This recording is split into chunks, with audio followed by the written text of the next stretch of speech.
Whenever you're ready, Mitch. Good morning, everyone. Today is August 12th, 2026. We are in the regular meeting of the Presidio County Commissioners Court here at the courthouse in Marfa. I'm getting a reverb, Kari. Did you fix that? It's somebody on Zoom, I just muted them. Okay, thank you so much. If I could ask for verification of quorum. County Judge Jose Portillo. I have county clerks that are battling each other. Okay, I'll go let ahead. Melina do it. County Judge Jose Portillo Jr. Present. Commissioner Precinct 1, Deirdre Heisler. Good job. Here. Commissioner Precinct 2, Margarita Hernandez. Present. Commissioner Precinct 3, Obed Escondida. Commissioner Precinct 4, Patty Knight. I have a quorum. Thank you so much. I'll call the meeting to order. If you would stand for a pledge of allegiance. I pledge allegiance To the flag of the United States of America and to the republic for which it stands, one nation, under God, indivisible, with liberty and justice for all.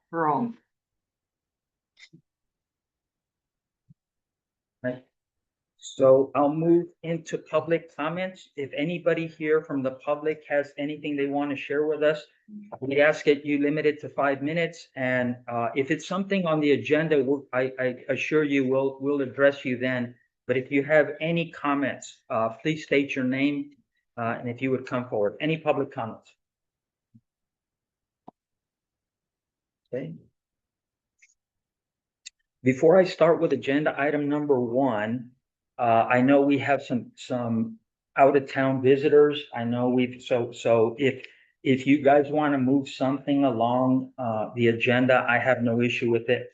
I doubt they want to stay and hear us discuss budget and throw rocks at each other. So so don't be afraid to ask. For those of you that have agenda items that are sponsoring one, don't hesitate to ask us to move them around and take into account a situation. So discussion and take action to approve any budget amendments and or line item transfers. I have amendments for this morning. The first was for the 2025 Operation Stone Garden number 3823108.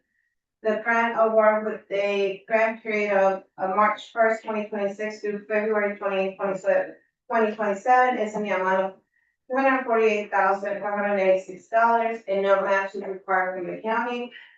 Funds from this grant will be used to pay officer overtime benefits, staff deputies, management and administration, fuel, vehicle maintenance and equipment. The grant does not cover benefit costs for the temporary deputy, so this amount must be covered by the county. Since this is an unbudgeted item, a budget amendment is required.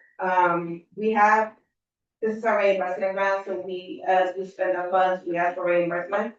It has been approved, and this is just the budget amendment. And there's a motion, if you would like to approve it and use that motion. So you have language for us to? Yes, sir. Okay. It's right there on your drive. It's number 1. I'm number 1. I've got it. Any discussion? No. Motion. I move that the Presidio County Commissioners Court confirm the county auditor's certification of unanticipated revenue for the 2025 Operation Stone Garden grant in the amount of $248,586 and increase the fiscal year 2026 revenue and expenditure budgets in the same amounts in accordance with the attached budget amendment form. I'll second. I have a motion and second. All in favor? All right. I Motion carries. Is that the only budget amendment? know there's 2. Motion, but you're doing motion? Yeah. Okay, and Hernandez did the second. Yes. Presidio County has been awarded $500,000 by the Texas Comptroller of Public Accounts, CPA, through the Rural Ambulance Service Grant Program established by House Bill 3000 of the 89 Texas Legislature and authorized under Texas Local Government Code 130.914. The purpose of the grant is to provide financial assistance to ensure the continued availability of adequate ground ambulance services in qualified rural counties. The grant funds are restricted and to authorize program purposes and allowable costs in accordance with the grant agreement. Presidio County will serve as a grantee and will receive and administer the $500,000 grant award. Because Presidio County will not self-perform all of the ground ambulance services contemplated by the grant, the city providing ambulance services to Presidio County will serve as a third-party rural ambulance service provider subgrant. Presidio County is responsible for the administration and oversight of the grant. The county remains responsible to the Texas Comptroller for ensuring the grant funds are used only for authorized and allowable purposes. And it's very long, you guys. Go ahead and read it, but there's a motion there. I've got it. If you choose to approve it, the funds have been received by us here in the county. So this is just the approval of the budget amendment. Before I make a motion, I just want to make a statement of thanking Karina and our committee for working hard on this grant as well. So I know that we've appropriately thanked Ramon, but I wanted to make sure that all the people that were involved in it got thanked. I move that the Presidio County Commissioners Court confirm the county auditor's certification of available funds and due to unforeseen circumstances, hereby increase the Rural Ambulance Service Grant Program House Bill 3000 revenue and expenditure budgets in the amount of $500,000 in accordance with the attached budget amendment form. I'll second. I have a motion and a second. All in favor? Aye. Congratulations, everybody. Yeah, it's good.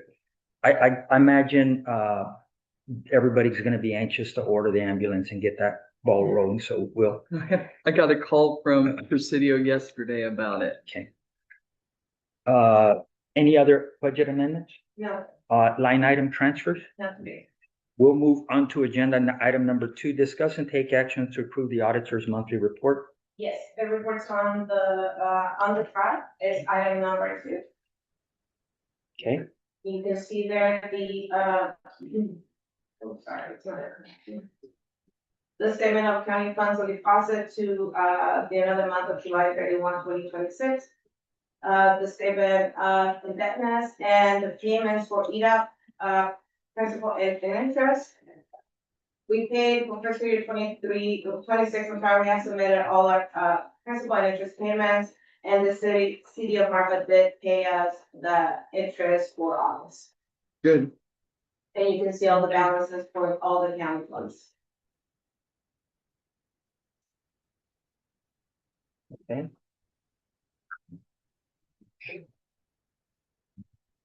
Any discussion?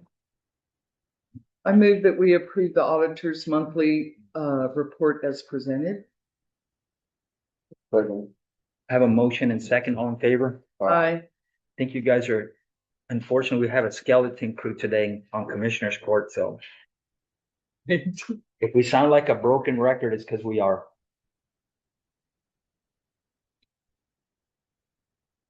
And we'll move on to discussion and action to approve the treasurer's list of claims and bills. Good morning. Good morning, treasurer. The bills are on the drive and the amount is $231,869.44. Let me know if you have any questions, but these are routine items, bills that have to be paid. There's nothing other than here. When do we complete all the payment of bills for fiscal year? It usually goes into the next fiscal year. Yeah, it's like she will cap off like December Purchasing. for bills. Yeah, Mhm. well, she'll cap off the purchasing, yes. Right. But she usually goes until December to close out. Well, the fiscal year for purchase. Okay. You know what I mean. Thank you. Mm. I will move in the spirit of keeping this moving along because it's going to be a long day. I move that we approve the treasurer's list of claims and bills. Second. I have a motion and second, all in favor? Aye. Thank you so much. And agenda item number 4, discuss and take action to approve the treasurer's monthly report. So you have, I didn't present, the month of June, so we have June and July. In our for our checkings account, and then the balance as of yesterday was 2,520,443.28. That was the balance of yesterday, and on below that, we have the 2 payrolls for June and July. Discussion? You want to jump out there, Margarito, or you? Yeah, I want- move that we approve the treasurer's monthly report. Thank you. I'll second it. Change it up a little bit. Yeah, I thought it'd be fun. So I have a motion and I have a second, all in favor? Aye. That's all I have. Thank you so much. Discussion and take action to approve the previous Commissioners Court minutes. Madam Clerk?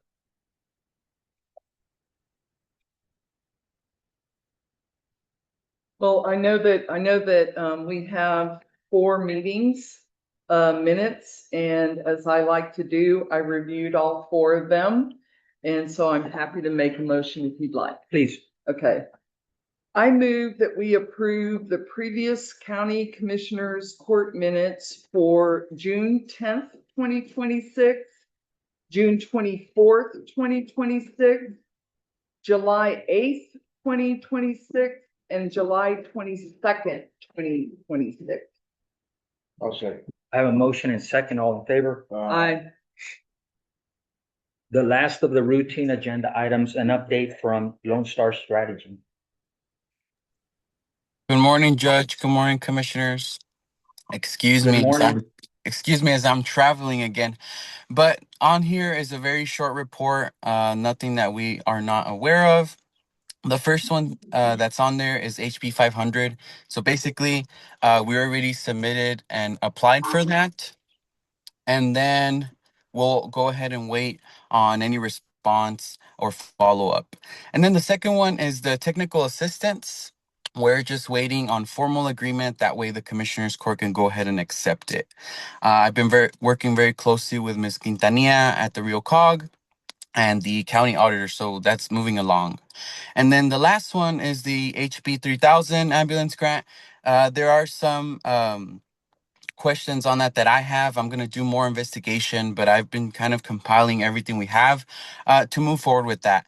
So that's pretty much on that end. I had a very good meeting with the City of Presidio yesterday, a very good discussion, just, of the awareness of it and just moving forward to see if they had any questions as well. Okay. Ramona, Isn't that- I do have a question. Go ahead, and I'll have an answer. I bet you will. House Bill 500 Water Infrastructure Project Funds. I know that we supported that and everything, but I also read the article in the Big Bend Sentinel that came out last night. Will that actual fund require a current audit? Huh? Yes. Right. I know they submitted it, right? Yeah, I think you've already submitted it. That's what it says on this report. So we're going through that process. We've submitted it, but it will require a current audit. That is correct. And one of the things that we did is submit what we had. One of the things is it is a one-time chance. So, the worst thing that can happen is that they say no. We don't lose anything by just applying and throwing our name in the hat. No, if you've got that time on your hands, good on you. I Right, do. thank you. Yes, you're welcome. And then the last thing on there is from Amanda Newton. She wasn't able to join on here. She had another conflict, but basically the update on RLEM is that Janitorial maintenance positions will be confirmed pretty soon. Stan Metter is working on that. And then the other thing is looking into some legislative action. So that's just kind of, the idea. And Amanda will be here for the next one to just give us a better and more detailed update. Are you looking at some grant opportunities for railroad operations? So Rail Go continues to pump out different opportunities. Some we are not eligible by any means because of the size of our county. But they're just coming out with new opportunities, and we'll keep searching for those. One of them that we had already applied for, and I'll just kind of chime in on that, was the one to help with the crossings, right? Creating a bridge, railroad crossing elimination. And we hope to hear back pretty soon, possibly October. So we'll keep our fingers crossed on that. I think that's a good use of time. Yeah. I see Troy Sparks online. And I'm sure he's pretty anxious to get this the ambulance grant moving forward. So we look forward to it. Thank you so much. That was an update only. So any other questions for Ramon? Okay. Perfect. Thank you Thanks, so Ramon. much. Thank you. Thank you so much. We'll move on to agenda item number 7 from Trey Gerfers, General Manager of the Presidio County Underground Water Conservation District. Discussion with action to approve a new agreement with Mark Morrison for the remaining program management services, bidding and construction of the projects to be funded from the county's economically distressed areas program grant / loan funds for program management services. Good morning. Good morning. Good morning. Yeah. As always, my agenda items are always a mouthful. Which did a great job, Judge. I wanted to present to y'all today for consideration and approval, an amended strategy, whereby Mark Morrison, who's here today, will be taking over the last 2 milestones of the program management tasks, for the EDAP projects. So in your packet or on your drive, there should be 2 documents. The first one is the 2024 proposal that the Commissioners Court approved in early 2024. And it lays out all of the milestones, pre-design phase, design phase, pre-final design phase, final design phase, bid phase, and construction phase. And then it breaks down the percentages to be paid to the program manager based on those milestones. So the good news is that we are almost done with the final design phase, which Water Development Board calls category B. And they're crazy about categories. And so I'm gonna be leaving at the end of September. I've resigned as the general manager of the Groundwater Conservation District. And so in order to not just leave y'all hanging, I've talked to Mark, we've talked to the county attorney about doing this. Mark is the infrastructure consultant for the city. I'll just let him speak a little bit and introduce himself. Hey, Mr. Stewart, see y'all again. And yeah, so I am consulting with City Mark for the infrastructure and development that is going on in the city. And so I have a little bit of historical knowledge about this project, having been a city council member for 3 years. When I came on, this had been approved already. And so as everyone knows, it's been a little bit of a challenge to get everything over the hill to get it going, but it looks like it's going well. So I'm really happy to be able to step in and continue the work that Trey started with getting us this grant and, seeing the project done. I know that, the budget is not what would do all the projects that we originally proposed, but getting Fort D.A. Russell done with the available amount of money that we have, the county's contributing, the city is contributing, I think is going to be a really good start for that. And I'm, hoping 2 years, they say, by August of 2028, it'll be finished. So let's hope. And so I'm just very happy to be able to take over from what all the groundwork for Trey. And this really kind of came up because Mark was telling me that he'd already been talking to the city about becoming their infrastructure. company. And let's say I weren't leaving, let's say I were still here, I would be working with him anyway, and it would be kind of a big game of telephone.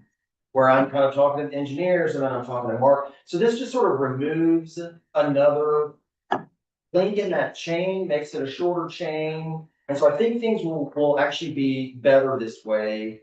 And then he also has the mayor's here. He knows how the city works. He has a really good relationship with the Public Works Department. So I think these are all advantages that he enjoys that I do not. And so I think this is gonna be, a good move. And so that there's funding in the budget to cover the big phase and the construction phase that's laid out in that proposal. You have an updated project schedule. And so, that pretty much concludes my presentation. I don't know if y'all have any questions. No, I have a comment. We're really gonna miss you, Trey. And thank you for all the work that you have done. I would also ask, have you already interviewed and replaced the general manager? Yes. Okay. Yes. Yeah. And will you be He's announcing not that? yet, actually. We are, yeah, I'm working on it. I asked her if she had a sexy headshot. Okay. And she's working on that. Okay. So then I'll do a call, meet the new general manager, just kind of explain, sort of what's going on with the groundwater district. We have two really strong applicants. We have another guy, so Tina Neufeld is gonna be taking over as general manager. She's a grad student at Sol Ross. She's a geologist, has a good background in groundwater. Her master's thesis is about groundwater. And so she's also, works very closely with Dr. Kevin Urbanzik. So Kevin is the one who helped me set up our monitoring system. He handles our data management. So I think it's gonna be a really very organic, natural progression to have her take over from me, because she has such a good science background and such a good relationship with Kevin. And so, I mean, the nuts and bolts of running a district, Open Meetings Act, all those things. I mean, if I can learn that, anybody can learn that. So I'll be training her. I've already started training her on that. But some of the big things that are coming up include a characterization of the igneous aquifer. As y'all know, the igneous aquifer is what Marfa depends on. It's the main aquifer in our county. And the board has been talking for about almost 2 years now, about getting pump tests, aquifer tests, on the different discrete formations. There's about a dozen formations in this aquifer. It's a very disparate volcanic aquifer. And so the board really wants to get to the point where no one can say anymore that the igneous aquifer is poorly understood. And so the way you do that is you build on the monitoring wells that we already have in the aquifer. You do these aquifer tests to figure out sort of what the aquifer is producing, and then the scientists can then plug those numbers into certain formulas that then tell you what your available groundwater is in the aquifer. And then on top of that, we're already working with Texas Mesonet, which is the weather station leg of the Water Development Board, and with Water Development Board's data group to get precipitation gauges installed at all of our monitor sites, so that you can get the water that's coming out of the sky in those locations, correlate that with any changes in those aquifer levels, also working to identify recharge areas. And so all of this science, all this data collection, we're gonna try to do on a shoestring. The Water Development Board's donating the precipitation gauges. We just have to figure out how to get the data transmitted. You pay sometimes for cell plans, cellular data plans that can be pricey. But those are all details that are still being worked out, and Tina's the perfect person for that. So, and then we had Austin Thomas, who's a hydrologist, lives down in Presidio. He also applied for the GM position. And so the hiring committee was very interested in keeping him. And so he's gonna be joining the board. Wonderful. Yeah, and these are both very young people. And Cam McClintock also became the chair of the board at the last meeting. Cam is also young. I think if you look across the groundwater world, pretty geriatric bunch. So, and everybody knows that we have a generational issue where a lot of expertise is aging out. And so I'm glad that Presidio County is gonna have a younger cohort of folks that are taking on these responsibilities, because that's who we need to be doing this. These old people like me, we need to get out of the way and let the younger people take it over. So, so that's kind of the update. Kind of already sort of scooped myself on my column that I'll be writing, but that's the long and short of it. Thank you. I noticed when you said geriatric, you kind of looked at me. Well, there was an awkward, there was an awkward, I know, but you glanced over and you locked onto me for a couple of seconds. I just want you to know I wasn't offended. And I do agree with you. I go back, and that's the thing is we need to be cognizant that if you're at the tail, I mean, I watch with not really amusement, it's frustration really when I see these longtime senators, congressmen, and I'm like, dude, you gotta go. Dude, you gotta, yeah, go enjoy your last Christmas at home. So it's difficult to find young people because it comes with a tremendous amount of responsibility. And there's nothing, in my opinion, it's gotta be in the top 5 water. When you sit here and you look at, what the city of Alpine is going through, and it's not water, it's actually the infrastructure, that we don't, it's a deferred maintenance and everything else that comes with it.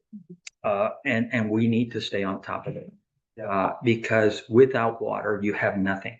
That's right. You may think your house has a certain value, your ranch, your prop, whatever it is that you own has a certain, take away water and let me tell you what it's going to be worth, not much.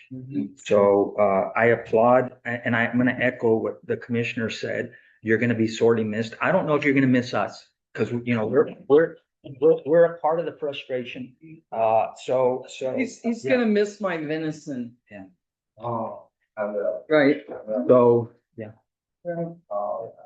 And I would also add that I've had the pleasure of working with Mark Morrison when he was city councilman on some projects up here in North County. And I don't know that you could have found a better person, Trey, to hand this off to. And Mark, I know you've got a full plate. So thank you for stepping up and agreeing to do this because as the judge said, water is most important to us. Absolutely. Thank you. Because like you said, everyone said infrastructure is, one of my most important things whenever I was a city council person. It still is because if the water doesn't come into the house and the wastewater doesn't go out of the house, you're not going to live there. So, it is a duty to our citizens that we have to keep our infrastructure up. Right. And I'll just piggyback on what Commissioner Heisler said. And, when the groundwater district, changed our enabling legislation and got the cities on permits, we had to expand our board. It was one of the sweeteners to get them to give up that exemption, the cities, so that each city would have a representative on the board. And I was really worried that they were going to start messing up our board. That they weren't going to show up, but I didn't know who it was going to be from each city, but I worried that whoever was coming from the cities was going to view this as a pain or like a, sort of not a priority. But I can honestly say both Mark and Fernando Juarez from Presidio and Mark Morrison from the city of Marfa have consistently shown up. They have really, really good perspectives. They both have very different backgrounds, so they bring different information, different perspectives, and they've shown up. They've performed actually, and so so Mark is going to be a very dependable consultant for y'all, a program manager, and I'm just I was really, really glad when I found out that he was going to be doing the infrastructure consultant job and that he was willing to do this. Right. So that way I'm not leaving y'all again hanging and you got somebody competent that can take this on. I'm still very interested on a sidebar. I'm very interested in that Shafter study. So when you I get, sent it to you. oh, did you? Good. It's the category D Okay. report, and that's everything. It's in there. Okay, good. And so, and then as Mark gets sort of onboarded here and the design gets finished, then you all will be able to use that as well. Excellent. Any other discussion? I'm happy to make a motion. Please. A quick one. I move that we approve the new management agreement with Mark Morrison as presented. I'll second. I have a motion and second. All in favor? Aye. Congratulations. I think, Yay. Thank you. I think. Thank you, Mark. And I will, back to y'all with as much or as little information as you like. Well, remember, Hopefully more than you like. Like me, Mark has the gift of gab, so you guys are in good hands. Thank you. Thank you. Thanks, guys. remember, Mark, you asked for it. I know, that was, No, you'll do well. And we're here to support you. well, thanks very much. Agenda item number 8, discussion with action to approve a submission of the Rural Sheriff's Officer Salary Assistance Grant Application, the SB 22, for FY 2027 in the amount of $250,000. Okay. Good morning, Judge. Good morning, Commissioners. Yep, so this is pretty straightforward. Our application was included in the agenda packet. We are eligible for the $250,000 award based off of population of the county. So we're requesting approval to submit the FY 27 application. Any Okay. questions? Neither do I. Good luck. Thank you. I move that we approve the submission of the Rural Sheriff's Office Salary Assistant Grant Program, Senate Bill 22 for FY 27 in the amount of $250,000. I'll second. I have a motion and second. All in favor? Aye. Discussion with action to approve agenda 9. Discussion with action to approve the submission of the Rural Constable's Officer Salary Assistance Grant Application through SB 22 for FY 27 in the amount of $17,046.98. Unique number. Are there any constables? Are you gonna present for them, Shauna? Yes, Yeah. sir. Yes, sir. So again, pretty straightforward. The constable's grant is set up a little bit differently. It funds only 25% of their wages up to the statutory minimum of 45,000. So in this case, that total amount's going to be $17,046.98. And again, just requesting permission to go ahead and submit that application. So, and that is for both constables, Yes, sir, that's correct. and it's really pretty much they're giving us 25% of their salary if the minimum pay for them is 45,000. Yes, And sir, that's what we talked about, where it was kind of like, is it worth it going through with this grant? Yeah, because we do have to pay 75%. So, Do you feel it's worth it? yeah, I think it's good. I just recognize that we're gonna be hoping that our constables are more active, and we're gonna be asking them for some things, and I know I have an item to discuss about the unauthorized dumping clutter stuff.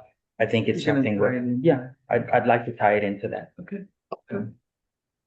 I move that we approve the submission of the Rural Constable's Office Salary Assistant Grant Application in the amount of $17,046.98. I'll second. Okay, so I have a motion and second. All in favor? Aye. Thank you, Agenda Judge. item Thank you, number. Commissioners. Oh, you're Thank welcome. you. Thank you, Shauna. Agenda item number 10, it's that, and I got a call from Ms. Sanchez yesterday.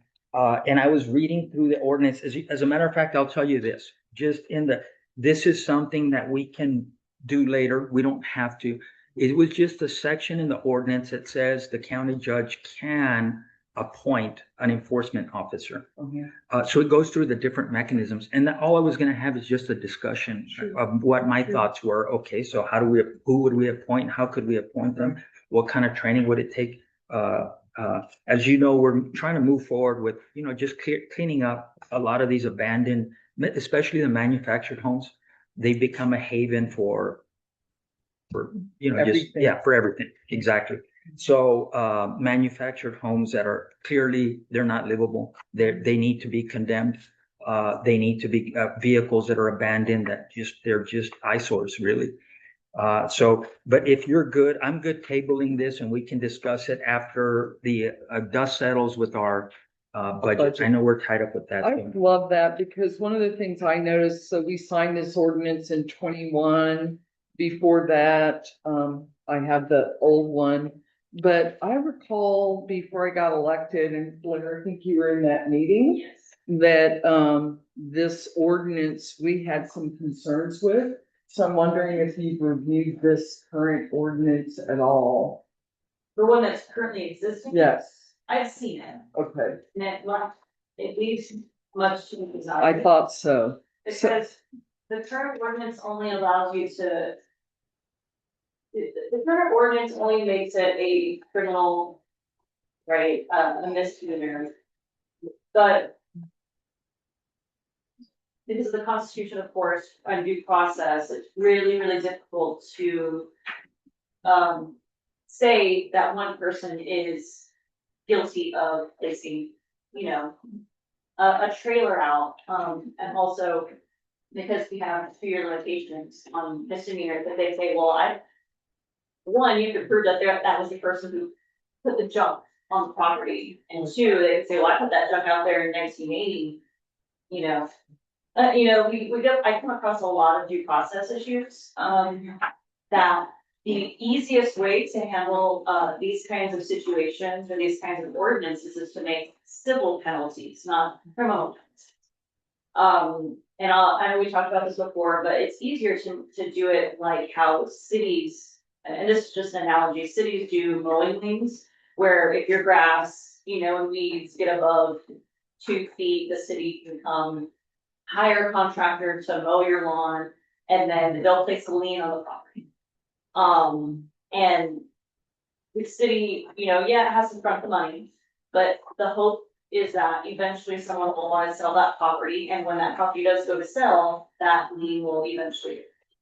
It does take time, right? So you have to run a budget, in order to pay for contractors, but that way the penalty is added as a lien to the property, and you don't have to prove who owns that property. If someone, if that property's been vacant for 10 years, we don't have the issues with the criminal due process that I will have. Because you just assessed the property. It would be great, I think, to do an ordinance that allows both avenues. One is the misdemeanor for when we find people, when we know people are throwing junk vehicles on property, and it's not something that's been 20 years, sitting out there. And then 2, to also have the availability of the civil penalty side, and that way we can also then work on those properties that have just been dilapidated, trailers that are losing roots and falling into the ground. That way we have all the tools in our box to be able to handle it. So yes, that was a hearing that we'd gone to before we took office. And I think it is time to reevaluate that ordinance, redo the ordinance and bolster it up so that we have a lot more avenues to be able to attack this. I thought so. I love where you're going with it, Judge, to your ability to appoint and maybe get value with our constables, but I think we probably should take it. Well, we kind of got into the discussion already, so I was like. Sorry. Sorry. No, I go back and, again, I still have, for good or bad, I still believe in mankind. And I still believe people want to be compliant. And I'm not even talking criminal. I'm just talking, I think if we just sent someone a notice and just said, you're in violation, your place looks like SHIT. Would you mind cleaning it up? And I think it's like anything. Here's what I've noticed. I bought a little abandoned casita in Presidio. And then I started fixing it up, and then I painted it, then I landscaped it. You know what my neighbors started doing? They started doing the same thing. And it's now, they have little solar lights out there and they come, they ask for advice. And what color is that you paint? And again, it's infectious. It's like a virus. And if we start getting this place cleaned up, I think what we're going to find with just a handful of, and that's really where I want to start. I don't want to start with criminal. I want to start with just a notice of compliance, a notice of you're in violation of this ordinance.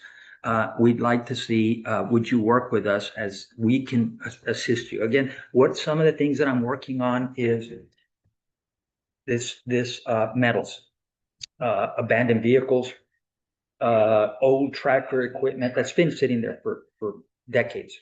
But it's really unrealistic. The nearest metal recycling place is going to be San Angelo, Mid and Odessa. And it's unrealistic, or it's not feasible to get these companies to come down, pick it up and take it back. It's not. Well, guess what? There's a metal recycling place in Chihuahua. It's 2 hours from us. I've been meeting with an import exporter, and what we're working through now is there's a person in Chihuahua with the appetite to come and buy it or pick it up and take it back into Mexico. Our situation where we're at now, and a lot of people don't know this, but a lot of our oil field pipe actually comes from Mexico. So they need the metals. They're going to repurpose it. So our biggest issue now is making sure that they can pass it through the port of entry on the Mexican side. What is going to be, what hurdles are they going to have to jump to make sure? Because they have certain laws in place. You can't take a vehicle into Mexico beyond a certain age. What is that? What is it like? Anybody know? I think it's a 20. I think you can't import a vehicle into Mexico past 20. I think it is. I think you're right. It's somewhere around there. So it has to be 7 or 8 years old. That's it. And then after that, you can't make them a Mexican vehicle. So a lot of these vehicles are going to fall into that. So what defines a vehicle, a salvage vehicle, or a vehicle titled? And if we crush it, it has to be compressed, it has to be drained of all, the motor has to be removed, whatever it is, we'll have to comply with that. So those are little things that I'm working on the side. Right. So. I think it's great that you're having a conversation with them. It's usually beneficial for us. We can't. Yeah, I mean, what are we going to do with it? We can't get rid of it, but they need it, so it's a mutually beneficial. And I don't think I'm wrong in saying this. Some of these sites that I'm looking at along 67, I would say there's maybe 500,000 pounds of metal sitting on. They're huge. They're 5-10 acres, and it might even be 1 million pounds. I wouldn't doubt it. I wouldn't doubt it. Some of those vehicles are 60, 70, 80,000 pounds standalone. So what the hell are we going to do with them? Say we do enforce it. And they say, well, come get it. I don't want it. Come get it. What the hell am I going to do with it? Nothing. I can't do anything with it. So anyway. Judge, I have a question. Go ahead. It seems like the last time this came up, Mayor Ferguson came to the court and I thought the two of y'all were going to possibly. Yeah. Well, look at that. Mayor Ferguson came to the court. Right. But it seemed like the two of y'all were gonna maybe start reaching out to individuals along 67 about the and just see if we could get a verbal agreement if they would start cleaning up. Where did that go? It works in progress. Yeah. What we're looking to do is just a stock letter. Number one, identify a property and start out with those. We already have some that want to comply. Okay. I actually have people coming, Judge, the only reason I haven't cleaned it up because I'm going to them and saying, hey, we got this in place. We're thinking about enforcing it. And they're like, I recognize it looks horrible. He goes, and all I need is somebody to twist my arm and I'll take care of it. Right. So he goes, it's just nobody's ever told me. It's like a kid making up his bed at home. Right. They ain't gonna make up the bed until hey, no treats for you until you make up your bed. Sometimes you have to do that. So but I think that what the mayor and I will do, he's here to speak for himself, but maybe a joint letter, because it is a lot of these properties are in the ETJ of Presidio, but I think if we come up with a nice form letter, and we word it specifically, we include a copy of the ordinance and we include in there what parts of the ordinance that they're violating. And we're asking for them to comply, and only comply, and to take positive actions to remedying the violation, and then signed by the mayor and myself, which I think the court gave me permission to do. Right. So, and we'll go from there. And then we'll just keep moving forward. What do you think, Mayor? Yeah, I'm definitely wanting to do this, and I was really pleased and surprised when one of the Frente Grande companies actually got involved with our recent July 4th celebration in the form of a monetary donation, a quite substantial one. And so those, I take that as, I think these people are gonna be easy to work with. Now, every time I drive that, I look at it and know that something needs to be done. There may be some property owners that don't live here that maybe would be, deceased. I'm not really sure. But yeah, I'm the judge and I have agreed that we want to do that. We haven't yet, and I'm sorry that we haven't, because it needs to be done as quickly as possible. Yeah. But I think that I have a lot of faith in the way the judge wants to approach it. So why don't we set ourselves a deadline for a month from now to come back and say, okay, what happened? Yeah. That's the two of you. Yeah, and here's, I'll tell you, in law enforcement, we called it go-bys. So these were just examples, especially for young officers or young investigators. You would show them what a good product looks like. So a seasoned investigator would share his history of, look, this is the way I do it, knucklehead, and this is how I keep up with everything, date, times, descriptions of people, blah, blah, blah. A lot of the language was very funky. And I think if we come up with something like that, this notice of violation, and then we run it through the county attorney, if you want to run it through your attorney as well, to say, yeah, you guys we're good with this. But again, my intent is not to start with any criminal, and it's really low hanging fruit. And what I mean by low hanging fruit is the people that I know of that want to comply. Right. And they'll go share with their neighbors, hey, I just got a notice of violation and I'm going to start cleaning up. You better do the same. Yeah. So. Well, I got, Shafter reached into me, so I know that the mayor's on board. My question is the city of Marfa mayor discussing this? Because I think it's countywide. I don't think it's just in the ETJ of Presidio. So Chapter is interested in this. Yeah. And I know that Marfa needs it as well. Yeah. So has Manny been, is We he aware of we this? haven't discussed, we haven't discussed this particular issue. I haven't discussed it with Mayor Baeza. I would be glad to. Yeah. And I think it would be, something that the commissioners from the north Right. could go and start asking around or visiting with the mayor and get that conversation started. I think, as a matter of fact, on our way up here, I was visiting with some people from Shafter, and actually it was a little bit about the mine. It was a little bit about the restoration project in Shafter, and my overall conversation with them is I'm pretty excited about what they're doing in Shafter. We can, some of the locals don't like it. The mine company likes part of it, but not all of it. We have a water project that we've been working on now. We're about to have the technical plans in front of us. How do we implement them? But I think there's two things to look at, and I'm not throwing rocks, but do you want a Shafter or do you want a Valentine? And I say that with with my love of Valentine. My brother and sister-in-law are from there. My nieces and nephews graduate from high school in Valentine. But it looks pretty beat up. And again, how did it get that way? Well, there's nobody holding anyone accountable. I hate to say it. I'm looking, Judge. I know.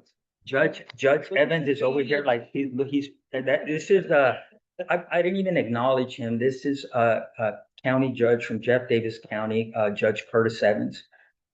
We used to be friends. I hope we're still friends after I threw a rock at Valentine. But I hope you understand, where I'm coming from. Valentine's a little unique place in that they have, is it an alderman system of government? So they have a mayor and two aldermen. It's not even used very often, or not anymore, really. But yeah, I mean, I go back to the same thing, I admire that somebody with some money is investing in Shafter, and you may not like it, but I think it beats the alternative, which is you just let it go to waste. Well, and perhaps with this ordinance, the approach is you've already got Presidio on board, and Yeah. perhaps we can learn so much from your experience and just expand that more in the campus. Yeah. All right. Please go ahead, Judge. What, pardon me if I don't understand. What we're doing in Jeff Davis County is we use the nuisance law. It's a lot. It has its many teeth as trying to develop the whole policy. And then when you develop the whole policy, you're having to keep reports and all of this stuff. When you run through the nuisance law, your constable can be your informant. He just takes complaints from the community, go and inspect it, visit with people. They don't do anything, then you begin to follow the nuisance problem. It's a lot simpler than trying to do a lot of, in trying to do code enforcement. Yeah. If you don't mind, and I'm gonna ask you to share some of those violations with me. And mostly just to read them and see exactly how you guys are doing this, because it sounds like sounds plausible, sounds doable. It's a lot simpler and it's easier to work with you citizens on the nuisance policy than it is code enforcement. Okay. Do you need a motion? No, it was just a discussion only. Okay. Discussion regarding the appointment of an enforcement officer, so, no discussion action. I think, I still need to visit with constables, I still need to visit with the mayor, so. Right, yeah. Okay, so we'll move on unless somebody else wants to continue with it, but, discussion to consider and or approve bids for the following trust properties in the city of Presidio. Parcel number 1912, the winning bidder was Nancy and Philip Purdy in the amount of $17,060. So, This is just, the regular, we've done Yeah. fee warranties before, Yeah. and they should come out to the court for approval. so this is, as one of the taxing entities, will be allowed a portion of the sale. All they're asking for now is for us to, Purdue has accepted, the bid, has gone through the bids, they've gone through the process. I guess the high bidder was this $17,060. Do you know where the property is, Mayor? I'm sorry? Do you know where the property is, that parcel 1912? Oh, yeah, I think I do. That was a property, you know where Silverio Escondria's mother lives? Yes, There's a house just to the south of it. It's the plaza there on, what was that, Bledsoe Street? yes. A few blocks from my house. That house right there is to be made it south of where Silverio's mother lives. And it was on the Texas CG Website? and it's sold to the parties that were concerned there. So yeah. Yeah. Hopefully they'll restore it or do something with it, clean it up. So, I'll move that we approve the bids for the following trust property in the city of Presidio, parcel 1912, winning bidder Nancy and Philip Purdy in the amount of $17,060. I have a motion and second, all in favor? Aye. Finally, agenda item number 12. Florecita Zubia, the county treasurer, discussion with possible action to approve the Texas Association of Counties Health Benefit Plan renewal and other employee benefits that will be in effect December 1st.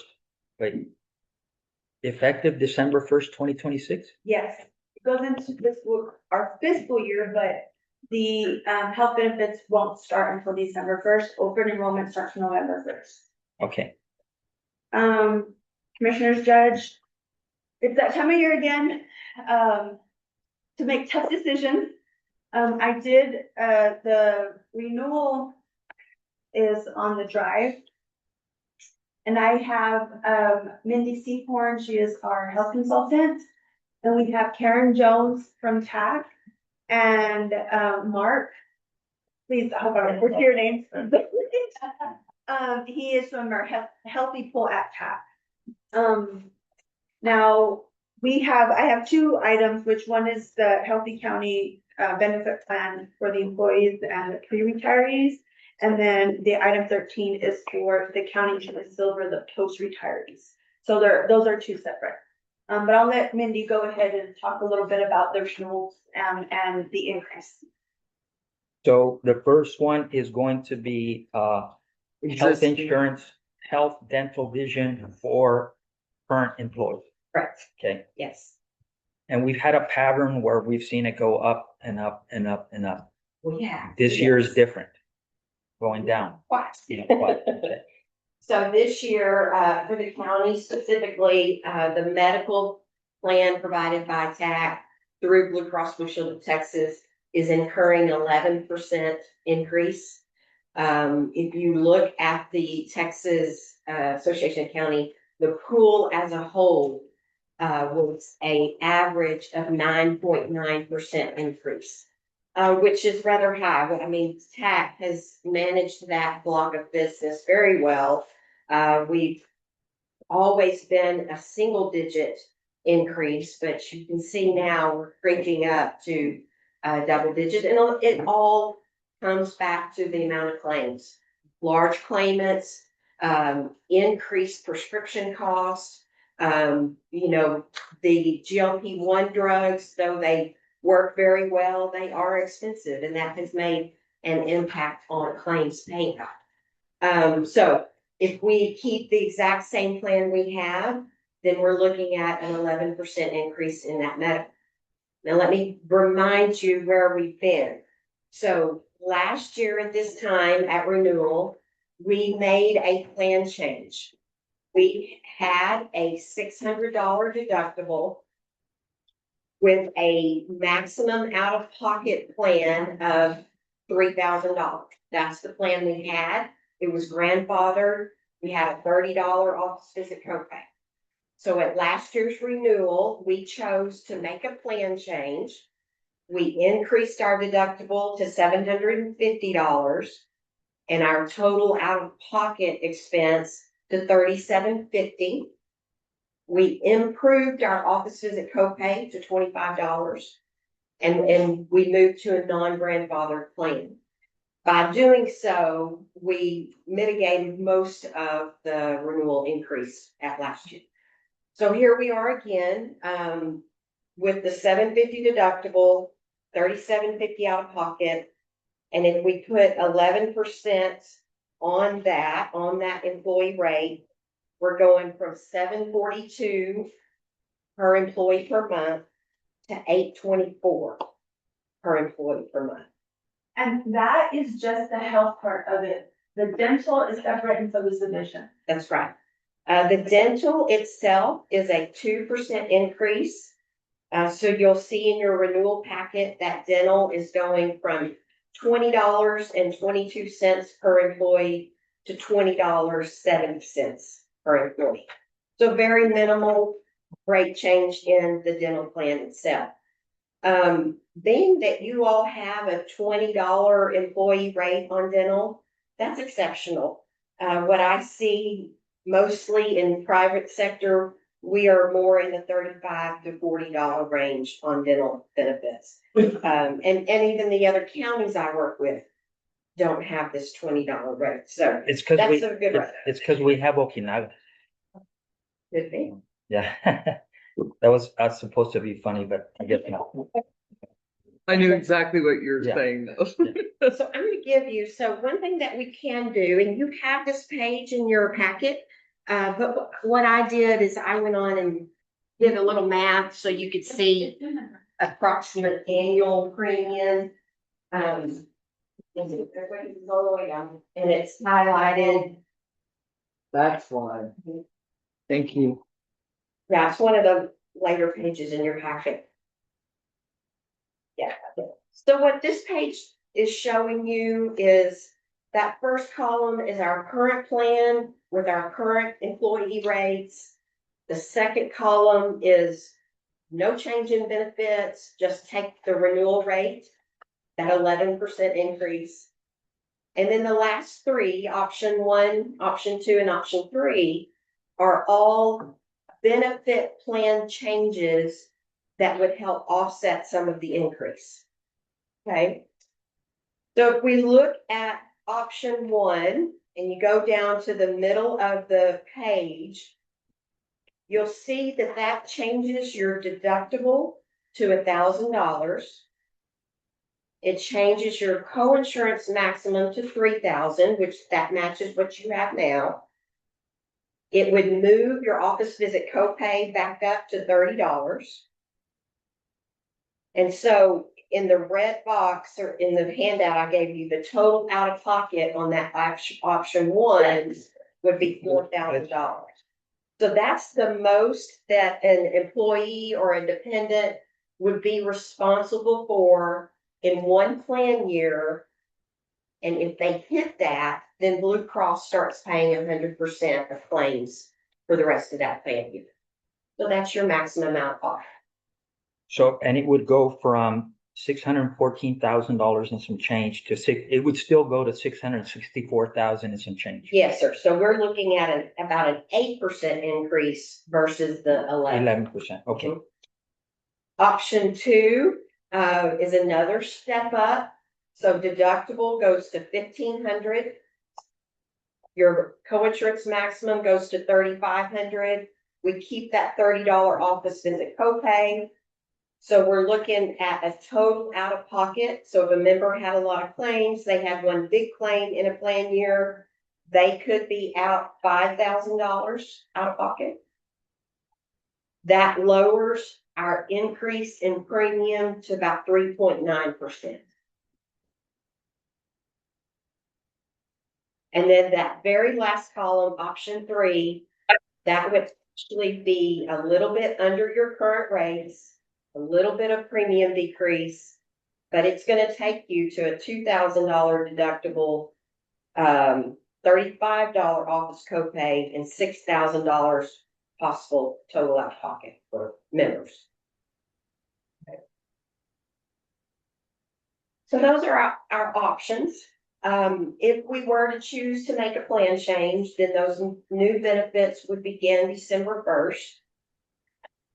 1st. Looking at claims information and some of the explanation behind your 11% increase is we do have some large claimants out there. TAC looks at, considers a large claimant to be about the $50,000 range or over. So we do have some within the group. And of course, from TAC's side, they can see diagnosis and history, and so they can predict, what are future claims. Is that a claim that's ongoing? Is that something that's been taken care of? So they can see that, and all that goes into your renewal insurance. We can talk about deductible and what deductible people have to pay. You looking at your history specifically, roughly 14 members meet their deductible every year. So a deductible change, you want to know how many people is that affecting? On average, maybe about 14, 15 people. Not Out to of say a total of how many? 90 employees, roughly 90 employees, 15 get to their out of pocket. 69 cover. So that's what I was gonna say, is this, in the 600,000, take into consideration that she based it on 59 full-time employees. Right. Okay. I did some calculations and I did it at 71, so of course, the more employees that we add to this, the more it'll be Your annual. yes, your annual total. Yes, That is not the amount. Specifically. Correct. Right, you're right. That's I made my figures based on 69.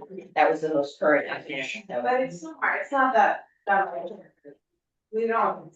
No, but I don't want them, I don't want commissioners to get confused and to think that is the set amount that Blue Cross Blue Shield is billing us. Right. Right, and the other thing, that total does not include dependent costs. And that's because the county doesn't cover any dependents. You don't pay to cover dependents, the employee does.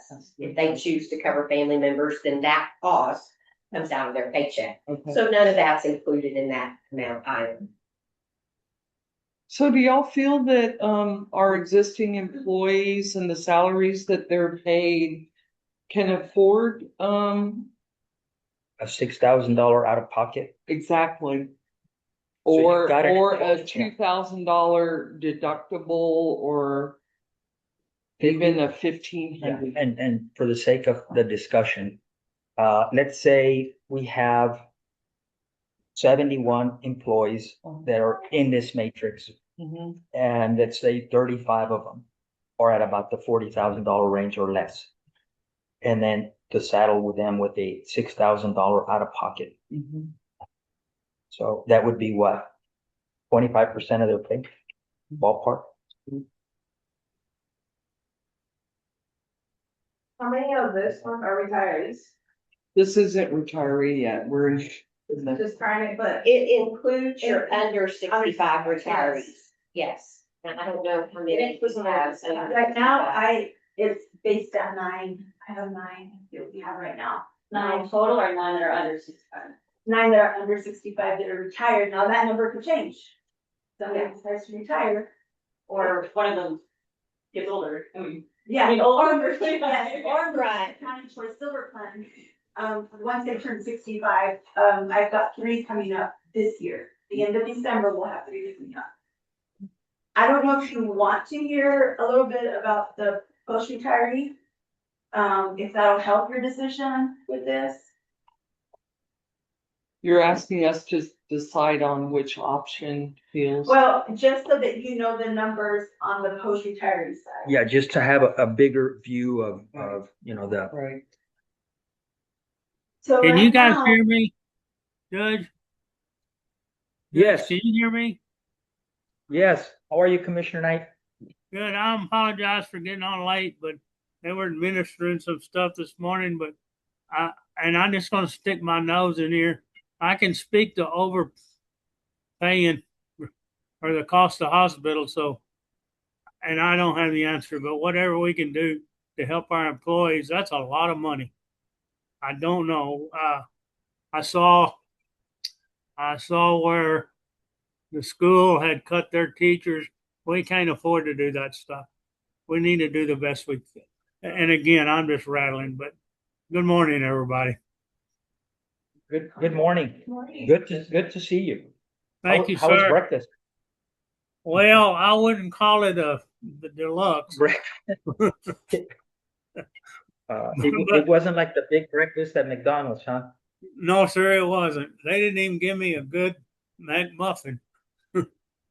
But anyway, just this is $6,000 seems like a lot of money.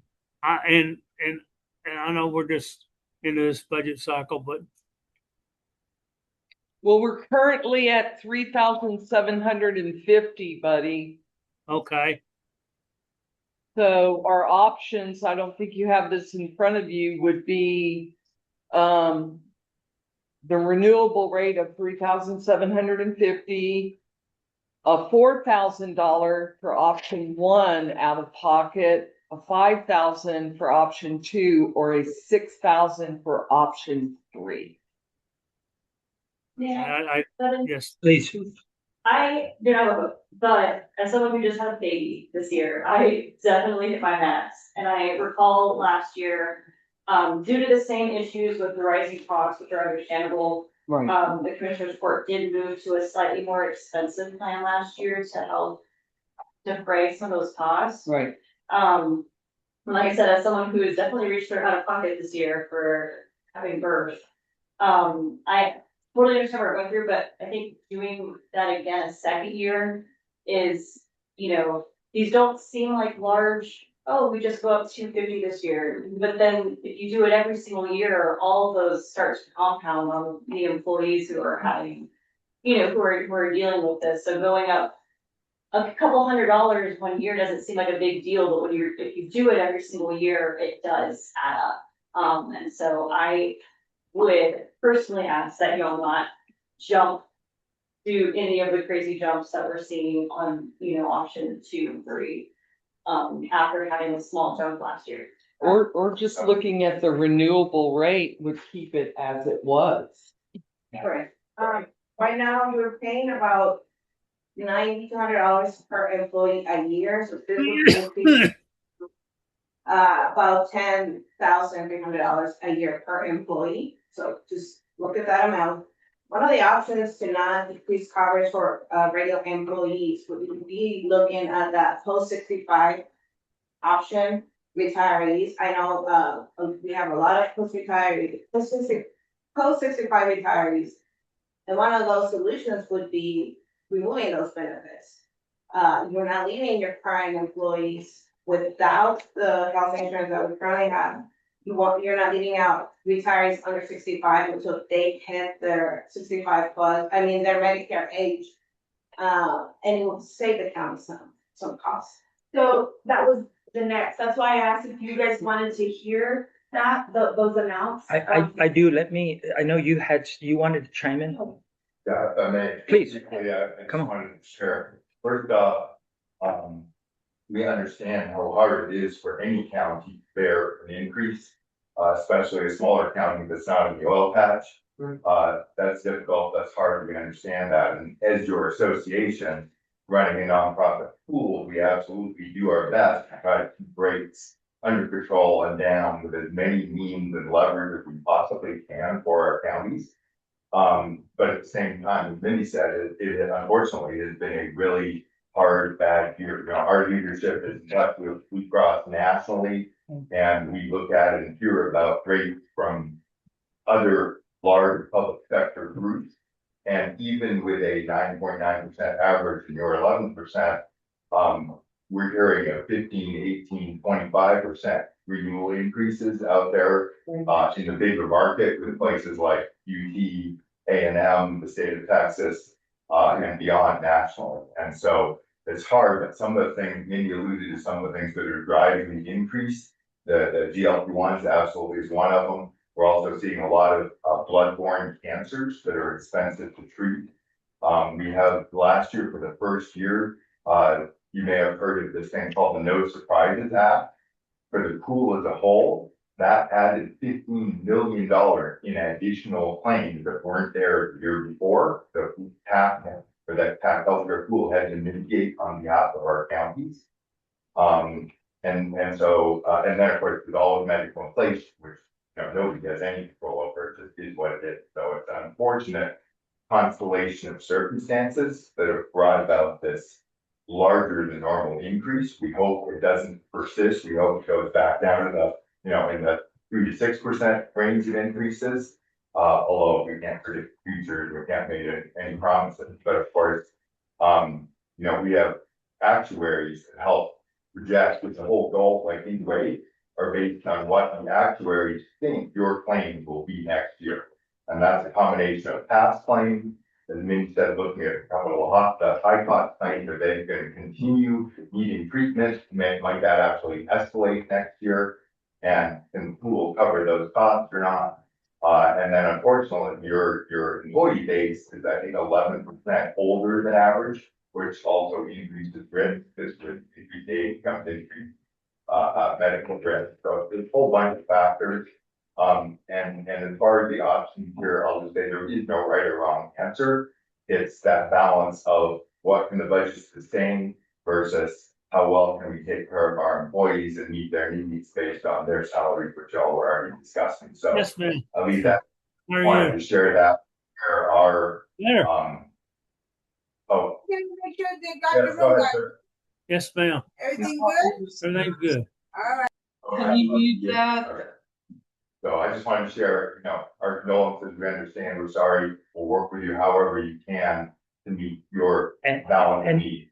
Pardon my ignorance. I think I know, but I would just want to make sure. GLP, is that the Ozempic? Yes, sir. Yes, so GLP-1s are a class of drugs. There's also a new one, Manjaro, that died, which is actually a gift pathway. The GLP-1 is another pathway to deal with, GLP-1 is appetite suppressant and slowing digestion.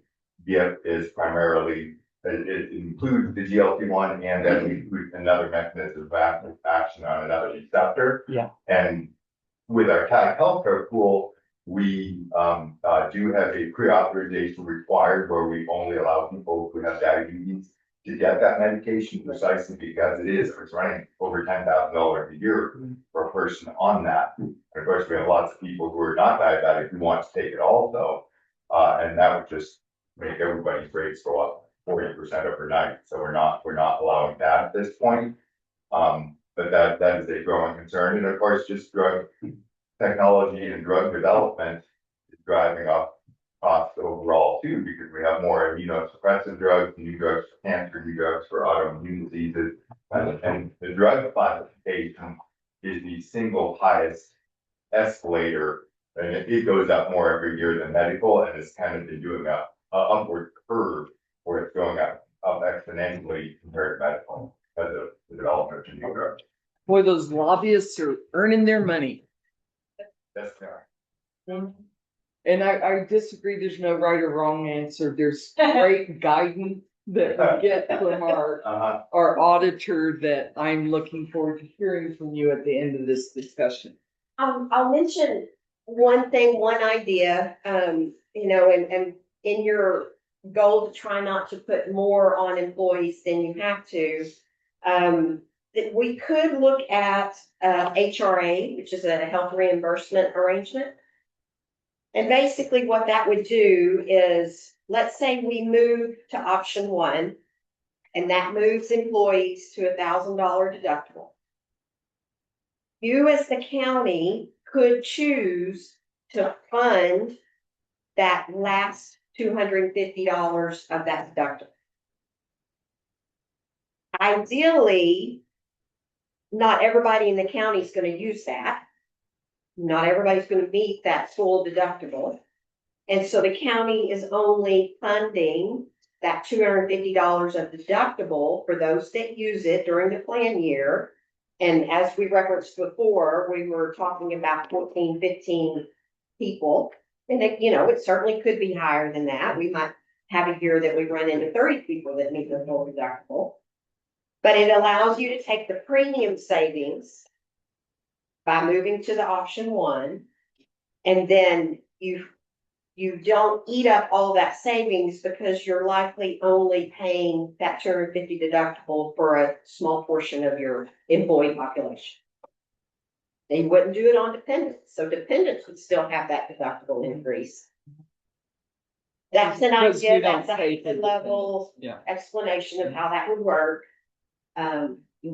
And in your example, if we did that, let's say we have 15 employees again, let's say it's 20 at 250. Okay, so what is that? $4,500. That would be that we would be responsible for, but the employee, and again, I go back, if somebody's getting to that, the max total out of pocket, they needed it. They surely ain't going because they enjoy being at the doctors. It's because, and I'll tell you what, we had some babies born within the county government, and I love it, and I do it all over for them. I mean, we need more babies. So, but we heard from our county attorney, and we're hearing from Commissioner Knight, who obviously is, if it works for 250, what if we extend it out even further? What if we did the last 500? What's the cost? What's the cost? Risk cost? Yeah. They would have to get up to the out of pocket of like, we would pay the remainder or whatever. No. Right, and you wouldn't do it beforehand. They would have to incur those charges, bring proof to you, or we use a third-party administrator and they would just have to show proof that here I had claims, I've met my full $1,000 deductible or $1,500 deductible or whatever.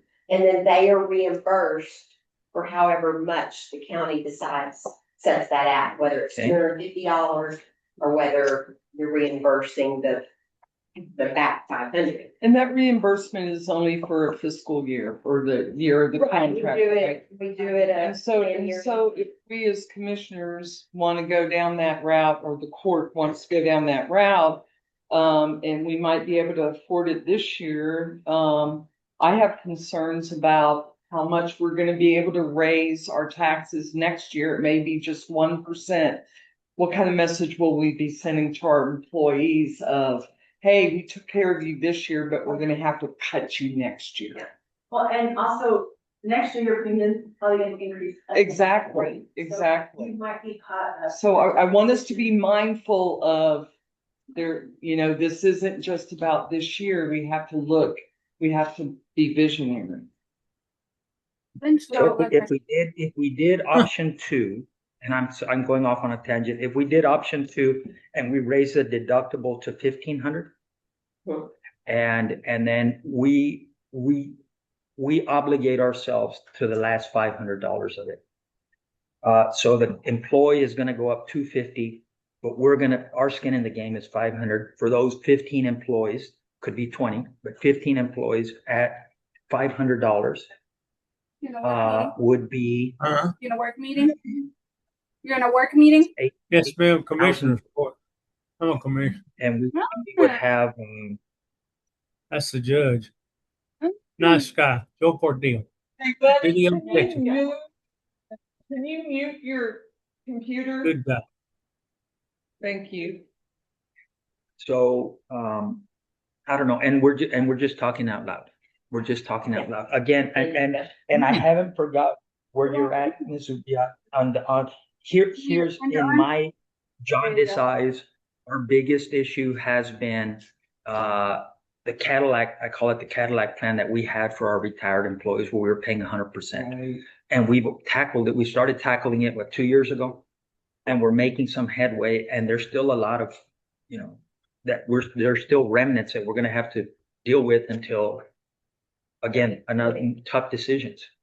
I don't even know what those stats are. What are the stats for, I feel like I'm being attacked here. All we're talking about is old people. I mean, you're. That's all we're talking about. Here Okay. will be 15 post-retired. 542.59, we do not have the increase yet because they start on a calendar year, so we won't have that till later on this year. I did a 8% increase, which is 586 per employee, which comes out to a yearly about 105,000. For the, altogether for the 15 in a whole year. At an 8%. So we're paying that amount for what is basically a supplemental coverage because most of these individuals are on Medicare. Yes, that's a requirement. They've got to have Medicare A and B. Yeah. Then there's a supplement that you're paying for and a prescription piece Right. for, But the prescription drugs. subscription is, or the supplemental is kind of fluff. Little bit covers 20%. I mean, I've got it. That Medicare yeah, doesn't yeah. pay for, covers your hospitalization deductibles and your Part B deductibles. So, can I speak to that too? So, the original government Medicare leaves a lot of gaps, including, large hospitalization deductible, at 20% co-insurance. You have 20% co-insurance right now with your tax plan, but there is a limit, the out-of-pocket max. On Medicare, there is no out-of-pocket max. So if an employee had $1 million claim, they would owe $200,000. So that's critical. That gap insurance is what we're talking about. It fills that gap. So a retiree doesn't have from medical costs. So, slept like a baby? Good. Prostitution activity next to us. Carrie, can you mute your There's some buddy? prostitution activity next to me. Oh, imagine that. So what the judge was saying is, you know, he did option 2, which is an additional $500 deductible, the gap insurance would cover additional $500. No, No. that's the HRN, we're talking about the county clerk. We're talking, that was retirees. It doesn't. That's actually- retired, yeah. No, either, No. either. They're post-retired. Yeah. So we just kind of wanted you to know on the number side and the increase and how much we're paying for those post-retirees. And of course. But we don't have to what tackle, post-retirees that we have, we don't have to tackle the retirees until, well, we really should because we need to know budget wise. And, And we will have, we should have those updated rates in August okay, for that. I wasn't sure when those supposed to. No, I think we do need to know those numbers. Yes, we'll have those before then. Possibly. I don't know. TAC didn't give me a specific date, it's just. Now, I just did a guesstimate of an 8%, it could be higher. Or it could be And lower. what is the total amount for, post retirees? At the 8% is 586 and currently we pay 542.50. But how much But is the it? total amount, Oh, 105,480 is what I calculated. 105,000.500. And we, you know, last year we did improve that because prior they were on the active Oh, yeah. plan and we were paying the I 700 for remember, all. yeah. yeah, So we have made that step. we've made last strides. year by We've moving made strides, yeah. to We've that. made strides. So, And we need to acknowledge it. We have made strides. Right. yes. So I want to, I'm gonna put my auditor on the spot. Yes, sir. How do you feel about option 2? And then the county would obligate itself to the last $500 of that deductible increase. Oh, that was my question. Sorry, I was just fixing up, but I think my question is applicable to what you're saying. The county obligating itself to the 500 increase in the deductible, but doesn't apply to the 500 increase on the co-insurance tax, right? The deductible is in your total out of pocket. It's like, right, additional $1,000 out of pocket So from the option 1 to option. right, so well, the four. employee would be responsible for what, 250? 250, yeah. So Plus the- another the- 500 on that. We would meet the So be employee like more than 750. halfway. Actually, we'd meet them 2 to 1.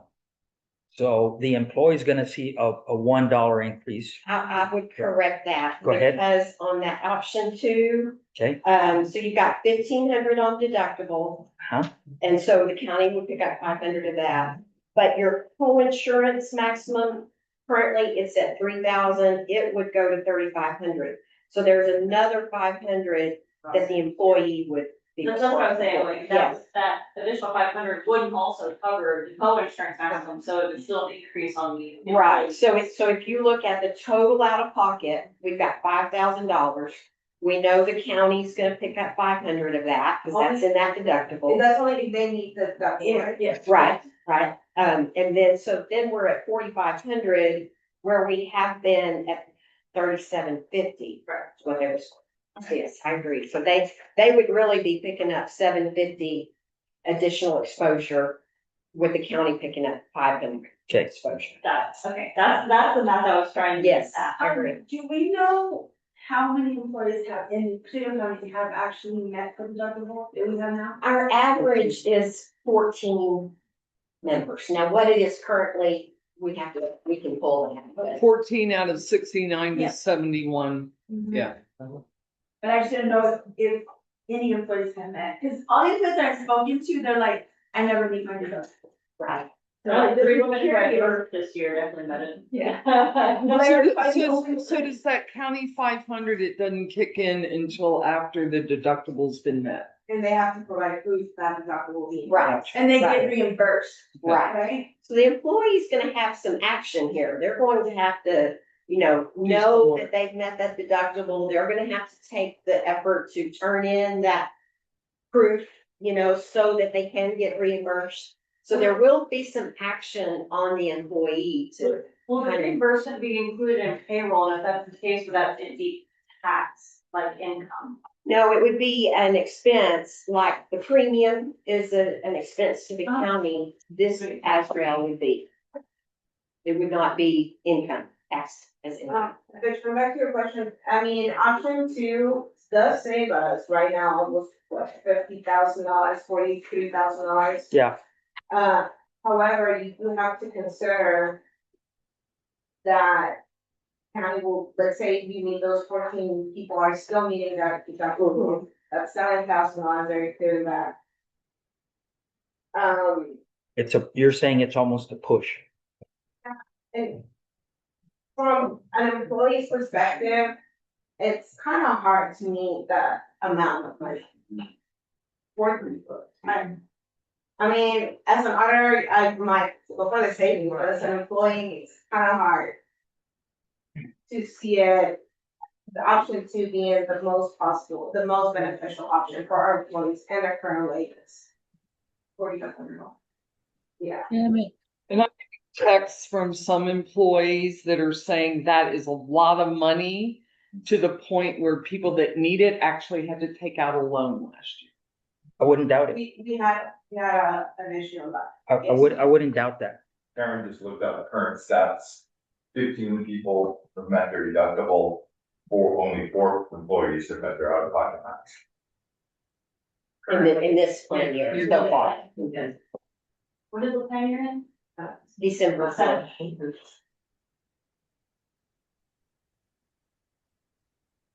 Can we at least say probably the least attractive for us would be option one? Okay, so let's say, and we're just ranking them, 1, 2, and 3. Option one would be the last one we would choose. And that's just not because we don't love our employees and not because we don't think they do a good job. It's just, man, it's a big check to cut. And so I think option two, I think it's kind of okay as the budget people and the employees were kind of meeting each other halfway. State And- we yeah. have until September the 9th to Okay. notify TAC how we wish to renew. But this is something that, and maybe we need to go back and analyze closer how many employees specifically are meeting deductibles, how many are meeting out-of-pocket max. And we could look at more than 1 year, and reanalyze specifically that plan, what a $500 reimbursement might look like. We have the time to take if we need to. We can always, which I don't think it's preferable to kind of budget it on approximate. Okay. You'd rather we take action. Because I'm, yeah.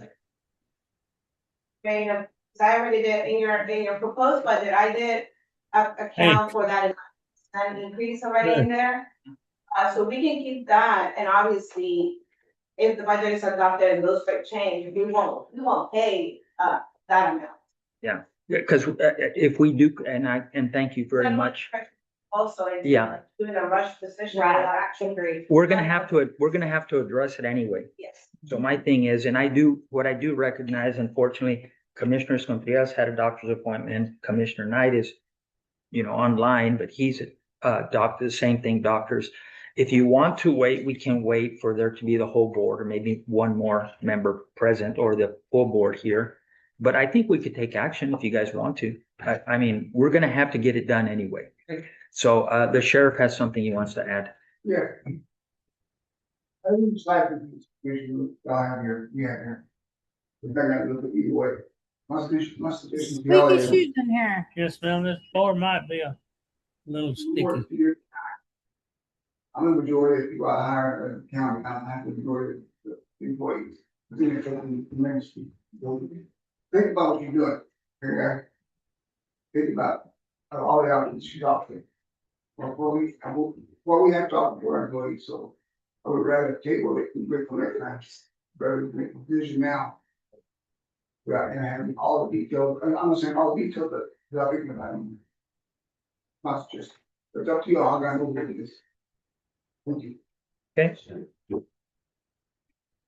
I agree with the sheriff. There's a lot to parse out I do here. too. And if you're starting to get text messages from employees, I Right. really understand the employees who are shy and don't feel like getting up in front of a big public, meeting and voicing their opinion on it, but they still deserve to be heard despite that. So maybe that gives them time to come to y'all and let them know their thoughts and what their life is like, and how their life could change with this. Yeah. And then if you needed to give Alicia a Ballpark. because the proposed budget has to be. Let's, how about we do that? How about 650,000?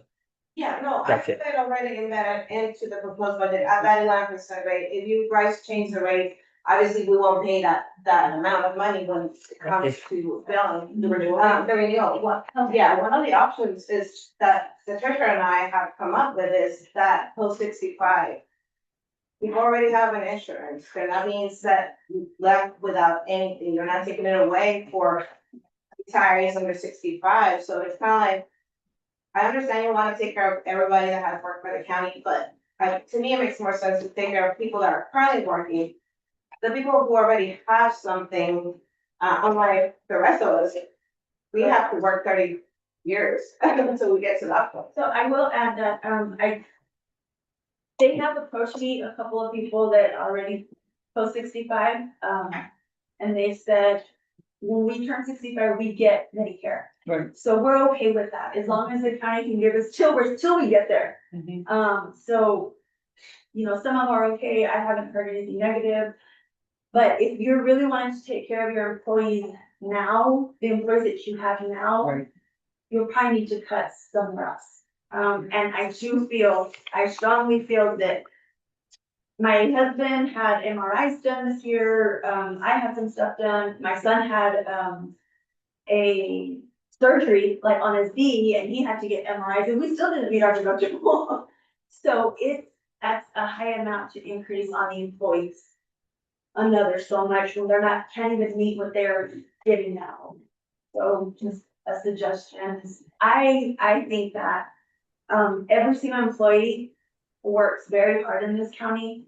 I know like they said, we don't have a vote here, but I would say to keep it the same. Employees aren't meeting their deductible right now. Where it's at now. And I know we're trying to save. I saw that other deal. This over. We also have our. I'm really leaning into tabling both 12 and 13 this is the first that I'm really, I know it was on the drive. Sure. But I would really like to be able to speak to the people who this directly affects. I'm over 65. This doesn't affect me. No. I have my own insurance from Parks and Wildlife, but as a commissioner that really cares about the most valuable resource, which is our people, I would like to table this. Okay. Both of them. I have a motion to table. And I have a second. All in favor? Aye. Thank you so much for all the information. Yeah. And I know we're not done with you. You want to catch your breath and then we'll keep going? I'll mention two things. The other two benefits we have is the emeritus vision. I just got that on the way down here. It's a 4% increase. That is a voluntary product. So if employees want it, they pay for that. Yeah. It amounted to 20 cents per employee. So it's a very minimal change. I've gone back to emeritus and have asked for a no change. So hopefully we'll get that approved and we won't change anything there. The third one is the medical air and ground ambulance benefit, the MASA benefit. That is voluntary as well. There is no change in rates there, so. You just made me happy. I might be opening a can of worms with this question. Is there any, possibility with pool to do FSA eligible plans? That's through, the FSA is completely separate. That's just a medical reimbursement account where you set money aside out of your paycheck pre-tax that you can use to pay for medical services. But they're held by, the employee or, so I was curious if that was third party or that was.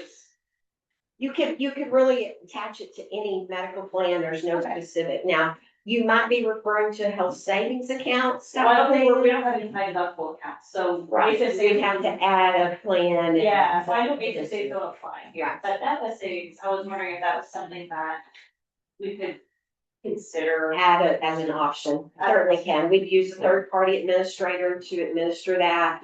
Several of them have a spending card or debit card that goes with those accounts. But yeah, that's just money that the employees decide to hold out of their paycheck. How much does that cost to the county to that? There will be some service charges. You have to look and see what that quote is. I don't know off the top of my head. When I was in the private sector, I had the same wonderful. Yeah. Take your little FSA debit card to the doctor's office. So they just deduct out of your check, Yeah. whatever you decide, and then when you're ready to use it, you. It's Right. pre-tax, it goes into an account, the accounts are technically held by the county or the employer. Yes. And you have to use it or lose it, only a certain amount rolls over at the end of the year. But, it's pre-tax, so then all of your medical expenses, and that includes stuff that's not covered by insurance. You can pay with a card, it's your money, but it's pre-tax money, so they're gonna get a little bit of tax savings. Yeah, and the benefit of it is, let's say you wanna hold out a total of $600 over the course of the year. That $600 is available to you the first day, and then you gradually pay it back with that $50 deduction out of payroll through the year. So agenda item number 12, we tabled. And That, we need to maybe on the next commissioner's part, just for budgeting purposes. Right? I wanna make sure you hear the request. Yes. I know it's your. Yeah. okay, We're okay with that. So Joe, do we have to open up 13 because I said Yes. table 12 and Yes. 13?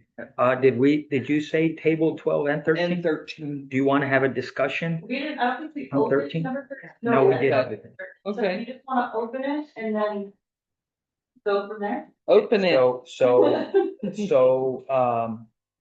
We have to vote on.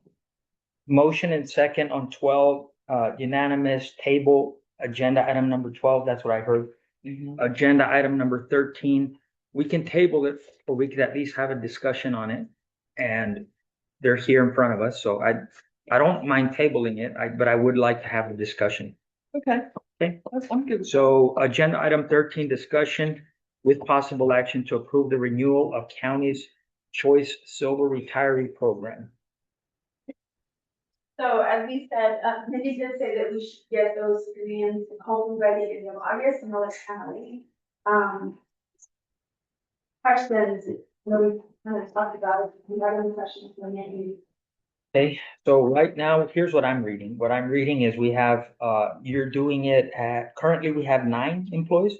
No, yeah, well, by the end of the year, we'll have 15. I have Okay, them 15, yeah. By August, 1 in September, and then 1 in December.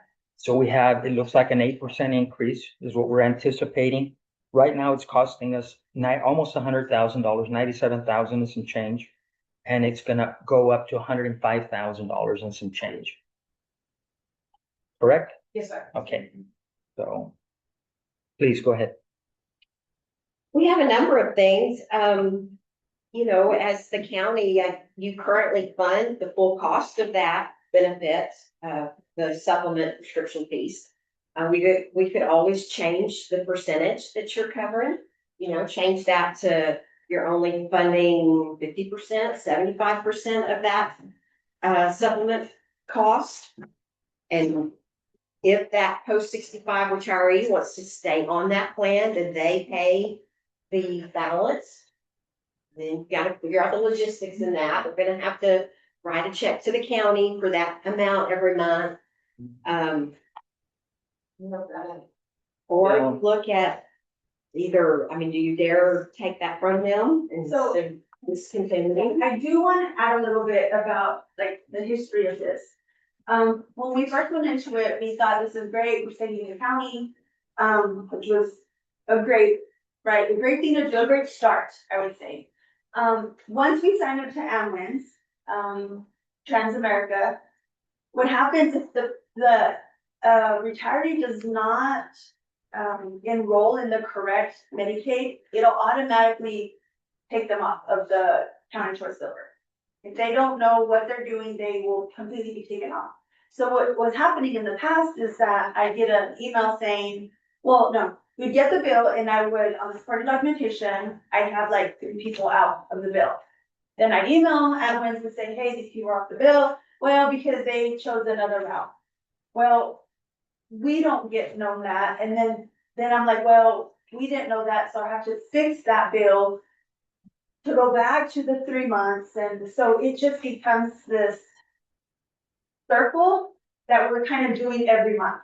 It sounds like New York life. Exactly. Yeah. So, yes.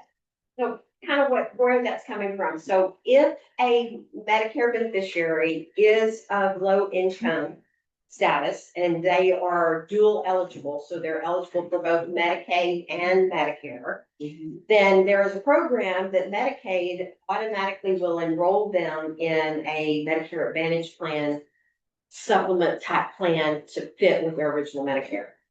If that retiree is not aware or not knowledgeable enough to say, no, I don't need that, I've got employer retiree benefits, then that's what was happening. They were coming off that bill, being enrolled in this Medicare Advantage plan that Medicaid coordinates and coming off of the county's option.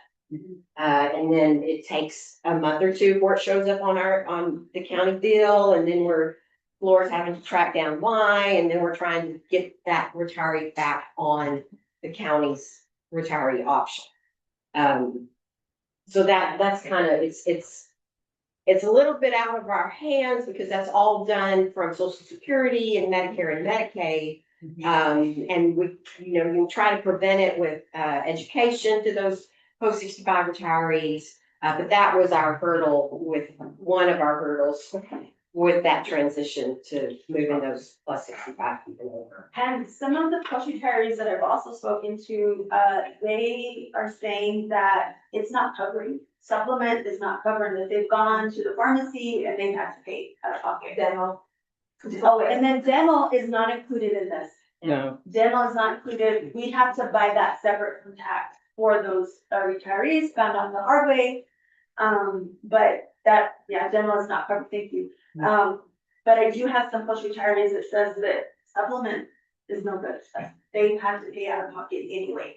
So the county's paying for something, but those are maybe like 30.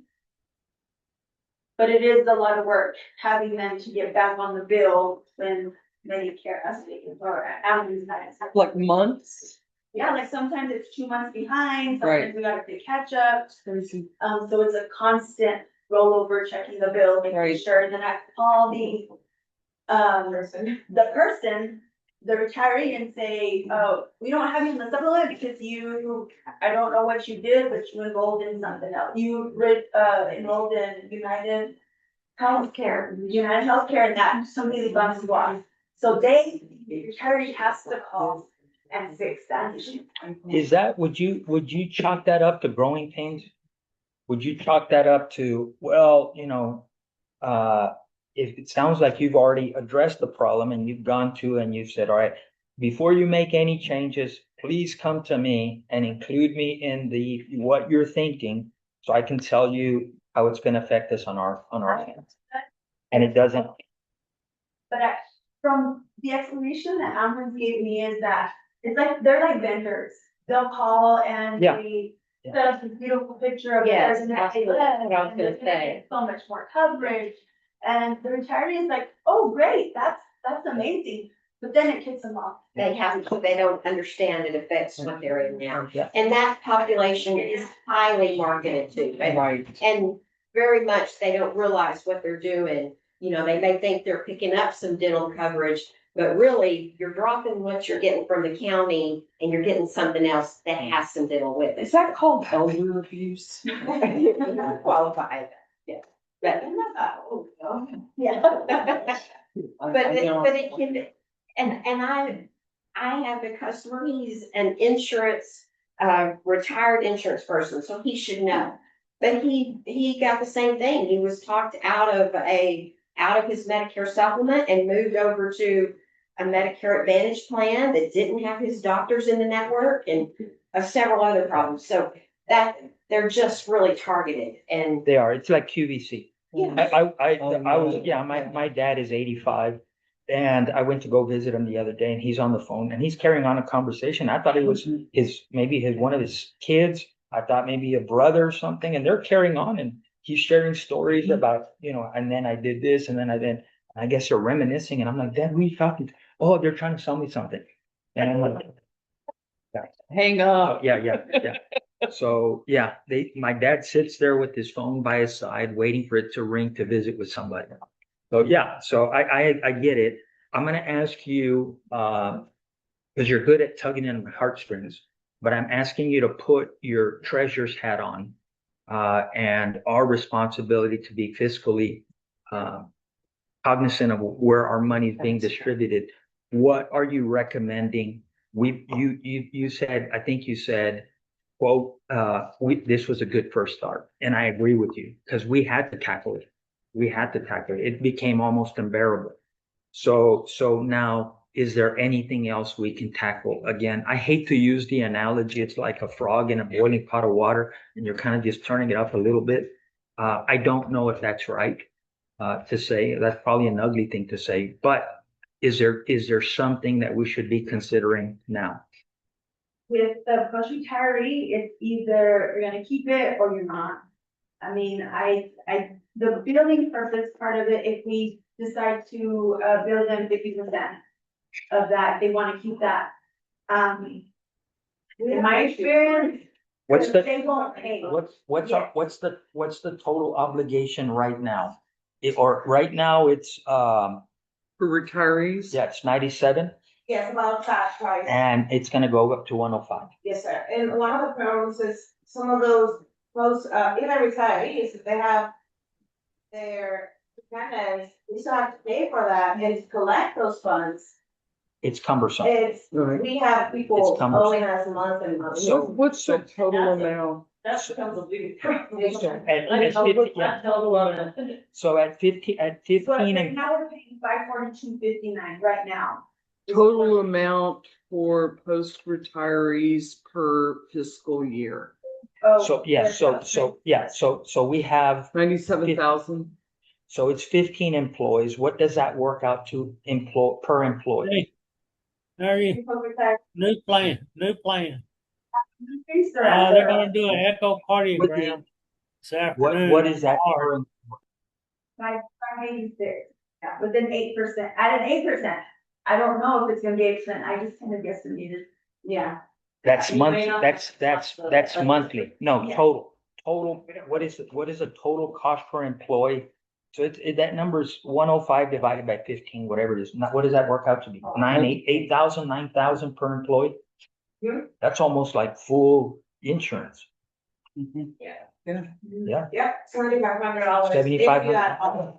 Which is like $8,000. Yeah. And that's if you don't have anybody retired. Right.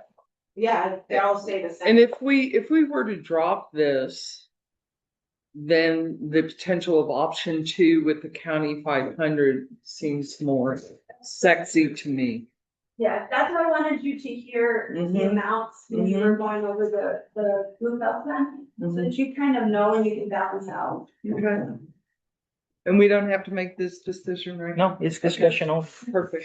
Have you guys discussed enough? I have. And I've Anybody- not discussed it yet. Does anybody have anything else to add? Fact that you. Please do. started Just on this note, want to encourage you not to think black or white, all or nothing. There's several options Yeah. in the sense of Okay. you already, Love you. of our counties who have this program, less than 50% funded at 100%. Some fund at 75, some at 50, a good bunch, not at all, it's up to the employees, because they just offer it convenience for the employee, because it is a good plan at a much lower cost than you get on the open market. Yeah. So employees pay for it themselves. Yeah. But you could also do some sort of grandfathering thing where employees who are currently on it, say, the new employees have to pay all or some, or something. It doesn't have to be all or nothing for everybody. Okay, well, that's good to know.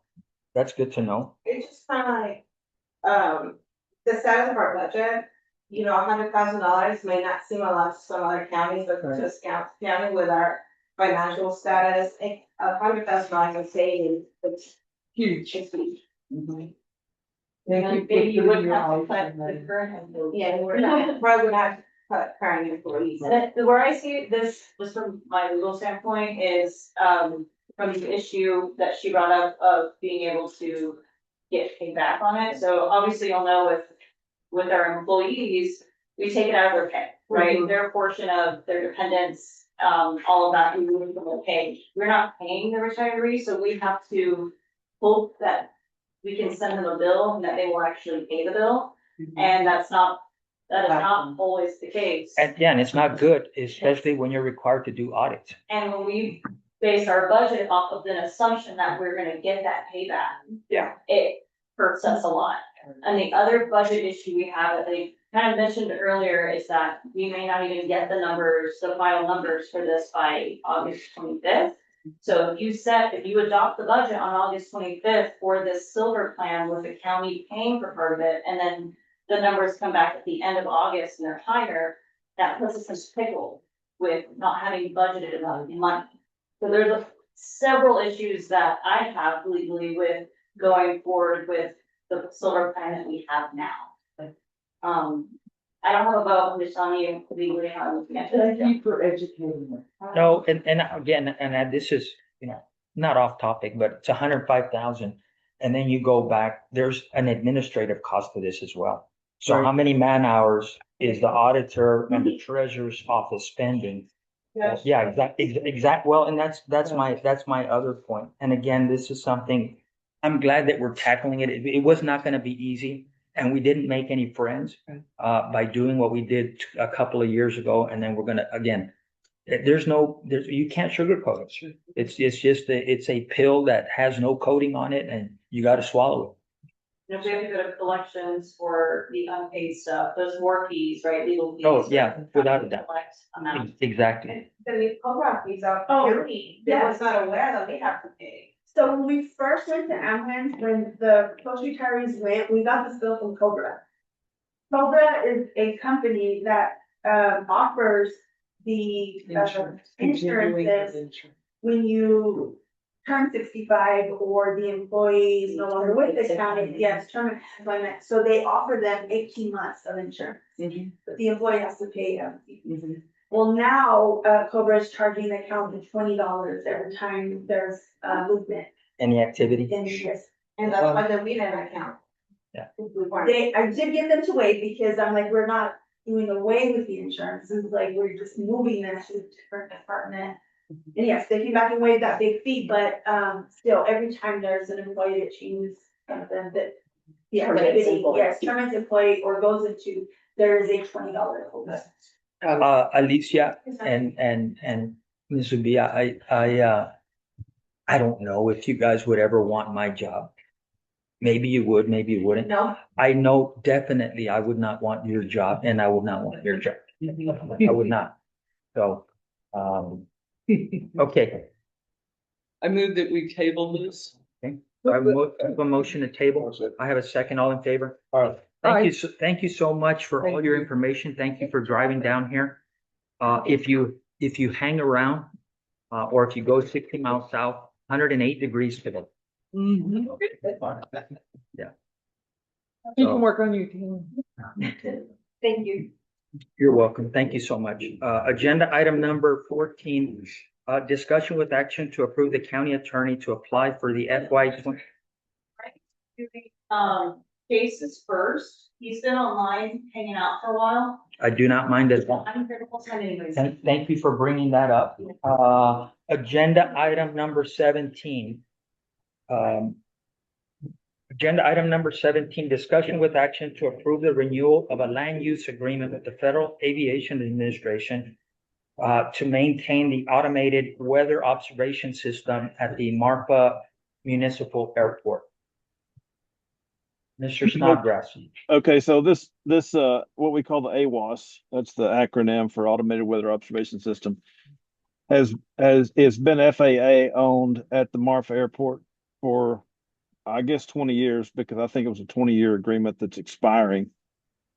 Um, we've been talking to them for a while about wanting to relocate it because there's actually two parts of it, but the computer equipment that processes the data is in the old county-owned hangar, and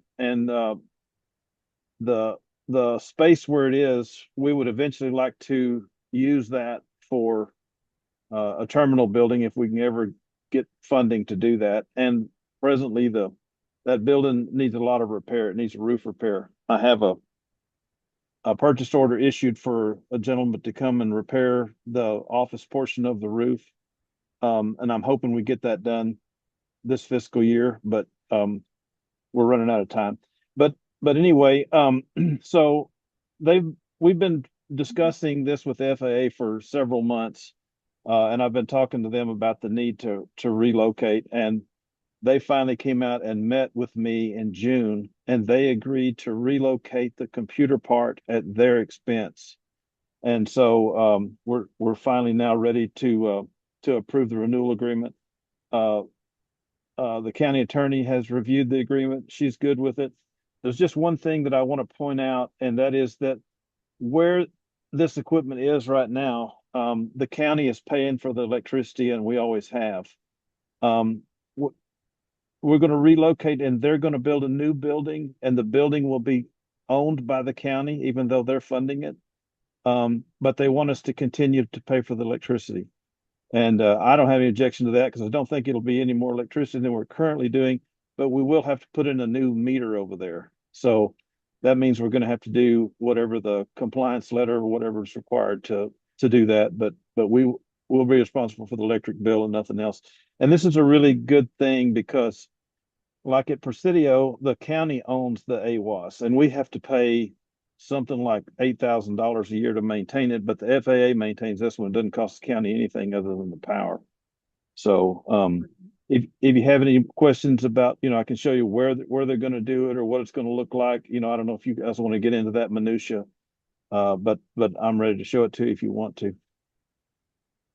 And have you offered for them to adopt the system in Presidio at the international airport? Yes, but the challenge is that MARFA is called a NIPIAS airport. That means National Plan of Integrated Airport Systems, and that means it's eligible for FAA funding. And the Presidio Airport is a state-funded airport. It's not eligible for federal funding. I applied to have it converted to federal, and there was the rule was, I think you had to have 13 airplanes based at the field before they would consider it. And of course, we don't have that. There was some extenuating circumstances, like if there was a large federal presence, national parks, border, and I put all of that in the application, and TxDOT said, yes, we agree with that, and they forwarded the FAA, but they never approved the application. So we remain a state-funded airport, and so we're not eligible for the FAA to come take that one over. Would you allow me to try to reach out to our U.S. senators? Sure. For them to support that designation? Sure. So I can bring up the letter where we asked for it before. It's been a few years. I submitted it 2 or 3 years in a row, and then I finally just quit because they just wouldn't do it. But yeah, I mean, to me, this might be a good time because there's a strong federal presence there, and of course the border issue is such a big national issue. It might be an opportunity to do it, but I just don't know if the bureaucrats will approve it or not. Yeah. But they might.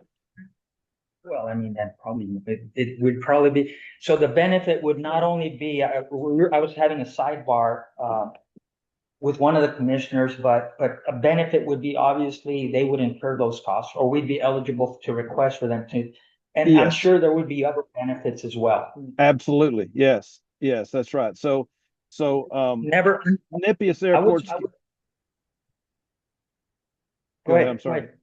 NIPIAS Go ahead. airports get what's called non-primary entitlement funding. Non-primary just means there's not an airline service there. And so the MARFA airport automatically gets $150,000 a year allocated to it. It has to be used for an eligible project. So like we have an eligible project that's coming up here to rebuild Taxiway Alpha. And that money that's accumulated up to 4 years, 600,000, that'll be the first funds they use. And so if Presidio Airport could be adopted into the NIPIAS, it would also become entitled to the non-primary entitlement. So some of the improvements we've been wanting to do at Presidio, there's a greater chance we could get them done because of that. Never underestimate a Elected, sure. general. Yeah, never underestimate the power of a U.S. senator making one simple phone call. Yes, and I bringing totally up- understand. Yes, sir, absolutely. And for a bureaucrat to say, okay, we'll do it. If you have his So- ear, so that's great. Yes, sir. Okay, I'm all in if you're in.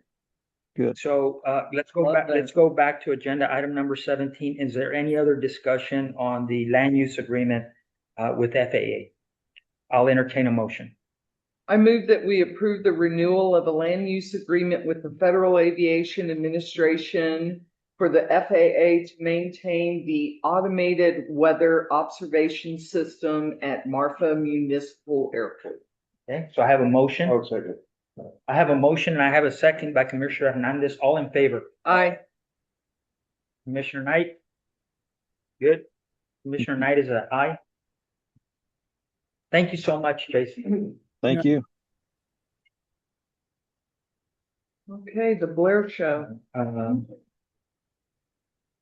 Hey, Chase, are you still on? Yes. Yes, I'm still here. Just one last thing. Have you ever heard of an EAS grant program? Yes. You're talking about air service, an air service grant.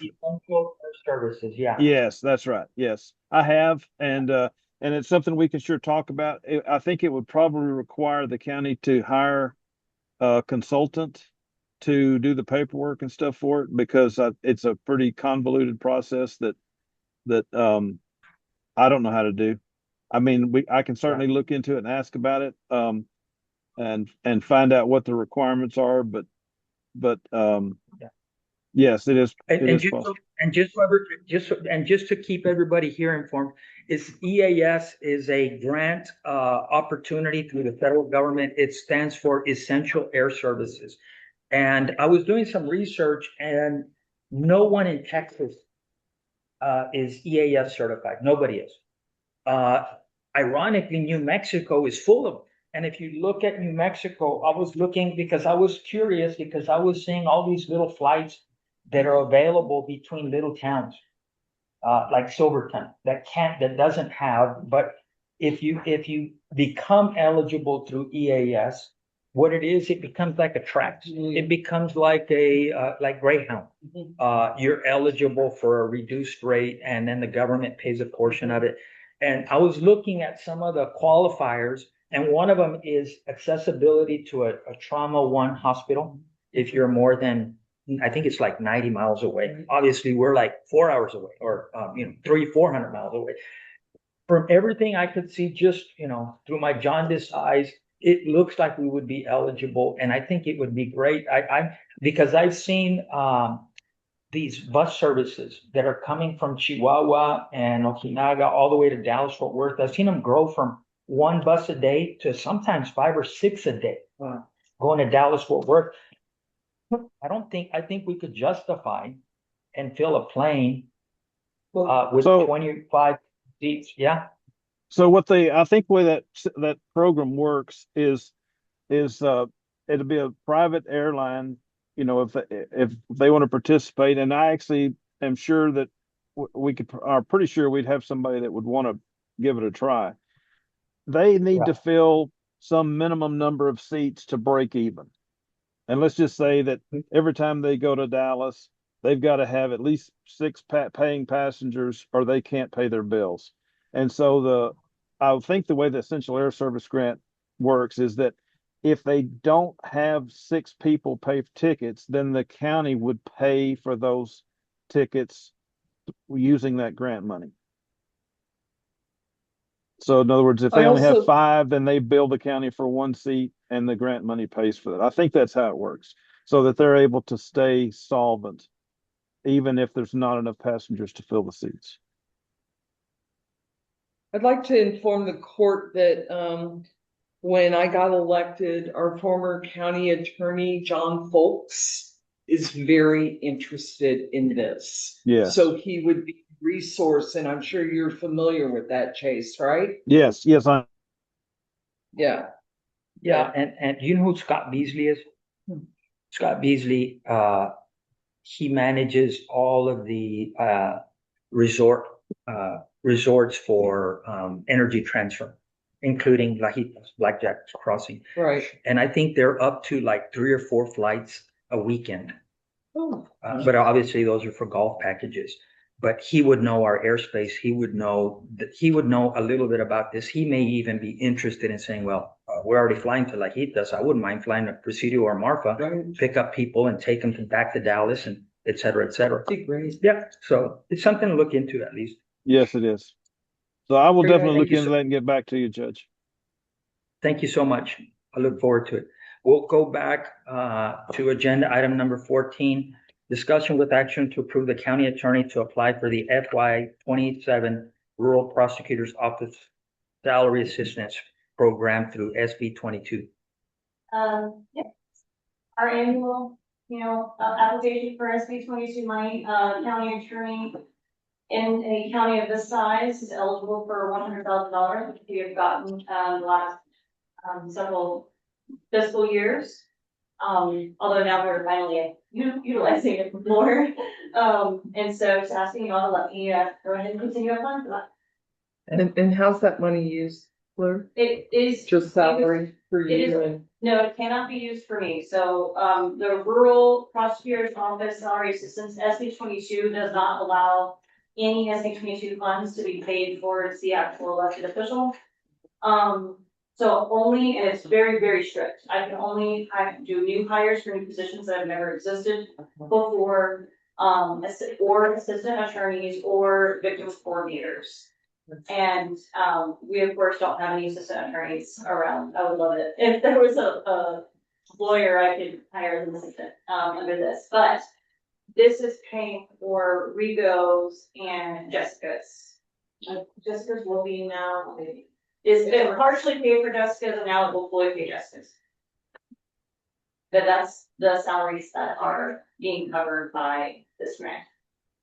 so if it's paying Jessica's, didn't we go after a different grant for her last year? Yes, so the VOCA grant paid 80%, it required a 20% match. Okay. The 20% match we used out of SB 22, and I confirmed with them because one, SB 22 is state funded and VOCA was federal funded, I was allowed, and only that circumstance, to use another grant instead of providing match for the first grant. We do not have a VOCA grant for this upcoming fiscal year, but the SB 22 funds will fully cover her anyways. The unfortunate thing about SB 22 is if it's use it or lose it. So the past few years, we haven't been utilizing the full $100,000. Especially because it's so limited on how we can use it. So all the money goes back to the state if I don't use it. Got it. And that will be the, vocal position under the SB 22 is one of the positions they have requested for the budget. So you will have to approve that position to be created. In my SB 22 budget. I have multiple. Yeah, if you see my budget, I have multiple different budgets. One of them is my SB 22. Okay. So you'll see the breakdown. So you said it allows you to hire an assistant prosecutor. Yes.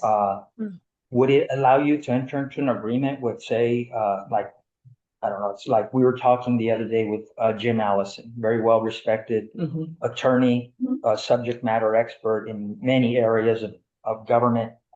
Does it allow you to enter into an agreement with him? No, Jim Allison, is a contracted attorney, so Right. we pay him on contract. SB 22 is only for employees of the county, so I That's don't have to hire Jim Allison as an employee for City County, and I can almost carry he is no interest in being No. one of our employees. But no, I wouldn't be able to use the funds for a contracted attorney, like a litigation firm or anything. Okay. But if someone, It could be a part-time. if someone rambled into Presidio or Martha as an attorney and Yeah. could be an assistant, you could hire. Yeah, if there's an Okay. attorney in Marfa, maybe they're semi-retired or maybe they're just home health and they don't need an attorney normally paying them, they want extra. So- I'm so sorry, how I could much- Totally hire, another attorney. I just, right now, there's no one in the county that has the appetite to be an assistant attorney for my office. And that's why, It's that, understandable. and that's why I brought up that hypothetical, because I don't even know, like, now that, Jessica's position is gonna be fully funded by SB 22, how much are you gonna have left over? Almost none?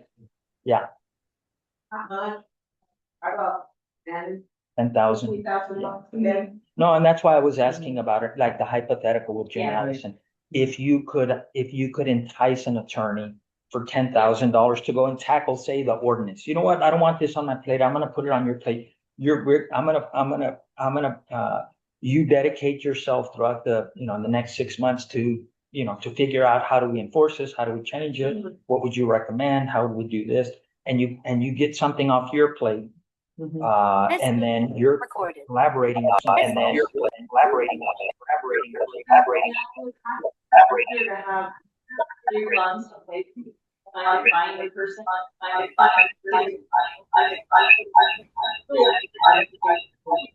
can't hear you. So it's more.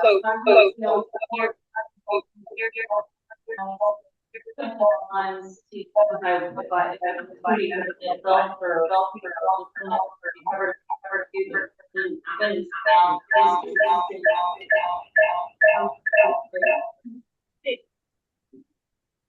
then I didn't hear a word you said, but I'm sure it was profound and I trust it. very important. Okay. Well, I'll make a motion if you'd like, Judge. Please. I move that we approve the county attorney to apply for the fiscal year 2027 Rural Prosecutor's Office Salary Assistant Program. Okay, so I have a motion. Do I have a second? I have a second from Commissioner Knight. Any other discussion? All in favor? Aye. Thank you so much. Agenda item number 15, discussion with action to approve and adopt the resolution for the 2027 Rural Prosecutor's Office Salary Assistance Program. So a resolution that goes tethered with the application. So I'll entertain a motion.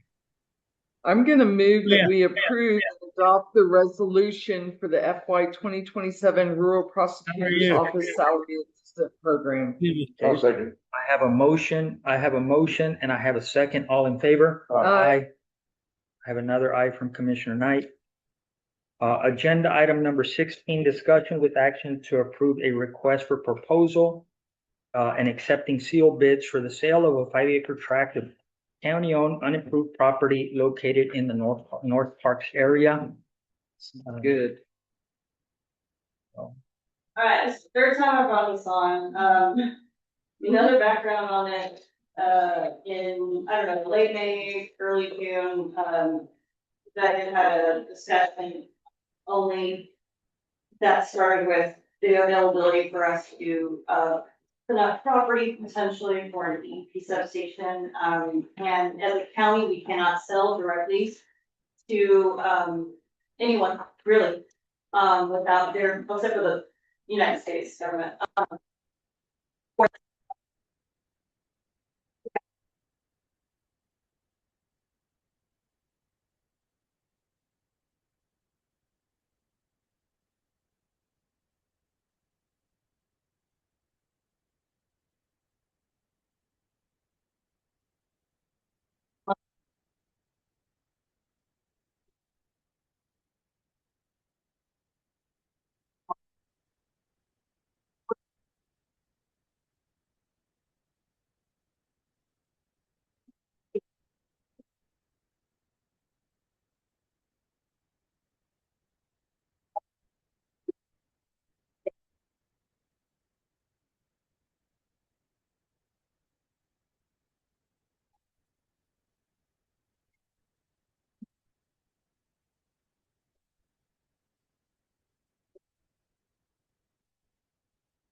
You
have Commissioner Cole, it's probably line vote.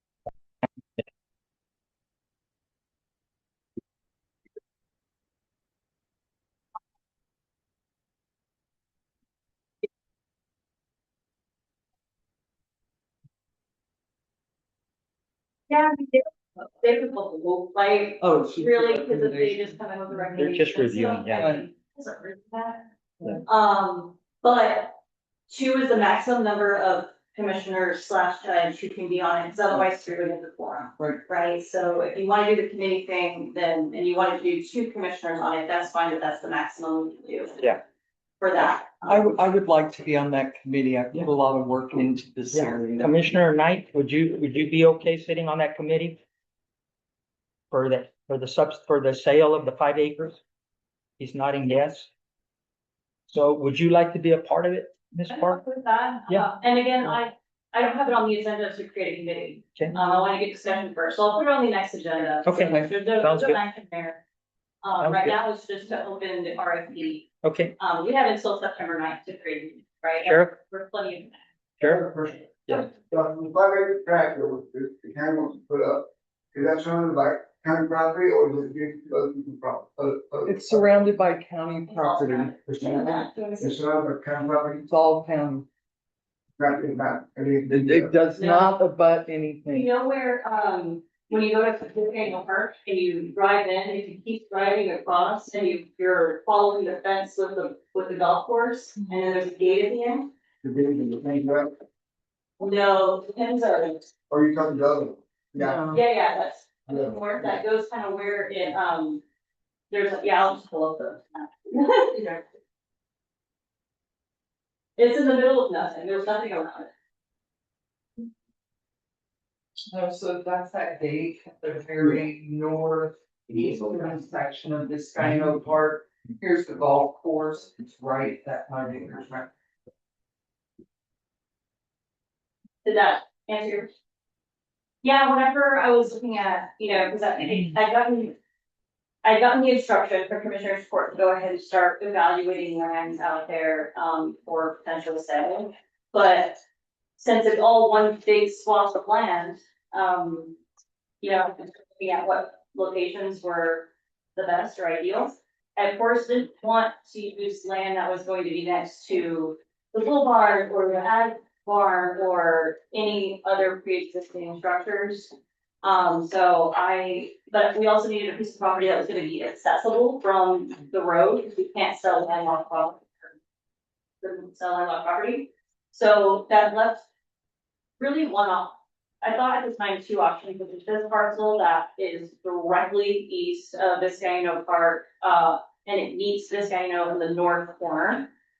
And then there was another slice of property I was considering, that is further, a little bit further north, that is just to the east of the golf course. The problem with that one was the golf course immediately abuts the city of Marfa, the animal shelter lease, and there's no easement from there. So then we were gonna have an issue with creating an easement through the city's lease, for access with all this equipment and everything. So this one just ended up being the cleaner option, for all those reasons. It is, again, there's nothing around it, besides Viscano, the line of Viscano Park meeting its boundary on the west side. Okay. So you're asking for us to approve the RFP Yes. and accept the sealed bids. You don't want us to form a committee yet? Well, I didn't put it on the agenda because I wanted to first have a discussion to see if that's the direction you wanted to go. Okay. And then I'll just put it on one of the agendas for this next month, since y'all do have the appetite to have a committee do it. Then I'll just put it on a future agenda. I'd like to move that we approve this request for proposal RFP 2026-01, requesting and accepting sealed bids for the sale of the 5-acre tract of county-owned unimproved property located in the North Parks area. I have a motion. I have a second from Commissioner Knight. All in favor? Aye. Good. Maybe. Yeah. Thank you, sir. Yeah, it's 12:33. I'm gonna take a reset and then we'll come back and wrap up. So let's take 10 minutes. Let's take 10 minutes and we'll come back and start our budget workshop. Thank you. It is the 12:34. Everybody? Okay. We are back from a recess, as I said, it was 10 minutes. How long were we gone? 30 minutes? So again, thank you for being patient. It is 1:17 PM. And we are back in court. And we left with, do you guys want to go through department reports? And then we'll tackle budget? That way we can bolt as soon as this is over with. Yeah. Okay. Okay, so agenda item number 20, discussion with action to approve Presidio County Department reports.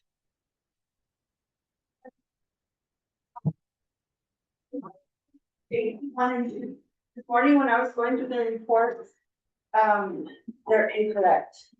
And it affects one of the invoices that we pay out, for services.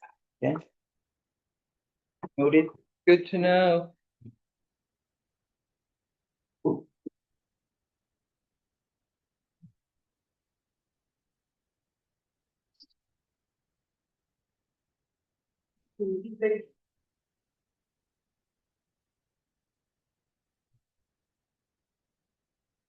So I've already reviewed these, and I did not know the invoice was incorrect, but I'm happy to make a motion whenever y'all are ready. I'm ready. You ready, Commissioner?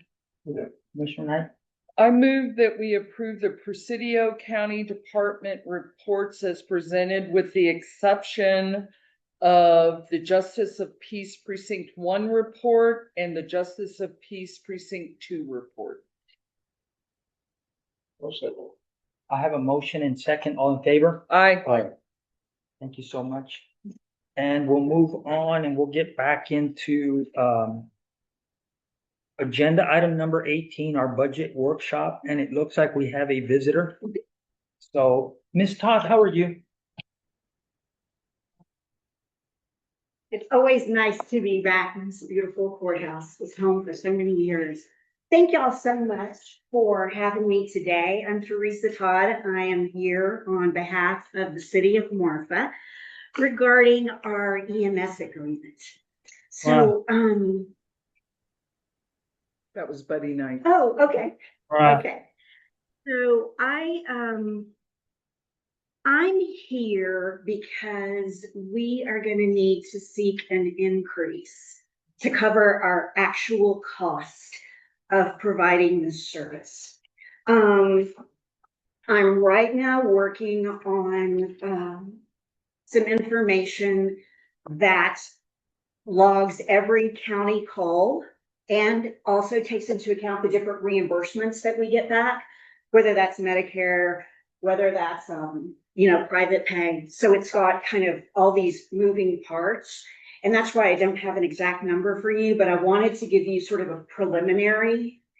And what we're looking at preliminarily is the cost of this service to the city is at least $125,000. Okay. What is our contribution now? 65. 60, okay? 65. I'm sorry, $65,000. Yeah. That is your overall annual budget for EMS services is 125,000. That our overall budget ranges between 700 and 800,000. So what was the 125? That's what That's our contribution that's for the them. estimate. Our preliminary estimate is that it's at least 125. It's looking like between 125 and 150, but let's talk about 125. With the interlocal, I think I was actually in the room when it very first started, when the county started to have expenditures with the city, and it was in Presidio. Jake was judge, and Presidio EMS came in and they showed a chart and they were like, look, it's costing. And so we were like, oh, wow, it really is. And I was thinking, most of the people who were in that room have already passed. I think I may be one of the only ones left. But Jake, at that time, was the one who came up with the ratio of 2 to 1. Mm-hmm. And I think, that's been followed now. I think that was in, I want to say 97, maybe between 96 and 98. So it was a really long time ago. And in that time, the cost of providing the service has really increased, and Martha is able to go and help Presidio. What we're hoping is that with the new ambulance, that Presidio will be able to run like a second on-call crew. So if they have a second call, they will be able to, run another ambulance. Because when we do it, then Jeff Davis County covers us, and it just starts this whole domino effect that leaves people uncovered. So that is our hope as far as the new ambulance is concerned. Have you had any discussions with the city of Presidio? No. We have not. Okay. No, it ends up that preliminarily 18 to 20% of our calls are in the county, and only a portion of that is the city of Presidio. There are others, car wrecks, areas outside Marfa. So, and it's not, the numbers that I've looked at so far, that's not 50-50. Those calls are more expensive because if we go down to Elephant Rock and pick up, the mileage on that at $24 a mile, which is the billing rate, is of course going to be more, but there are fewer of those calls than just regular calls out in the county. And that's what we're going to break down for you to try to get you an exact number, but I know y'all are quick moving towards your budget adoption. Have you ever looked at any of the data from the city of Presidio? I have not. Patty, are you there? Yes, Would you print out the last report that was submitted by the city of Presidio EMS? Yes. Just so you'll see the format, because I like the way and I know it comes with a certain software and agreement that they have, but they're pretty good at tracking all the call volume, and I think it would be very. It's the software I talked to y'all about. I noticed that when we were doing the rural ambulance grant. Right, we were doing that interlocal. Yeah, because I'll tell you this, and I know I said it before in open court. It's, the county's 4,000 square miles. You guys are responsible for roughly about 6 square miles of that, roughly, maybe 5 square miles. And then we enter into an agreement with you, but I don't know why you would, because it doesn't, it doesn't, it makes you responsible for a huge swath of what we're obligated to. So I understand. Joe, are you saying that Marfa or the North County is only 4 square miles of the overall mileage? The city of Marfa's city limits. Oh, the Is- city limits. The city limits is, Gotcha. yeah. Okay. So okay, but roughly geographically, when you look at the map, they cover probably about 2,000 square miles Mhm. of the county. Yeah, because I just got the map showing the EMS line and everything, I and know it's at least half. It may even more actually than be half. more. It's I think- more I than think it half. is more. To me, the big difference is, it's Cibolo Creek is pretty much the line. Elephant Rock, Elephant that's Rock. the line. To me, the one that glares out at me is, all the colonias plus the city of Presidio is all south of Elephant Rock. Right. So Shafter, Redford, Candelaria, Rosa, oh, here it is. And this is just so you'll have, Judge? this is a report that they submit. to- Okay, But okay. it'll have, and it breaks it down by city calls, county calls. And what is the name of the software? Troy, you're still online, right? May I borrow this? Yes, yeah. Just don't forget Okinawa too. Yeah, and that's. That's okay. The EMS director for Presidio, Troy Sparks, will have to walk you through it. Okay, great. But what, I guess what we've noticed, looking at these reports, we like the way it presents itself, because it tells us, if it was a, city of Presidio call, if it was a county call out, and then one that you won't have, or you know what, actually you do have, because I have personally witnessed, a Customs and Border Protection vehicle, Yes. red lights doing this, and Ojinaga ambulance, Cruz Roja ambulance following closely behind them. They park at that pull-off site by Cibolo Creek, and they. Really? Yes, I have a picture. I know I have pictures on my phone of it. And then they move the patient from the Cruz Roja van into the EMS van for Marfa. Right. And then they shuttle them to Alpine. Wow. So the information I have is roughly the EMS budget for the city of Presidio is pretty close. It's probably comparable to you guys. I want to say it's closer to $1 million. You're saying it's 700,000 to 800,000. The Presidio ambulance one is about $1 million.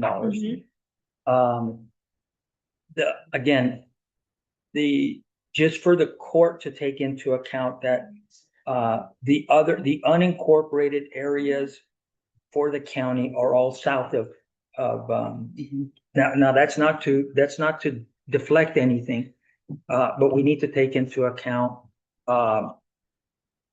miles driven, an average call out from Marfa to the Alpine Hospital and back, and then miles driven from Presidio, city of Presidio, to Alpine and back. And this is not for today, but one of the things that I know we've talked about is it time for us to start considering an ESD? It is. And I agree with you. And I think I'm hopeful that the one in Brewster County, The North Northland. Brewster passes. They've done a lot of work. I think we'll have a plan that we'll be able to follow to hopefully see that through. To make sure that, are we doing things, is there a better way to do it? And I think there is, and I hope the city of Marfa has an appetite. I know the city of Presidio does, and as the county, we should as well. We should have an appetite. For And doing this. they've really made it work in Brewster County with their South County Yeah. ESD, because, they're even farther apart than, the Presidio and Marfa. Right, yeah. So I think that's definitely something that's important to look into. Did they hire, did Brewster County hire an expert to navigate through this? No, Greg Hennington with his Knowledge extensive knowledge. of the Terlingua. Then they had the Terlingua ESD helping them. Yeah. They had Sul Ross University crunching numbers. Yeah. They had Patty Roach doing the accounting. They had Mark Rose, who used to be LCRA, that helped on the political piece on how to sell it to the public. It was like Brilliant. it was a fine-tuned watch. You know, and I go back and I look at things like this. As we see, are trying to stretch our dollars, recognizing we have to do more. We're obligated to do more with less money. And then fairly distributing it to make sure that the things that we really need to get done, they get done. But the county collects no sales tax. None, even though there's mechanisms for us to collect a portion of sales tax. Like hot tax either. Exactly. And hot. And, Tried that. Yeah. And again, I go back to the same thing. You've got Cibolo Creek Ranch, the resort. You've got up and coming Shafter. That's going to be another resort. So that will be, we have anything outside the city limits of, half a mile past Lajitas Golf Resort, all those Airbnbs. The Rock House is a good example. Anything along those would be eligible for the hot tax that we haven't tackled. Well, we did in 1995, Judge, Right. and we got legislation for it, and it was killed by John Poindexter. Yeah. So And- that is the Yeah. history of why there's no. Well, and also I think that the hot tax that is in place right now has been totally, the percentages have been used up between the city of Marfa and the city of Presidio. I don't think there's any more that we can go after. She thinks that like the county can't tack on its own class tax. Right. But No, but I'm Well, they talking. can only get, but that's passed on directly. I don't think it's not, no, there's no. it's not added on like a sales tax. There's a I thought there was No. a cap. No, you have jurisdiction over all of those Airbnbs and, you know, any Outside, hotel, like anything, Cibolo Creek, that's in the county. Yeah. That's Like- yours. Like El Cosmico and Liz Lambert, she voluntarily, Pays the city. she complied with the hot tax, even though technically she wasn't in the city limits. Exactly. of She did. Yeah. She did. So, I mean, And John Poindexter has started doing that with y'all. He wants the advertising, because if you pay hot tax to the city of Marfa, you get advertising on all of our, all of our social media. Right. So what we're looking for here is just to recoup what it costs us to provide the services under that contract. And so to that end, we're using only loaded miles, which it would be higher if we didn't, you know, if we did the whole way to and the whole way from. But we're basically looking at each one of the reimbursements. Most of it's Medicare. I think about 45% is Medicare reimbursement, which, as you know, is lower than the cost of providing service. So I'm not sure when y'all are going to be taking action on your budget, but I'd like to get this information to you. And what I'm hearing from you, Judge, is that you'd like some of it to track this format. well, it's easier, I think, if we had some data, and that's just to give you a go by of what, a product that Sure. they're creating that we kind of like, because it gives us something to look at. And I mentioned this to Jesse when we were working on the I remember rural you, ambulance yeah, you talked to me grant. about it as well. That it would be very nice because we get monthly reports, if we could compare apples to apples. Okay. That would help. But am I hearing you correctly? You're saying that maybe 125,000 as an overall budget from the county to the city, and that covers the 20% calls that are out for the county? Yeah, it's 18 to 20, and we haven't worked out the exact numbers, but it looks like it's somewhere between 125 and 150. I know everybody's asking for money. I know you have to stretch your dollars. So I think probably the 125 to 135 area is probably what we're looking at, and I want to get you the data to back that up. Can I get that to you by Monday? Yes. Would that work? Yes. Okay. And I mean, if you want to be the go-to, and then Okay. and then you can distribute it to. Absolutely. Okay. Absolutely. Great. And yeah, okay. So it would be increasing the contribution from 60 to 120. 65. I'm sorry, 65 to 125,000. Yeah. That would be their request. Yeah, contingent on the final numbers, but it looks like preliminarily. Yeah, get that to me. You got my number? I do. All right. I do. Do y'all have any more questions for me while I'm here? No. I Nope. mean, Thank you, darling. Okay, thank you so much for your time. And I don't, y'all are almost done and we're just starting. Right, So right. the grind begins for us. Can we? So thank y'all. It's good to see y'all. Thank you. Holler if anybody has any questions. Thank you. Ms. Todd, we're gonna call on Troy Sparks. I don't know that he's, but if you want to sit and listen to his. That's with the Presidio Well, that'd be great. EMS. Thank you. In the spirit of us being very equitable, I wanted to make sure that both EMSs could come in front of us. Mr. Sparks?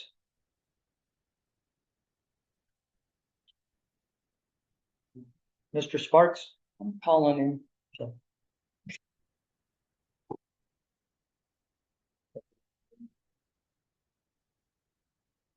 We might have had to go out on a call, right?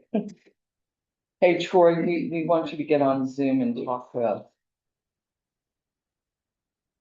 Are you available?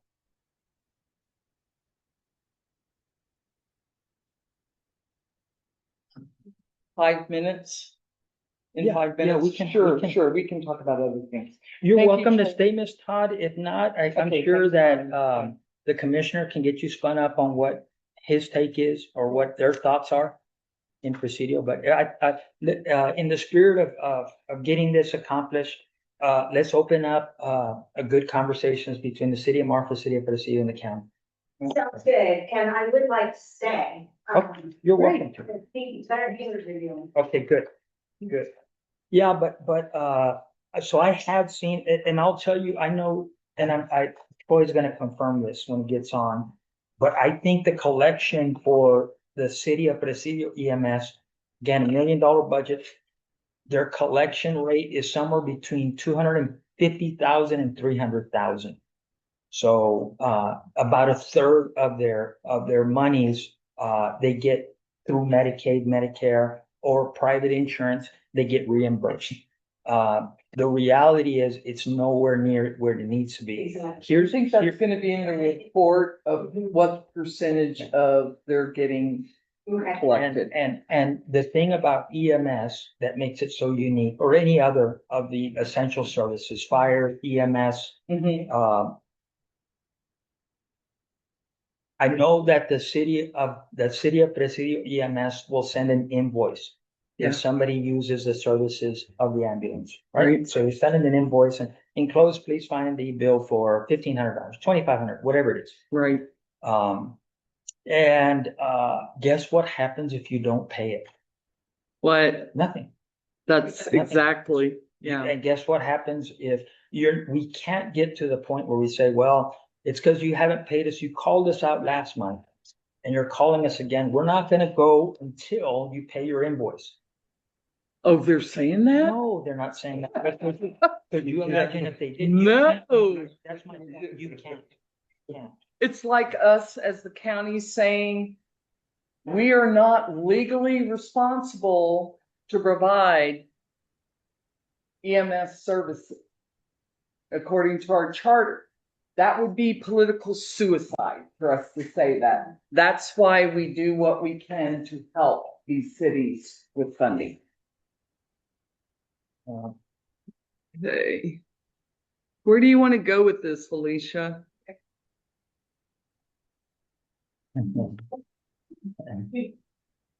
So on your drive, you'll see the budget assumptions for today's meeting. The first one is assume staff already approved. Assumes no raises for current staff, assumes raises.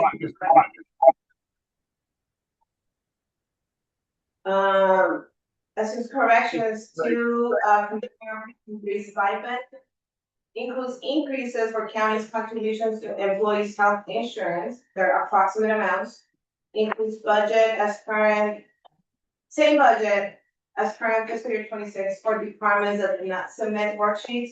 Assumes no transfers to other funds and assumes all requests from different departments. You're on number one? Yes, sir. It's the budget assumptions. There are gonna be This one, Joe? increases. Yeah. That, Yeah. Does it include the 1.75% longevity increase? It doesn't include any increases.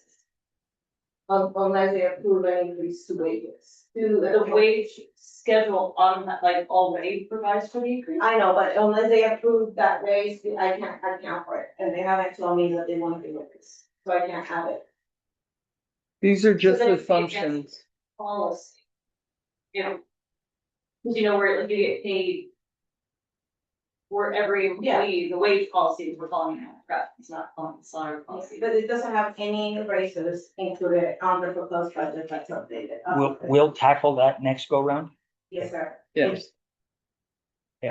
So for right now, if you look at the summary, I did some corrections to the proposed budget from the previous meeting, and if you look at number 4, sorry, just put them out of order, but number 4, expenses and revenues. You'll see the differences there, from fiscal year 26 to fiscal year 27. And then I also did another table comparing, the difference between increases and decreases for those departments, and I added a percentage table, so you can kind of see what those specific budgets what percentage will be increased by. So if we go down the list, you see, like the county judge, his budget will be increasing 1.97%. Election budget would be 142.24% increase. You're on number 2? Number 4, Judge. Okay, thank you so much. Okay. The county and district clerk budget, that would be a 2.21% increase. County commissioners would be a 16.81% increase. The Veterans Fair Office would be a 20.909% increase. Non-departmental would be a 30.29% increase, and this does not include any extra requests from the cities regarding this EMS. JP2 Presidio, that's a decrease in the budget, and that has to do mostly with budget line item transfers. And the adjustment to their new software, because we already paid that first year, the cost for that is decreasing for this next fiscal year. Same with JP Marca, that's a 4.06 decrease in the budget.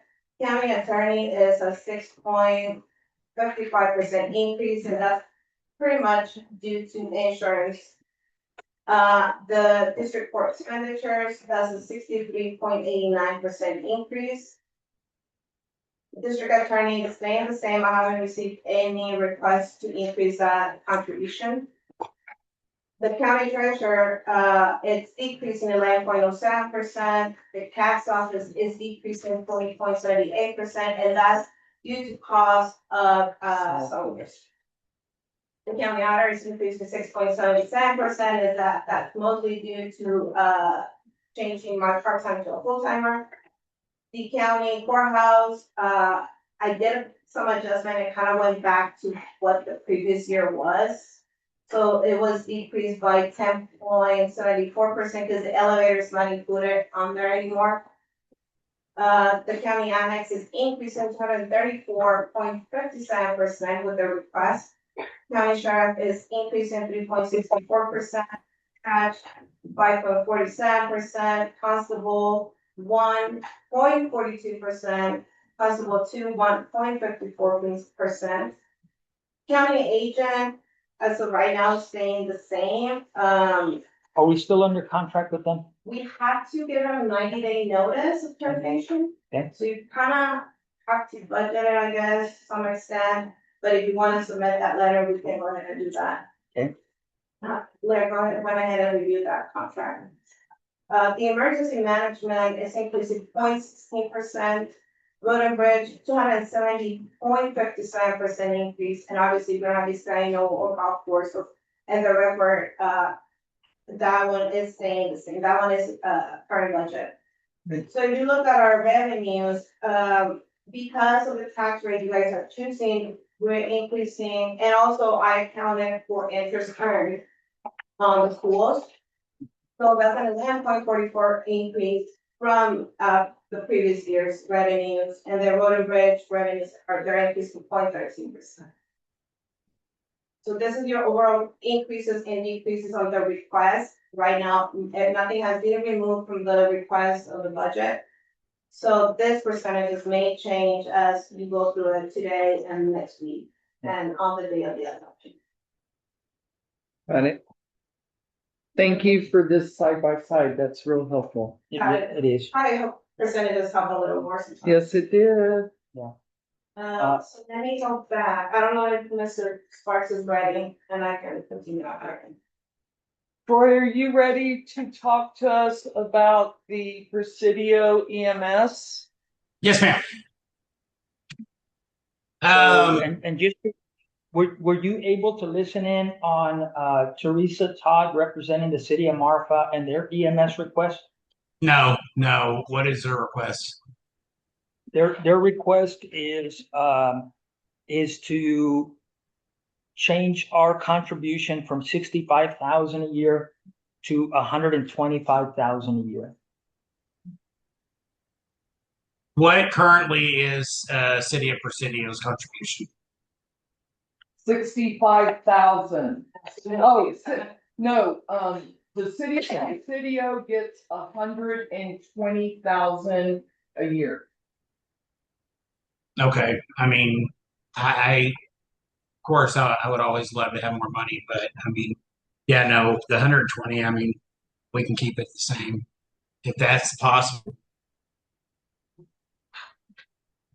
Troy, I thought that you and I had discussed this and you were contemplating possibly asking for a important piece of equipment. So I am, but I also looked at the fact that with the 500,000 on the House Bill 3,000, that covers an ambulance and it covers the equipment for the ambulance. So I can get that out of that money and not put a strain on the county budget. So I think Troy, that is really kind. Yeah, I mean, I just can't see, asking for more and saying, all right, hey, let me put that on the budget and just take advantage of the money that's there with the 3,000. So yeah. And this is a side conversation, but I'm gonna assume that you followed the Brewster County and their creation of an ESD. Oh, absolutely. And I just want your 2 cents. Is it something you think we should start looking into? So with ESD, with ESDs, I mean, it depends on, if you're going to do the EMS ESD or if you're going to try to do fire and EMS mix. But ESDs are a good thing. They've been around for a while. It allocates money straight to the emergency service district versus having to pull it out of the county funds or city funds. So yeah, I mean, that is the direction of Texas. I mean, almost every area throughout the state is trying to go ESDs, and that way, when they get those funds, it's strictly for those departments versus a county gets their tax revenue and then they have to split it up between multiple different departments. So yeah, ESD is a great way to go. I would definitely like to bring in like Safety or one of them and have them do an analysis on the county just to see if it's something to even look at. But yeah, no, I think especially for Brewster County, it's exceptional. You mentioned an entity or a company that does that? So Safety out of Austin. They're the ones that basically set up. They're the ones that were the pioneers of setting up ESDs. They've done like the South Brewster. They were the ones that Greg brought in for that. And then from there, the ESDs are basically joined their association, and that way they stay abrasive on all the new laws dealing with ESDs and everything else. So yeah, they're the ones that basically help. You can bring them in, and once they do an analysis, they can also help the promotion to take it in front of the voters. Right. Okay. So I definitely support ESDs all the way around. Thank you, Troy. Do you have, I don't know if this is, maybe if we did, a fiscal year overview instead of a monthly, maybe just one, I guess, collect all of your EMS director's reports, put them in one report. I Do can. you have a mechanism? Yeah, so the Yeah, same I thing, can. just so we could look at, just so we could look at them, yeah. Yeah, I think it'd be good. I'll call ESO right now. I'll mute my mic and I'll call ESO and have them run the reports and I'll send them to all of you. So what do you pay for that service? But that the service that you all use, it's a collection agency? So I have Emergicon that does my collection, but I have ESO that does all my electronic PCRs and I use them for the data. And I think I pay like, I think it's right at 6,000 now for our electronic PCR company. However, I pay them out of we get money from our rack every year. So like me and Martha, we split up our money. And so our portions are like about 27,000 that we get from rack. So I automatically pay for my ESO from the rack money. And that way it never comes out of my city budget or my county budget. It's all state reimbursement money from tobacco funds. So yeah. It just helps me run cleaner reports and get better data. What is, and forgive my ignorance, what is RAC money? RAC is a regional advisory committee. The state of Texas basically says that they split up the state and all these different RACs. And so like we have to be compliant and involved with RACs in order to stay compliant with the state of Texas with DISH and all of our obligations. So okay, it's just good money to come in for reimbursement. But I assume you don't know if obviously the EMS in Marfa doesn't. Yes, we split the. We split the 27,000. But this got brought up when we had our task force, Judge. Absolutely. And we actually mentioned to Jesse Pena, who is Troy's counterpart in Marfa, that it would be wonderful if Marfa could get that software.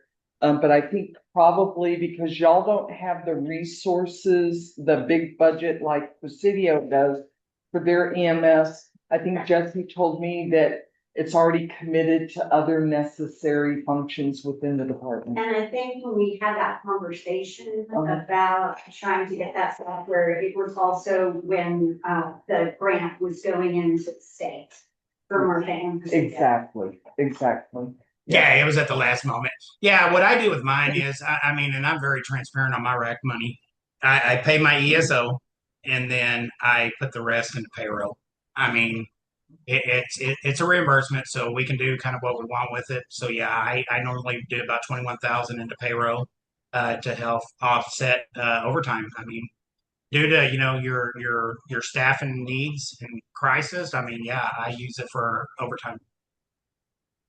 21,000 or 2,100? 21,000. So it's 27. Me and Jesse both get 27,000 and some odd change. And so I pay 6,000 for my ESO and 21,000 on payroll. And I'm not sure what Martha's going to use that for, but Jesse had preliminarily talked about using some equipment. Yeah.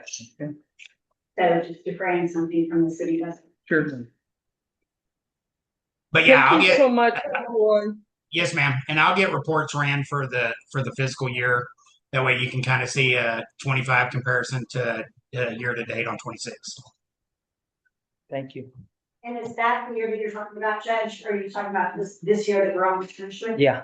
Thank you. Yeah. And even if it's 11 months, or if you want to go back, say, October or November to present. Yeah, I'll go to October 1st till now, and then yeah. It'll just give us more information to look at and evaluate, and kind of go from there. Yeah. So, any other discussion on EMS? No. Okay. So we'll move on. Thank you so much. Thank you so much. Absolutely. You bet. Good to see you again. Yes, sir. Well. So going back Number two, is the summary of funds. And right there, I updated those numbers with, like removing the elevator from, the county courthouse budget, some other adjustments that we did with software. You can see right now, our revenues are about $6.7 million. Our expenses are about 11.5 million, so that's a shortfall of 4.8 million. And if you were, because you have to have a balanced budget, you will have to cover that shortfall with fund balance. That will leave your fund balance. So right now, and again, I always make this note, these numbers will change. These are just preliminary numbers with the fund balance. This we have to pay. We still have the 2 months of the fiscal year, and we still have year end to figure out. But so right now, you would be left with like a $1.1 million fund balance if everything that's in the. If we leave everything in. That does not include wage increases to the employees would be, is what would be there. Gotti, would you do me a huge favor? Would you print out that page that we're on? Oh, thank you so much. Do you want a copy of it? It's just easier for me to look at it that way. Yeah. So if you want to, we can kind of start looking at it. Yeah. And this is, again, thank you so much. You want to burn a copy of this for you?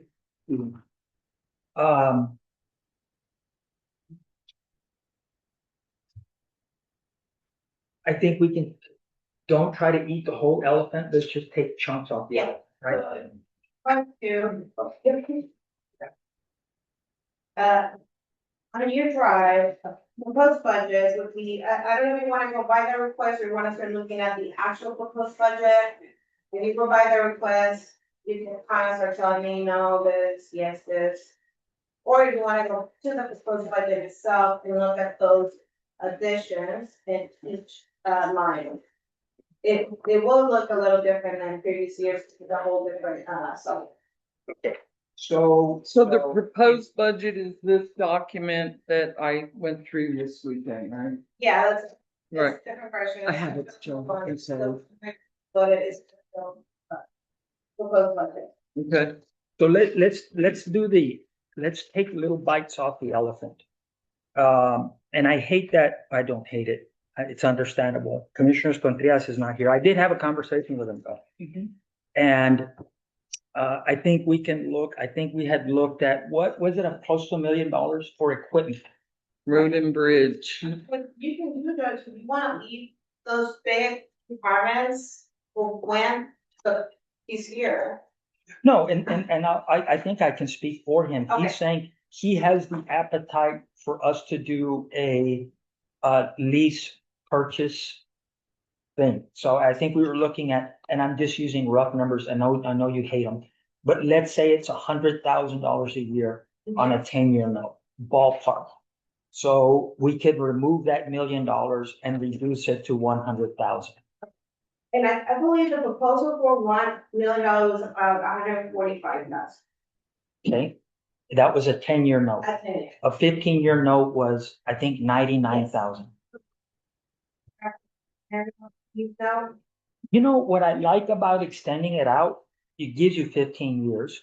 Again, if I recall in the proposal, there was no penalty for early.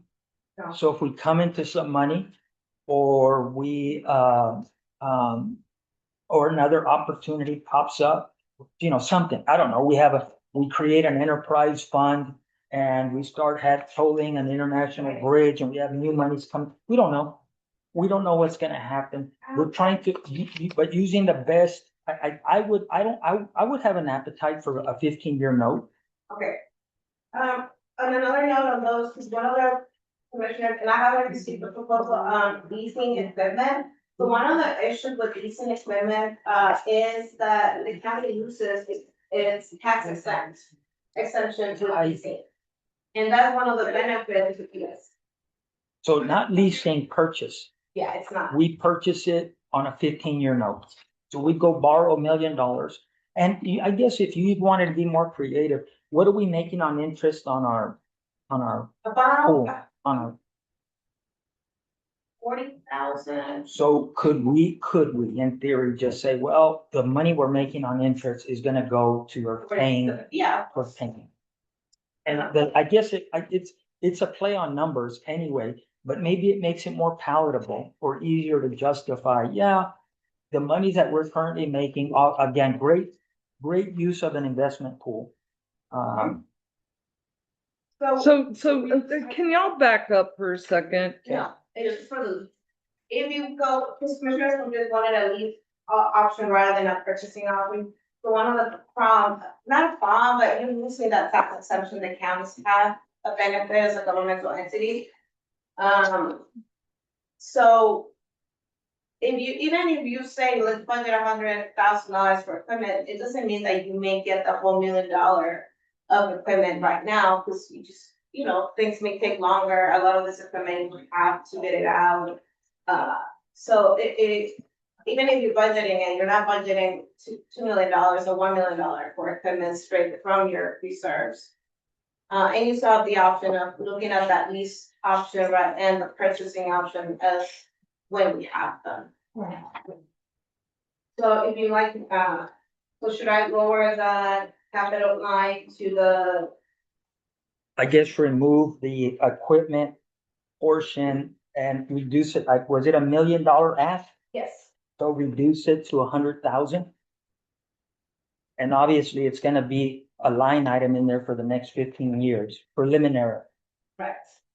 So what department number is Road and Bridge? Because I spent a lot of time going through this line by line, and it's 2,000, and that's towards the end of this document. We have about 6,700. So it's budgeted 2,000. If you look at the top of that, you'll find it. What, Find the fund line. do you know the page number? It's this It's one. different than what I have Here. here. So. No, I know what it's on here, but Okay. You have to print out my fine. this page what? 123. Okay, that's perfect. And that's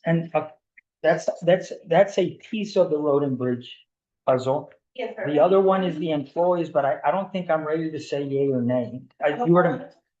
I know he had a request for some new employees. So, well, Judge, if you look at in the drive, I have a Excel workbook in there that's called request, fiscal year 27. When on there, you have to staffing request. One is the crime victim to be coming out of N22 for the prosecutor's office, the county attorney's office. But you'll have to do that as well, if we choose to. The auditor has pretty much been approved. The assistant auditor part-time, right to full-time, and then Road and Bridge does have two tabs. Instead of having that temporary budget, they want to turn those into 2 full-time laborers. Is that number 6? It's number 6. And the first tab in there is called staffing requests. Fiscal year 27. Okay.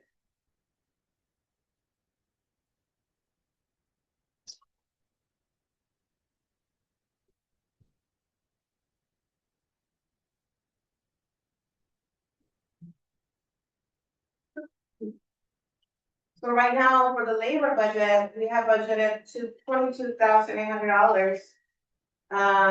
So that would be added to the cost of turning that labor line into an actual full-time employee line.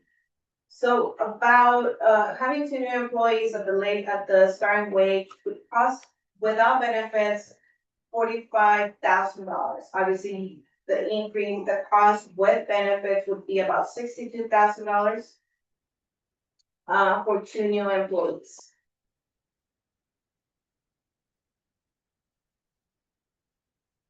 But you're not ready to decide on that, right?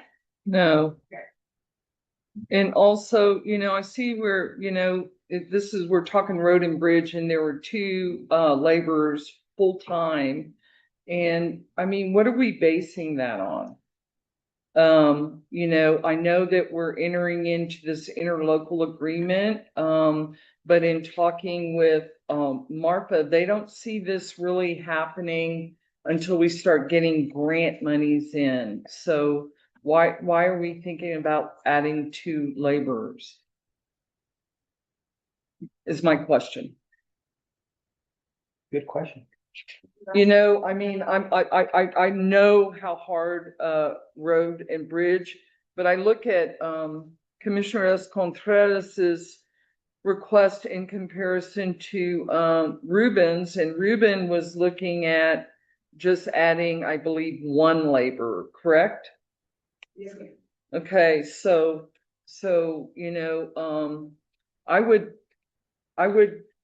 I would really like to understand how we're gonna add 2 if the need's not there, and if the need's there, I'm open to it, just explain it to me. We all want more hands-on, but I think for the last 2 years, and I've been coming to Commissioners Court for what, 4? We were more interested in cutting back on the number of employees. So, If I may, that was there, Commissioner Cynthia had a meeting with Gordon Bridge. Right. And Ruben did ask for 1 more, but it was supposed to be out in the field with the guys. But we brought all the guys back in.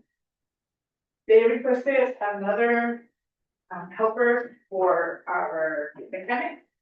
Cause usually he's by himself, and it's getting harder for him to pick up heavier stuff, transmissions, motors, whatever. I don't know what he needs. So I can't speak too much. Is it help for the laborer? No, help for the mechanic? Yeah, Is the for our mechanic a laborer? no, he's He's an operator as full-time? well. He's an operator. Okay. But we use him as our servicer for our vehicles and equipment. But There's 6 is that a part-time No, position? they're all full-time positions. No, I'm asking if the job, I mean, you're not always working on equipment, or maybe you are, but if it. He's the operator and servicer. Majority he's out, he's just at the shop fixing vehicles, because our vehicles and equipment need a lot of help. Right, okay, well, and I agree with that. So that's why they're asking for another one, either help him whenever he needs it for the vehicles and for the equipment, and if not, to be out, and so the guys and they will be at the yard fixing whatever needs to be needed. If not, then I'll be out in the field. That's what it is. So that's for the mechanic, what's the other laborer? The other one is, usually Ruben wants the gentleman to be compares at all times. Right. Now that Ruben's out and that part-time labor's out, that leaves somebody Right. off. Right. That's where the other one came in. So we have 6, 7 road and bridge employees, how many FTEs? There was 8, including Ruben. Ruben's out now, well, now there's 7, take me out, there's only 6. I think 6, I think. There's 6 field workers. Of the 6, 5 are operators. Only 1 is not an operator.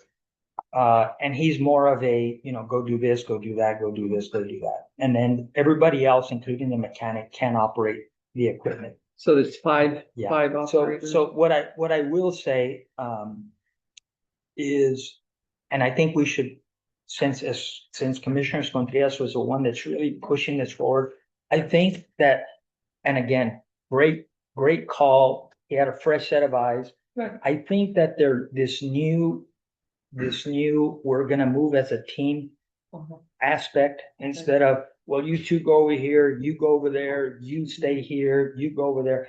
I think the way they're planning to work throughout the calendar year this coming, I think they're gonna find themselves to be much more efficient and probably get more done. The other thing is the equipment that they have is past its shelf life. Right. And the reason we spend so much time is because it breaks. And then we even have to question, do we really need, I think we have 5 motor graders. Do we need 5 motor graders? You only have 5 operators. At any given time, during a regular work week, how many of those operators are actually moving back and forth?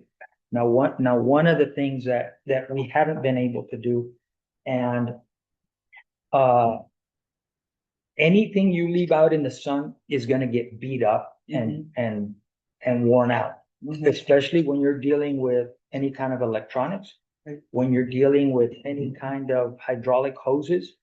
And the reality is the purchase of these trailers to move equipment. I mean, I'm all for, and again, I don't have his whole plan, but he shared with me the way he thinks it's gonna operate. So I can see the equipment being moved, at the beginning of a work week. And it remains, say, on Casa Piedra Road for 3 or 4 days. At the end of the week, it comes back, and then it comes back to the shop. They check oil, they service it, get it out of the elements. This new area is gonna have wonderful parking, or not parking, shade cover. Yeah. Which is huge emphasis. Right. So, I again, I don't wanna speak for him on that. I guess he can come and make the argument why he wants more positions. But I do know that he does have the appetite to say, you know what, let's do a purchase agreement on a 10, 15-year note, 20 if you want to, but a 15-year note. And instead of having a line item in there for $1 million, You want to move it to it 100? would move to 100. Okay. And that would reduce that, that portion, or that, would it? No? Think of, I know I haven't done much part of the equipment, but also in capital, you can account for any other type of project. Be repairs to your buildings. Adding that in there would be, very ones. Okay. And we don't have that currently. Right now, no, because there was no capital projects previously. So say something about at least one, about $20,000. And tell me if I'm wrong, could we have something? And maybe we do. Do we have a contingency line? It's where it's kind of like a threshold, right? Right. And please correct me if I'm wrong, but could we have a contingency and put a number that gives us greater freedom to make decisions throughout the fiscal year? And maybe it's even a number we don't like. Maybe it's a number of like $1 million or 1.5. But from that, like here's a big one. The courthouse expenditures, 2.452. Now, obviously, we took a swing at a historical commission grant. We came up this short. The historical commission has said, come back. We've replenished this $100 million. Throw your name back in there. Maybe we do make the final cut. But I think, again, There's a cost. there'll be, we almost have everything we need. We already have the analysis done. It's just the application again. Which one was about $50,000? Yeah, Which was or About $50,000? 50,000 just to apply to Well, the historic. Higher. Right. And that's why I'm saying without necking us down that this is what it's for. I think if we left a chunk of money in there, let's say it's $1 million in this contingency plan. That way, what if the historical, and these are what ifs, right? I wish. But say they do come back and they say, you know what, we're gonna accept your proposal for a remodel of 5.5 million. But you guys are gonna be on the hook for 10% of it. So now we need 500,000, and it would come out of that contingency. So instead of staring at a number of 2.452 million, you're looking at a number of 1 million. But we could also use it for other opportunities that come up throughout the fiscal year. Obviously, we would have to vote on it and decide, is it worthy? Yes. Is it not? Oh. The problem with contingencies is that This budget, what you're gonna use, and only in case of severe emergency, I need to use the budget fund. You can have a contingency of a specific amount. If you choose to, but you probably, the way to use that fund has to be unique for that. There Kinda has to be like- a specific need for you guys to part those funds back into So, specific. so kind of like this, the surplus property with the, text dot bill, Mhm. 150,000. Yeah, That's one thing. yeah, Another could be, if we get a grant from the historical commission and we needed to come up with some match money, could come from there. And we can put enough, you're saying, be a little more specific on what this contingency can be used for. exactly. What you can say for grants, grant match, and we already have, and we can increase that. To account for any historical convention grant match by being there. I did account for the purchase of that building. But I don't remember exactly right now. 175,000. 175,000, I think I put it under. Capital. We have a No, couple- miscellaneous and non-departmental. Yeah. So I did account for those things, but if you want some extra, as we kind of have an idea of what that's going, then you're able to. It should go in grant matches, not in the courthouse. We have our contingency and miscellaneous. Mhm. Obviously, we can name it something else where that's so specific, 'cause miscellaneous is Pretty very broad, broad, yeah. very broad. Right, right. So we can create a specific contingent line for those parts. For these projects that we all hope at some point to get Right. through during the next fiscal year. Right, So whether it's the purchase of a text dot building, whether it's we get a grant for the courthouse renovations.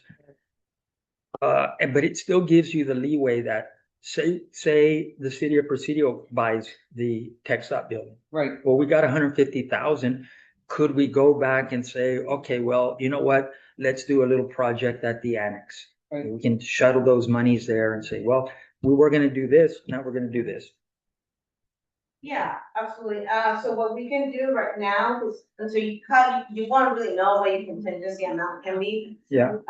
We can start out with like a 200,000 on there, and as you're cutting, we can adjust that number before the end of the adoption.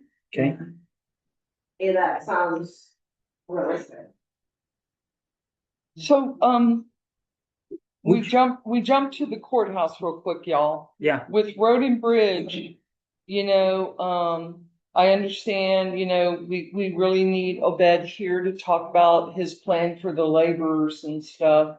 But what is the amount we are putting in Road and Bridge? For what? Well, that's my question, because, you know, y'all are working off this sheet. I'm working off this sheet. Okay, if you go back to the actual budget itself. Uh-huh. Which is, it's in the drive, Judge, the proposed budget, it's a little different than what Deidre has. But I do have it broken down line by line, and, for example, I did lower the department head to a starting wage of 55,000. In case a new person is to be hired there, you don't have to pay them that amount, but it's a starting point for someone. Right. I did add into the full-time wages in there, the 2 new full-time positions. So that $368,000 includes 2 new positions. I did lower the labor line because we're pretty much moving that budget into 2 full-time positions, but they also need, Commissioner Contreras is hiring as a temp seasonal assistant to the end of December.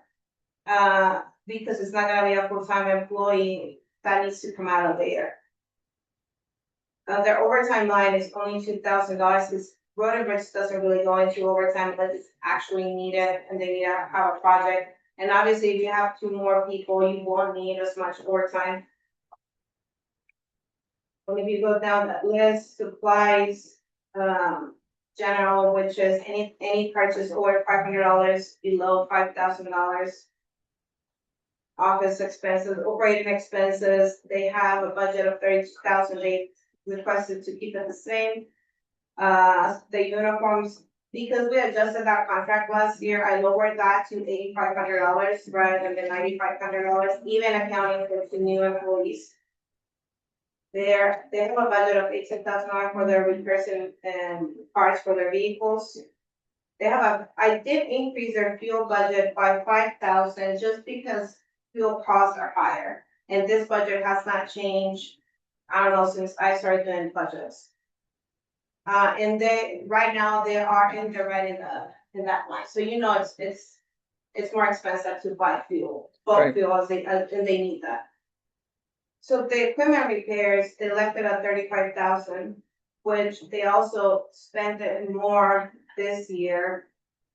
On there, the building maintenance and repairs, we have $50,000, and that includes, I'm not sure what Commissioner's completed as a person there, I have to go back to this other workshop. I think he wanted, a secure fence around it. Yeah, to complete the project, yeah.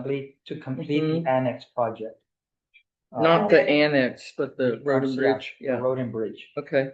Other services, that's a very broad, line that we keep in there in case anything that's needed that doesn't qualify into any of the other, budget lines.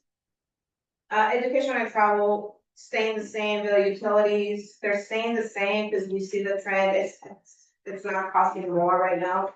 Communications is staying the same, capital is where we have this big increase, because he was requesting the equipment and the vehicles.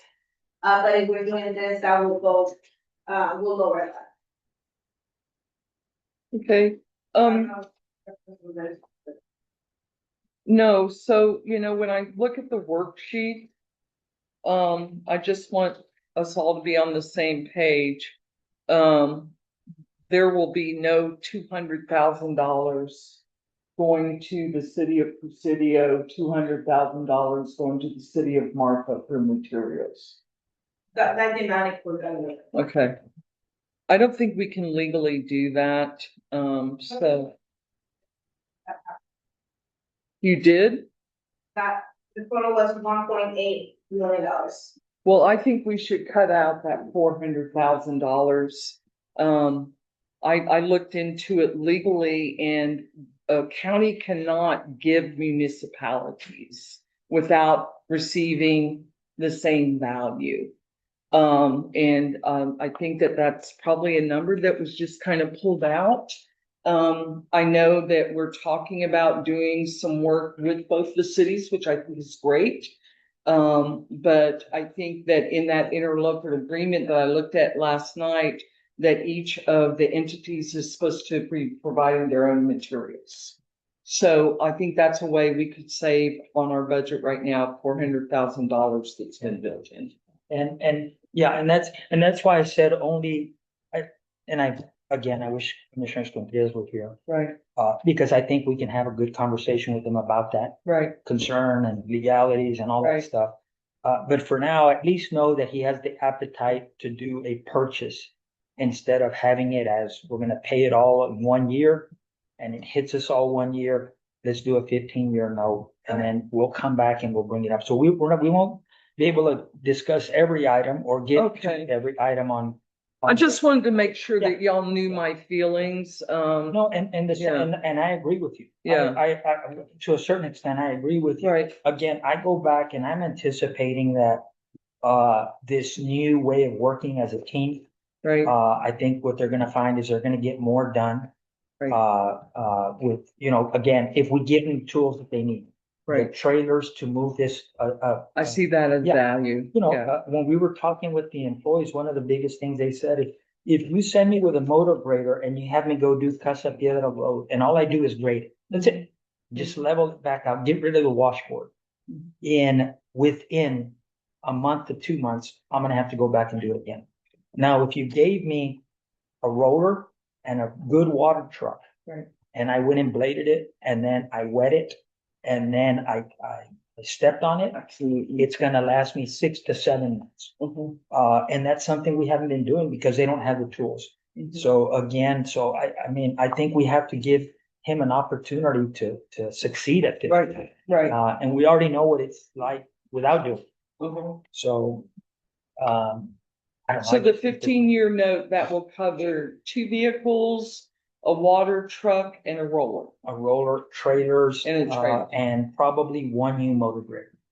And then, and what we're not taking into account is of the 5 motor graders, how many should we realistically, again, and we should all be looking at this throughout the year. Right. What vehicles? Because I guarantee you, I can point out 5 or 6 vehicles Uh-huh. that I have not moved in 1 year. They've not moved. Right. And some of them have insurance on them, some of them don't, some of them do operate. I mean, there were some at Road and Bridge. Well, Ruben, what is this one? We just need a motor. Well, what does this one need? A transmission. What does this one need? It needs this. Are you really gonna ever get to it? The truth is, it's past its shelf life. We don't have, you're spending more, again, going back to the same discussion we had earlier, with the silver plan and insurance. What we're not taking into account is the administrative hours, the emotional, making phone calls and then doing this. Oh, you did what? Oh my God, don't tell me you did that. What do you mean you signed on with Cobra? Oh my God, now we got to go back and try to fix it. How many hours are you spending changing out beat up hoses or worn out, everything? So a better inventory system, that's another thing that we looked at. It wasn't a very good inventory system. We have oil filters, we have stuff that we don't even have that equipment anymore, and we still have stuff on the shelf that, it's not gonna do anybody any good. Let's get rid of. Yeah, where I'm going, Joe, is, I did pay real close attention to the worksheets. Yeah. And, I'm all for, us starting to get the equipment that the road and bridge needs. Okay. But I don't want to see us burn through everything and think we have to get it all at once. Okay.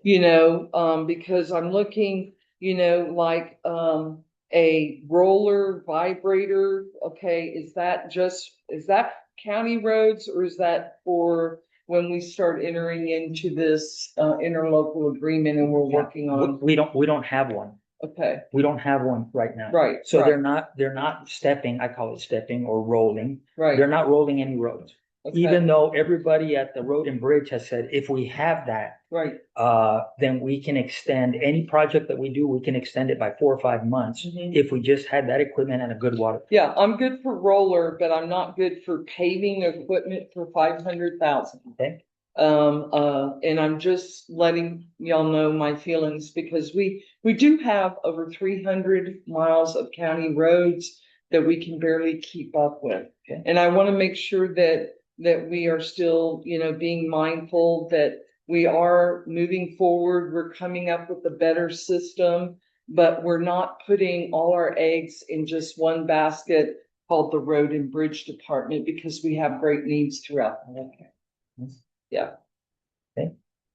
So Um, do you want to go, or if you want to, we can go to the FY27 expenses. And I'm using this sheet just because it's easier for me. yes, And we could go down, and again, all we're doing is helping, is having discussions, general discussions, so that Ms. Sanchez can go back and kind of start putting us in some sort of, knowing that that it's not gonna be contentious, that we're pretty much Right. agreeing here. Right.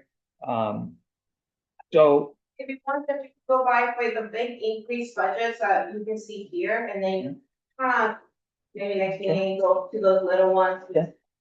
The one, if we go in order, is the elections. okay, The election So- one is on 142.24% increase, Okay. from their current budget, and that is because a position of the election administrator is being requested. Mhm. Also, equipment and increases to the pay of election judges and election workers is being requested to be increased. As well as, supplies, travel. I have talked to Commissioner Heisler, and, I believe the travel that they had was gonna be increased by deducting the district, the county district clerk's budget. They're giving up about $500. The overtime, she's also requesting, the overtime budget for elections to increase, and that would come up from the district and county clerk's budget, as they should not have a need for overtime. No. After elections is out of that, if you guys were to to create the election administrator position. That was a clean swipe from out of the county clerk into the elections. Yeah, So, that was mhm. from the county clerk. And I think there was one other increase was a laptop. Yes. That was it. If you go to the actual budget, you can see on there, line by line, and how much that will be increasing. Okay. One of the suggestions that I brought, nobody brought it with me, was if you're creating a new position and you're taking away those duties from the county's required and the taxes that are collector is. There should be a basically reduction, give something back to the county, making one of their clerks, a part-time clerk, or having one of their, maybe even having one of their girls be or submit to be the election administrator. So I don't know if that's anything that the court would like to look into, but if you do, you have to kind of do it pretty quickly. Well, I surely wouldn't be opposed to saying if there's somebody in-house that works for the tax assessor collector or the clerk's office, and they wanted to throw their name in the hat to be the election officer. I guess what you're saying is, would they be okay with if they're selected, we're not gonna go back and backfill your position? Correct. I don't know how Nancy would feel about that, and I don't know how Gato would feel. Those two offices, most of the county district clerk, none of them will have anything to do with this other position. So a lot of the things like, oh, we don't have time for this, well, given away to have a few jobs. Mhm. From what I hear, the high need of an election administrator is so big that you need to grab a new position to cover Right. that. And Judge, I sat with Judge Hennington in El Paso, and I mentioned to him about what you had shared with us. And he said that at one point in time, he felt that there wasn't enough work to make it a full-time position. But he gave me the example of this budget cycle. Not only are they going to have an elections administrator, the assistant who's part-time, they're making full-time.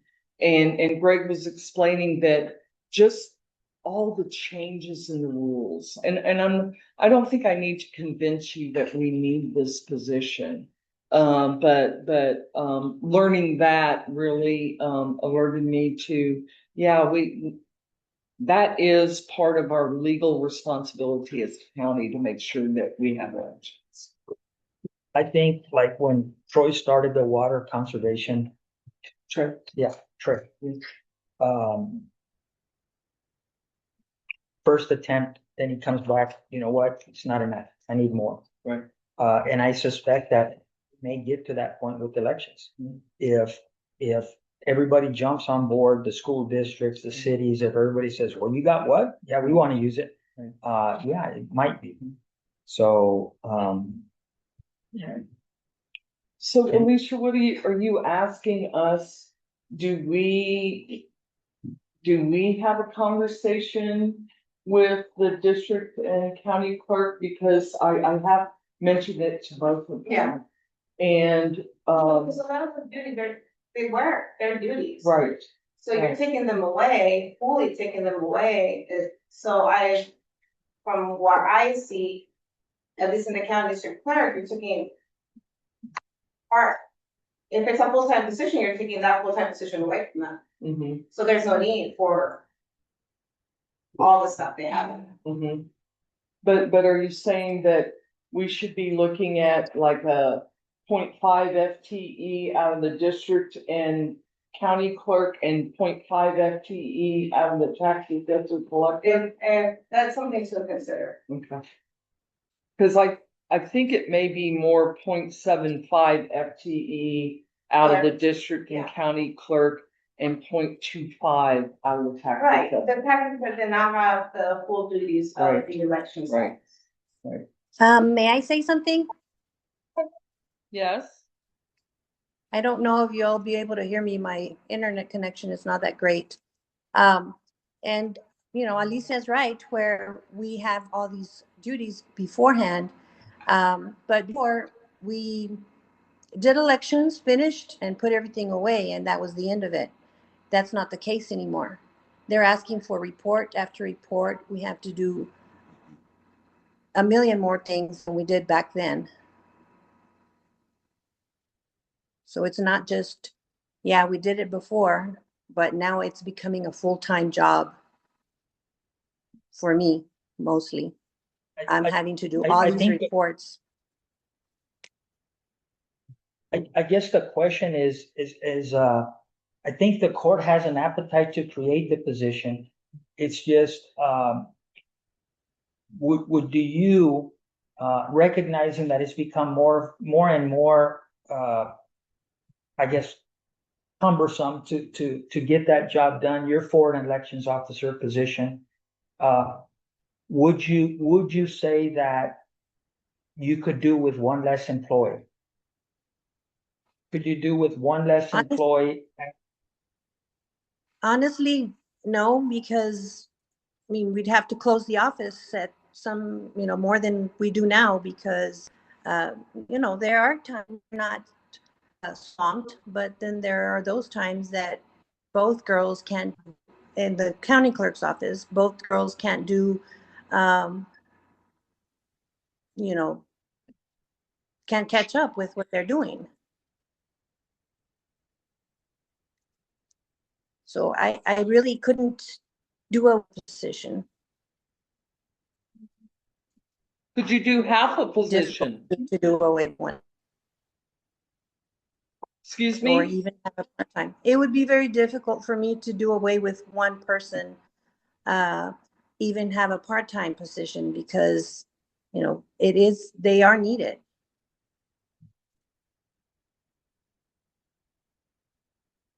I get If it. one of them isn't. Don't shoot the messengers. We're just trying to figure out how to get it done. I understand. Let's see if I read. And I would bring her here, but it's too hot. So I'm gonna join the rest of the meeting on Zoom. Thank you, Blair. Would you owe me an email? What? You owe me an email? Which part? The I have a document drawn up with some codes on it for you, Okay. for what we just talked about. Yeah. Okay, Call me after. I will. Thank you so much. Just a suggestion that you, Yeah. trying to see where, if you're interested, where you can go ahead and, increase some of those costs. Yeah. I believe Peter's gonna bring an agenda item for that creation. So the way that works, you have to create an order to create the, election administrator position. Right. Then eventually you have to fill it out now, I think within 90 days. After the creation, you cannot fill it out, the position before 90 days. And the way to create the selection of the election administrator is it's done by a commission, which would be you, the county judge, the county clerk, the tax assessor, and the two chairs of each party, which is the Democratic and Republican, and the majority vote would choose who that position will be filled by. So I have it on the worksheet as under the county judge. But you're not requesting for it, but it's where that position would fall under your department. It's on department, but under you, kind of like with the Veterans Affairs and the Emergency Management.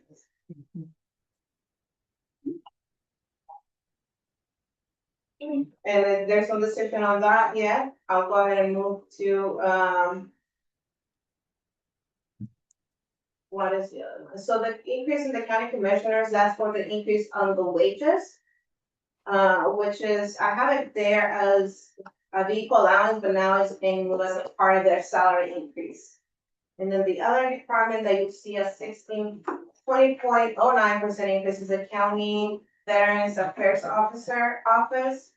That is a $6,000 increase in the budget, which is a 20.09%. I don't know if Deidre has anything to cut there or everything's staying the same. When I presented it, I think the biggest part was, like I presented for county commissioners, I had asked for a vehicle allowance for our veteran service officer of $5,000 for the year. And I believe I also asked for the Texas Veterans software, which is the $800 for the software, and that is only to get the, once the veteran service officer becomes accredited, this way that they can access directly into the VA base. So I'm not sure where you came up with 6,000, and I don't want to nickel and dime because you said that the graveside flags were already in. Well, I added whatever you had in there, and that's what it came out to, so if you look at the actual budget, so if you're requesting anything extra, it's added to the totals, use your, the book budget. And go line by line, and that's what you will see. Well, I'd love to do that, but you know the proposed budget better than I. Can you give me a page number? Not really, because this is new software, so I don't know the funds. Okay. So let's. It would be helpful for me in the future to know how we do this. The veteran service, right? On page 5. This for 5, there's only 42 pages. Well, I'm so sorry, but I'm just learning those new funds again. Right, no, I gotcha. When I think the budget is different. Mine is a little bit. And here's, But if you don't wanna go to the veterans affairs, the biggest one right now is also the non-departmental. there you go. Yeah. Here's what, Let's here's, get the one. here's what I'm trying to do. I think eventually we'll get to the point where we're gonna get to the smaller ones. Yes. Okay, yeah. What I'd like to tackle is. The big ones. Like, right now, there's $500,000 ballpark for the annex.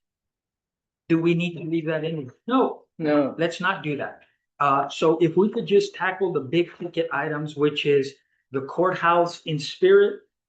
Do we apply for another grant through the historical commission? At least take another stab at it. Can we put, just instead of putting $2.545 million in the budget, let's put $1 million. But in the million, we would consolidate that $1 million could go for grant opportunities for either or construction or improvements to the courthouse and the annex. Yeah. And then that way, you just shaved off a little over $3 million, and we reduced it by $2 million. So that's a quick swoop.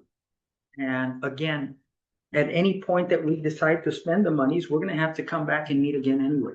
Right. Okay, so you wanna go to the courthouse? Courthouse and the annex. Okay, so courthouse is budget, 1,000. 54510. Okay. So on the courthouse, obviously we have our 2 full-time employees, one is our janitor and the other is our maintenance. We have $500 for overtime, obviously Medicare, FICA, and the insurances are included there.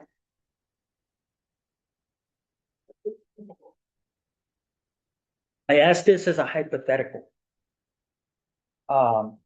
If we budget a groundskeeper and I guess a maintenance employee for the courthouse, and throughout the calendar year or the fiscal year, they become vacant. Can we come back as a commissioner's court and say, okay, we'd like to think outside the box and let's have a discussion again about a contract. Mm-hmm. Say an employee leaves, and I think we should be able to do that with all of them. Yeah. To go back and say, you know what, this is the cost of a maintenance employee for the courthouse. Right. And for us to be able to consider, could we find somebody on a contract basis that can do it? That, I don't know, 25,000 a year, and and these are what we expect. Yes. Okay. Okay. And that's just for clarification. Yes. Yeah. So price staying the same to $2,500. Maintenance supplies, about the same thing, which accounting purposes can kind of break them out. Vehicle parts, I think there's one truck that's being used by the actual courthouse, staff, which would be the staff. We have fuel, $1,600. The repairs for equipment, $2,000, constantly, whatever Kubota he's using is breaking and he's having to go fix it up, so we do spend quite a bit on that, and he does a lot of those repairs himself. But, still, there's something that he needs to do. For repairs and maintenance for the building, we have budgeted $8,000. Where we could put, not on there, and the service contract licenses, like $6,000, utilities. We have budgeted $32,000, communications, there are no communications that come out of the courthouse, the building itself. For capital outlay, this is where I lowered, so I removed the elevator cost, because that's already been fixed. So I lowered that request to 2.3 million, but if we remove that, it just leave it as a part of, let's say we're applying again for the Texas Historical Commission. And we kind of base that on the cost from the previous application. It's kind of like a $50,000 cost. You can do more if you wish to. But you would add that cost on this capital outlay line. I thought we were gonna put $1 million in for the courthouse in case. $1 million for what, I'm sorry? I thought that's what Joe had said earlier. Maybe I'm wrong. Yeah. Those county, Oh, so you're thinking if they come back and say. Right, that we can spend it. Budget it, here you would budget it in the grant match, part of non-department. So let's make sure we put $1 million in the So grant is that, match. what do you want? Yeah, I thought that's what I heard. what would it reduce the county? Well, you could be reducing it another $1 million, and now with the voter bridge would be taking it down to leaving that fund balance of like $3 million at this point. Okay. So in capital outlay in under the courthouse, you're saying 50,000 Yes. instead of the 2.69 that Obed wanted? I think Commissioners Committee just, nobody tackled the courthouse budget. Got it. So Yeah. We kind of just estimated Yeah. based on what we have. Right. So for the application, so you will still want $1 million in case of any. Correct. It's not that we have to spend it. Huh? A very high amount for our. How much was it going to cost originally for everything we were trying to do? 5.5. About $3 million for the HVAC, but the match with the historical commission, I don't believe it was $400, was it? I don't remember, but I'll do $1 million to. I think the original proposal by McKinstry Mhm. for electrical, HVAC, and some other thing. Elevator too, I and think that's it been was, taken and care of. it was, I wanna say it was 5.5. Okay. And then we came back and said, well, what if we just do the HVAC? Right. And then it went to 3.5. Okay. And then but I still, again, we don't need McKinstry anymore. We already have a finished product. Right. We have the deliverables to take before the historical commission. And, Take another so run. it would, yeah, and it would be pretty much, anything, if they gave us a 90-10 grant, what would that obligation be? Say it is $500,000. Mhm. Well, then it can come out of that, yeah. That's the courthouse, so that lowers that purchase. Okay. Okay, now it's the annex. The annex, On the annex. We have, he has requested $10,000 for building repairs and maintenance. We also have requested 392, which I have right here as capital. He is looking to purchase a vehicle for the annex. And the other $300,000 I imagine are for repairs to the annex. and I think 300,000, I think if anybody can stretch a nickel, it's gonna be Commissioner Contreras. Mhm. So.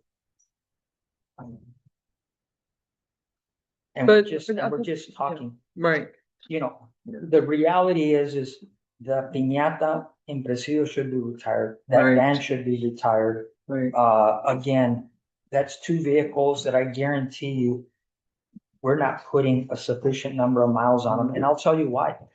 They're unreliable, they're unattractive, they're sun beaten, they're past their shelf life. Those are things that we need to start identifying to auction. Right. Just get rid of it. Right. One good vehicle. I mean, you're talking about a stipend for the VA. And again, I'm just thinking outside the box. Right. One good vehicle at the annex, one good vehicle at the courthouse goes a long way. Right. And let the departments work on calendar, this date, I need it this date, I Right. need that date. Right. Out of 365 days a year, I bet you they're not in service. I know those two right there.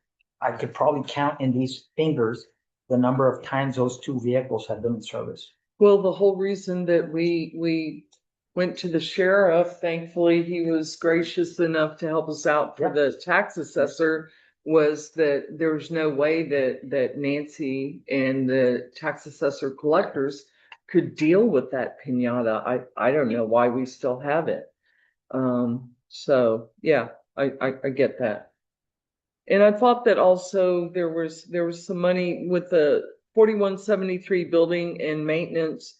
We're going to complete all the work on the annex. We're looking at possibly building some more offices onto it. And I don't even think there's an appetite to put more offices. Uh-huh. I think that an extra doorway that would feed from building A to building C, I think it is. Yeah. And then some painting, some replacement of tiles, ceiling tiles. Right. And all the concrete work on the sidewalk. Concrete work on the side. Right. I mean, it's mostly aesthetics. Okay. I think a big portion of that is the HVAC, and it was 35,000. Yeah. So. I don't think it's gonna end up being 300,000, but again, I wish Commissioner Contreras were here to give us his 2 cents. So is there anything else in there that we could discuss? And I'm talking, and I'm following your lead. Like, the road and bridge increase was 270,000. The county annex increase was 234,000. I think we can tackle that. Obviously, the elections was 142% increase, but that's because it's a new position. And it looks like nobody wants to give up. And again, we'll have to make that decision when we get there. Right. But I think there's an appetite, but nobody wants to give up what they have. Right. Always the case. I see, and I know it's a small ticket item, and I don't want to get too much into it. That Redford Park Fund, right? We didn't spend any of it again, right? For electricity. That's for the Redford Center, and that's for maintenance and utilities. Mm-hmm. That gets covered out of there, unless you wanted to cut those off. I mean, we do need that budget in place. Yeah. I don't know. I wish somebody, I don't know how you feel about it, Commissioner Hernandez. Maybe it would be good to go to the school. It was a schoolhouse. That's what that was. It was a schoolhouse. But the way geographically, the way that the school districts divvied up the county, Redford falls under Marfa ISD. So they're the ones that gave up ownership of it to the county. And then we became obligated. But the truth is, it was a school. That's what it was. And I wonder if right now, how many students come out of Redford that go to Presidio? 32? Sure, I think it'd be worth at least having a conversation. Look, would you at least consider having an elementary, one school teacher that teaches in Redford? You take the school back, teach the kids from kindergarten through 8th grade, and then they come to high school in Presidio. I don't know. That's not my venue. I do know this. There's so many things going on with the school districts. I've heard that and it's not our venue, but again, I think it's something, if you're not paying attention, then it's not a good thing, but I think a couple of things. Reinhardt, superintendent in Alpine, was just voted superintendent of the year in the Yes. state of Texas. Congratulations to her. Great job. They have a B+ rating, and in many areas, they have an A rating. Unfortunately, Presidio has a failing rating. Marfa ISD has a failing rating. Fort Davis has a failing rating. My understanding is the enrollment is down in Fort Davis. Yes. 40 students transferred from Fort Davis to Alpine. And Alpine is And that's embracing. happening here in Marfa too. Well, and again, this is where I go back, look at the proportion of the budget that goes toward Marfa ISD, $6 million. Half of it gets sent back to Austin. Why? Because it's based on enrollment. That's why. And taxes.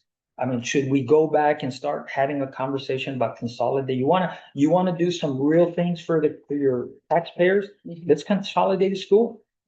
Let's have one umbrella, not two umbrellas. You're still a Shorthorn, you're still a Blue Devil, but we have one administration and divvying up the monies instead of sending money back to Austin. Will we ever get there? Probably not, because we're stubborn and we take everything personally. I go back, look at Valentine ISD. How many students do they have? 20? How many? Sometimes 7. Yeah, got exactly. their graduation. They haven't had a high school graduate in, I don't know, 3 years. Yeah, I go back to the same, yeah. So, I mean, at what point, again, I don't, I'm going off on tangents. I apologize. Let's go back to budget. Wanna go non-departmental? Which one? Well, let's see where we're at. 0409. Post budget. Okay, So here is where the city of Marfa is requesting that increase to the EMS, so I'm gonna. can I have, can I make a copy of that one? This one. Okay. I'll burn it. How many pages is it? It's, Do you want a copy of it? Yeah. Do you want a copy of it? Yes, please.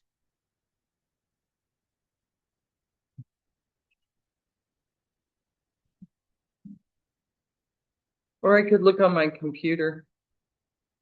it's different on the computer.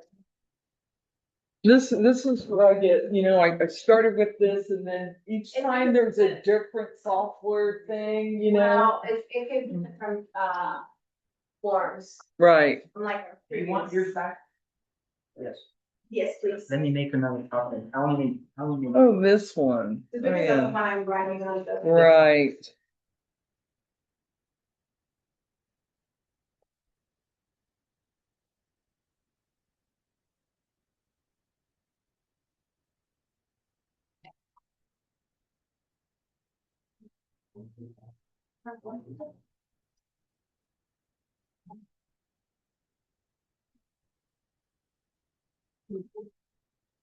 You want a copy of it? Anybody else? No, about 9. So it's, you wanna go line by line on this one? Yeah, we can. The first one, is. The vehicle repair. So I have professional services, You were missing this one page, I'm Oh, sorry. vehicle, Fixed pump insurance, you won't have that there, but I can go over those. This one's our estimates that we got, it's 35, we have budgeted right now 31,000, but we budgeted $35,000 to accommodate for any increase. The unemployment insurance, we're budgeted at 10, we increased it to 12,000. The insurance employee, and let me make a copy for you, because you're not gonna see that. I forgot Yeah. to give you this one page. Sorry. no, you're fine.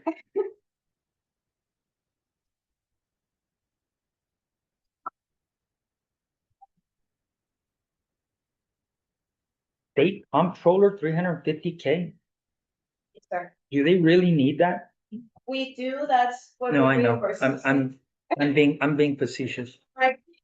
But while she's getting copies, I go back, the collection of sales taxes, would be a great use if we create it and we gifted it to an ESD. And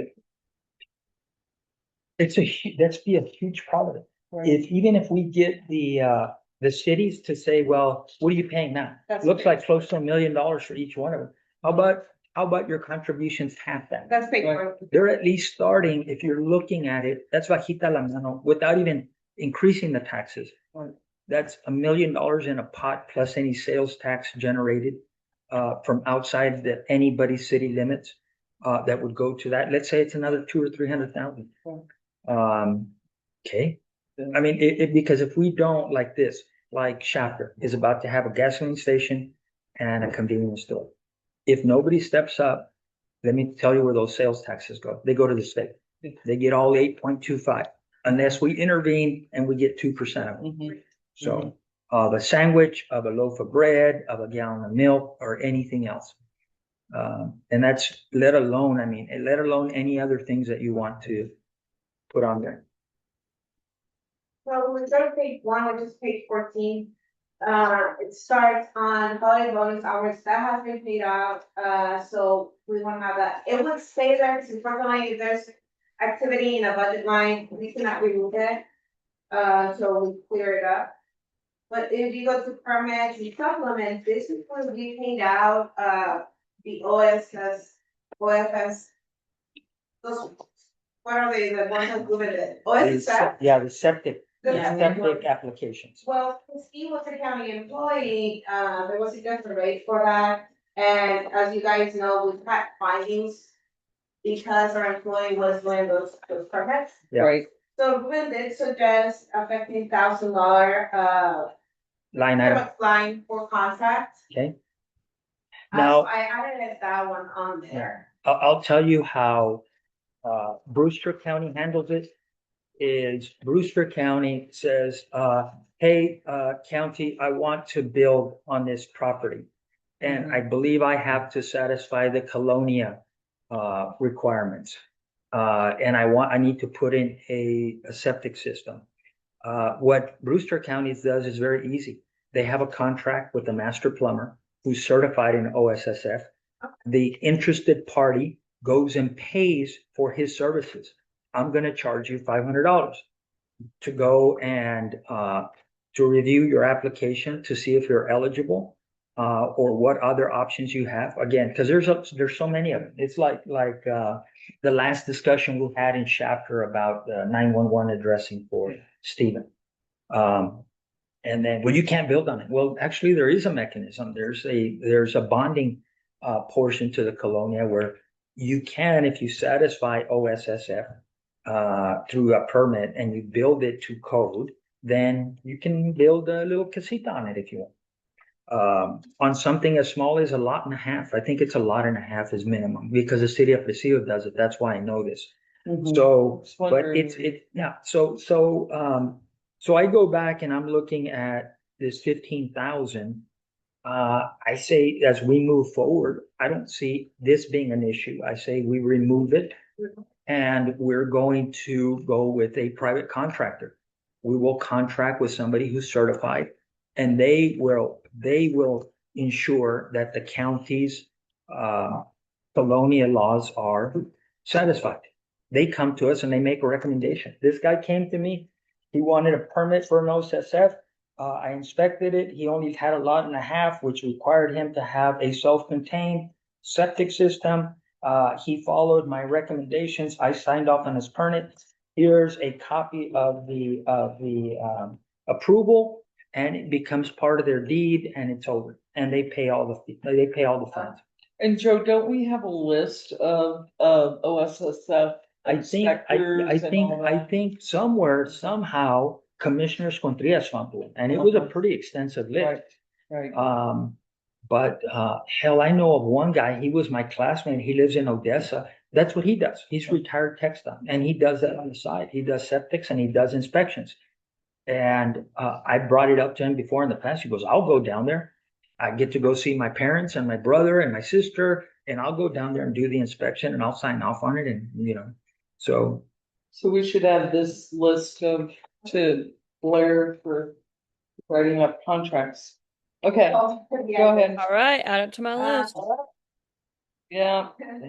We moved down to workers' comp insurance, I was saying, sort of estimated a percentage increase, Okay, 35,000. and we have to keep that. We have to keep that, the Okay. insurance the same, we just kinda estimated that at $12,000. Okay, The 4081 insurance employee, this is the retiree, and post 65, no, this is a post 65 insurance and the retiree. wait, which one, the unemployment insurance? Yeah, insurance Employee. employee. Okay, So so unemployment insurance, we have to keep, no, but this is not the employees insurance. Okay. This is where we pay retirees and post 65 retirees. okay, So part of this is like that 100,000, so we have it at 132,000 right now. Part of it, we're saying that $97,000 for 65 plus comes out of this. okay, So if you were to get rid of that, obviously this cost would come down to cover only those 65 under retires. okay.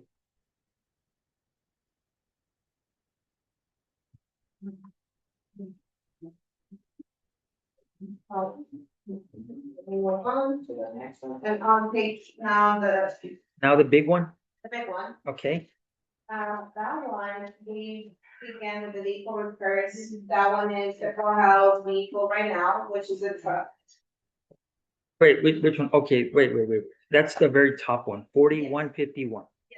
Okay, That's $2,000 for maintenance, as you can see there, the spend as of July 2nd. It's only $40, so like Peter was saying, probably maintenance not being done. Vehicles. Right. So that's probably something that can be fixed. It would go. It looks like you dropped it 1,000, right? I dropped it 1,000, Right. yes, because I didn't see the need for $3,000. Absolutely. If we only have one truck that's being paid out there. And the terrain. If we go down the list, professional services of ground rider services was 48,000. okay, The service contract licenses, what did I, sorry, I may have my own notes. You kept it at the same amount. I didn't. Uh-huh. Oh, I'm sorry, yes, I was looking for filling down the. Mm-hmm. Financial, officer services. That one is for the financial offices for contract and professional services. Like right now, we're contracting, for the, bank contract that we're working on. And when I have Patty come and help me, it comes out of those Okay. professional services. Then we have auditing.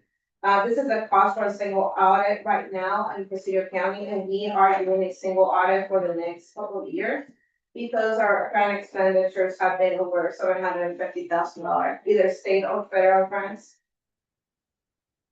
So for appraisal district, they haven't adopted their budget, but it will be increased, so I kinda put an amount, an estimate amount of $230,000 from their $200,000 current budget. I think that's pretty close to what they're gonna want. Right, Yeah. I tried to get it for you last night when I was talking with Ann Dunlap. So you have that, like, or you can go ahead and share it with me, but this is just an estimate, but I Sure. kind of figure that would be.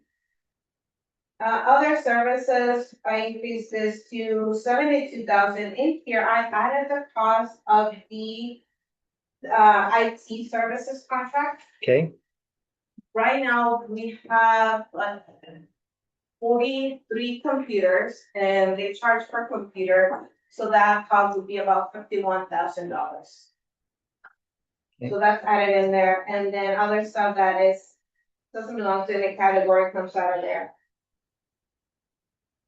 The insurance, fire and extended county, it includes the vehicle insurances, the land insurance, all the other insurances for the county. And that we kept the same amount. $165,000, because we've only spent $143,000, or to kind of estimate that. When it increases, it will probably be that $165,000. The dues and memberships and subscriptions of that we kept at $6,000. Education and travel, that's for incoming and elected officials, but that's a zero unless you guys wanted to, budget something on there. I did nothing. Autopsies, this one is, increased it to 35,000 because I believe we're going over that already, that $30,000. And, as far as I understand, some of this autopsies are required. Yeah. So that is, an increase on that one. Juries, this is where we pay our jurors. So we have it at $6,000. The advertising and publication, I lowered to 3,000, given that we no longer have a physical newspaper that we need to post.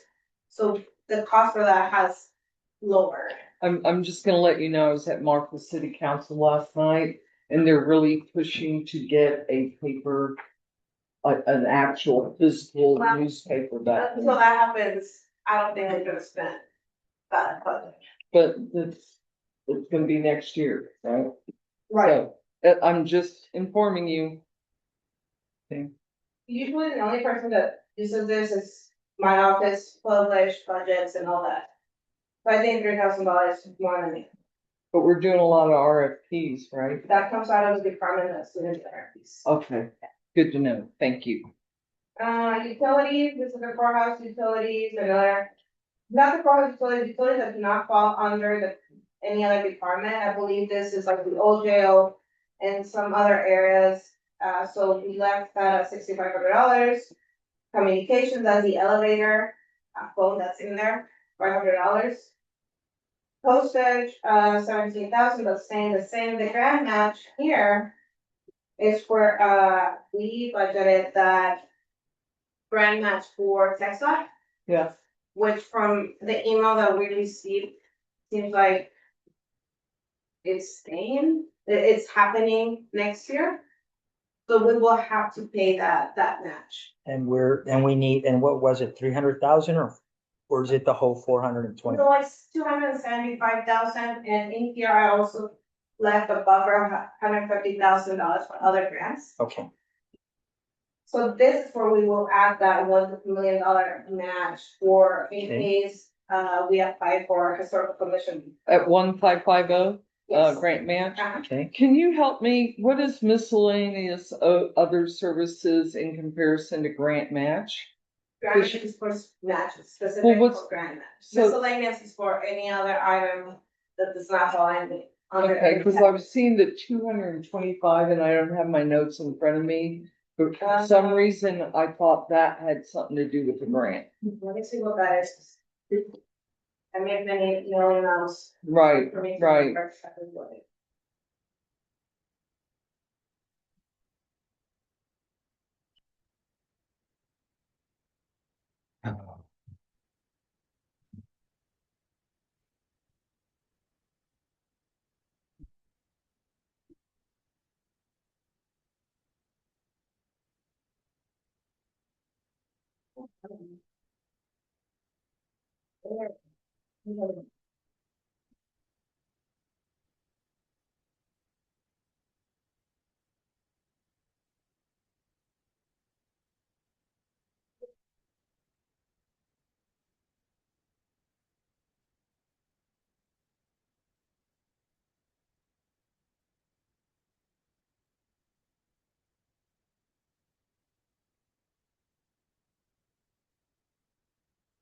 If it is, put it in this way, I apologize.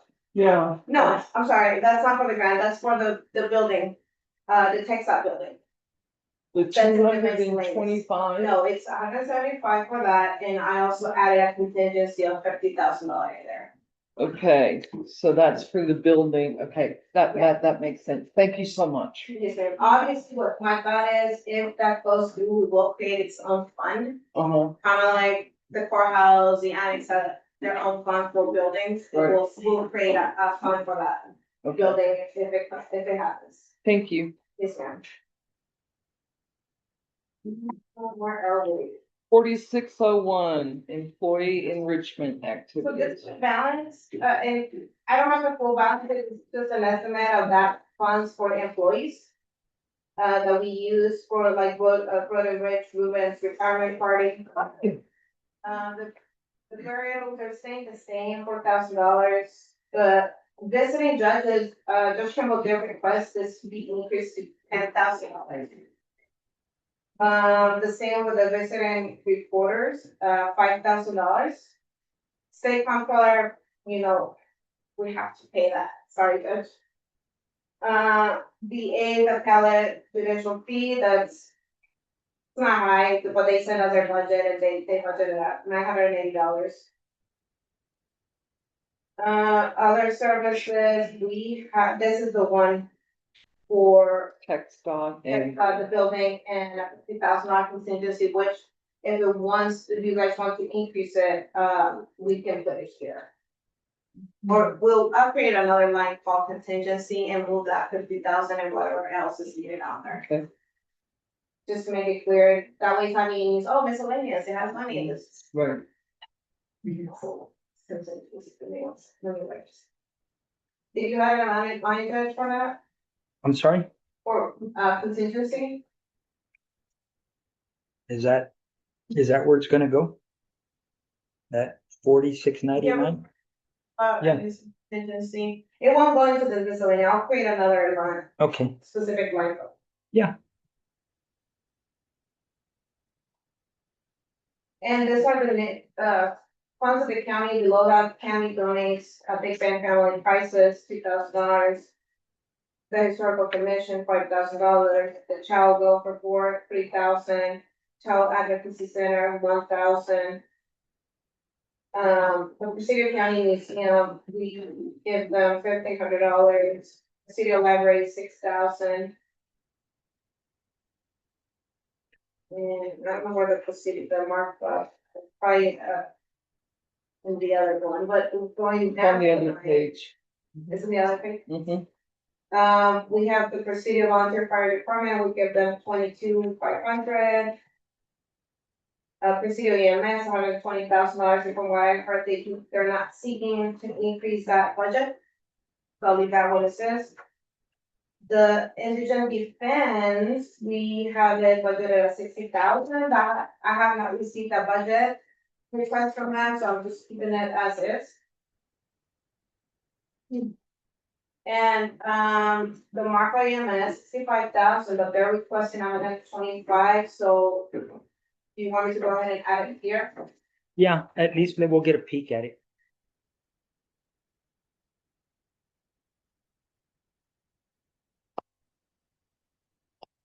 The Marco Fire Department is the same as the Presidio one, $22.25. The Marco Library is, $3,500. Probation services, that lowered from the $56,000 to $28,000 because of that big surplus that they have. They were able to lower this year's, budget. That was the juvenile probation? Yes, sir. Okay, In the district court, that is increasing to $88,000. This is where we're paying Brewster County to be the fiscal agent. Right. And then we have Jeff Davis EMS, $5,000. I think it's in case of need. Well, I think that when there's no coverage in Marfa, like if Marfa goes down to help Presidio, and then they're up in Alpine, Jeff Davis comes over and covers. We've Marfa. never paid anything from there. They've never asked. Never. Okay. so, I mean, I know it's only $5,000, but I think you could remove it. Especially if we're in agreement that we're probably gonna go up somehow, some way with Martha EMS. Yeah, So we could remove that 5,000. I agree.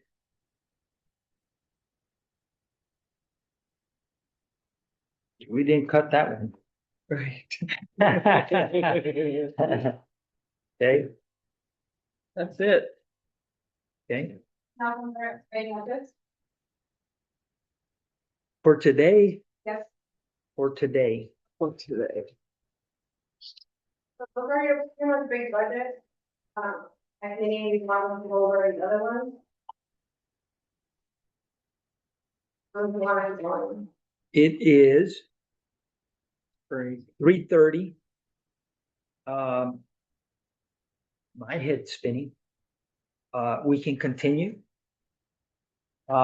Or We can continue. What do you or need, we can- Alicia? Can we deal with this at the next meeting? or- Yeah. You guys, the other budgets are pretty simple, you know, it's kind of like their request and just saying yes, no, we're saying the same, yes, we're giving it to you, pretty much.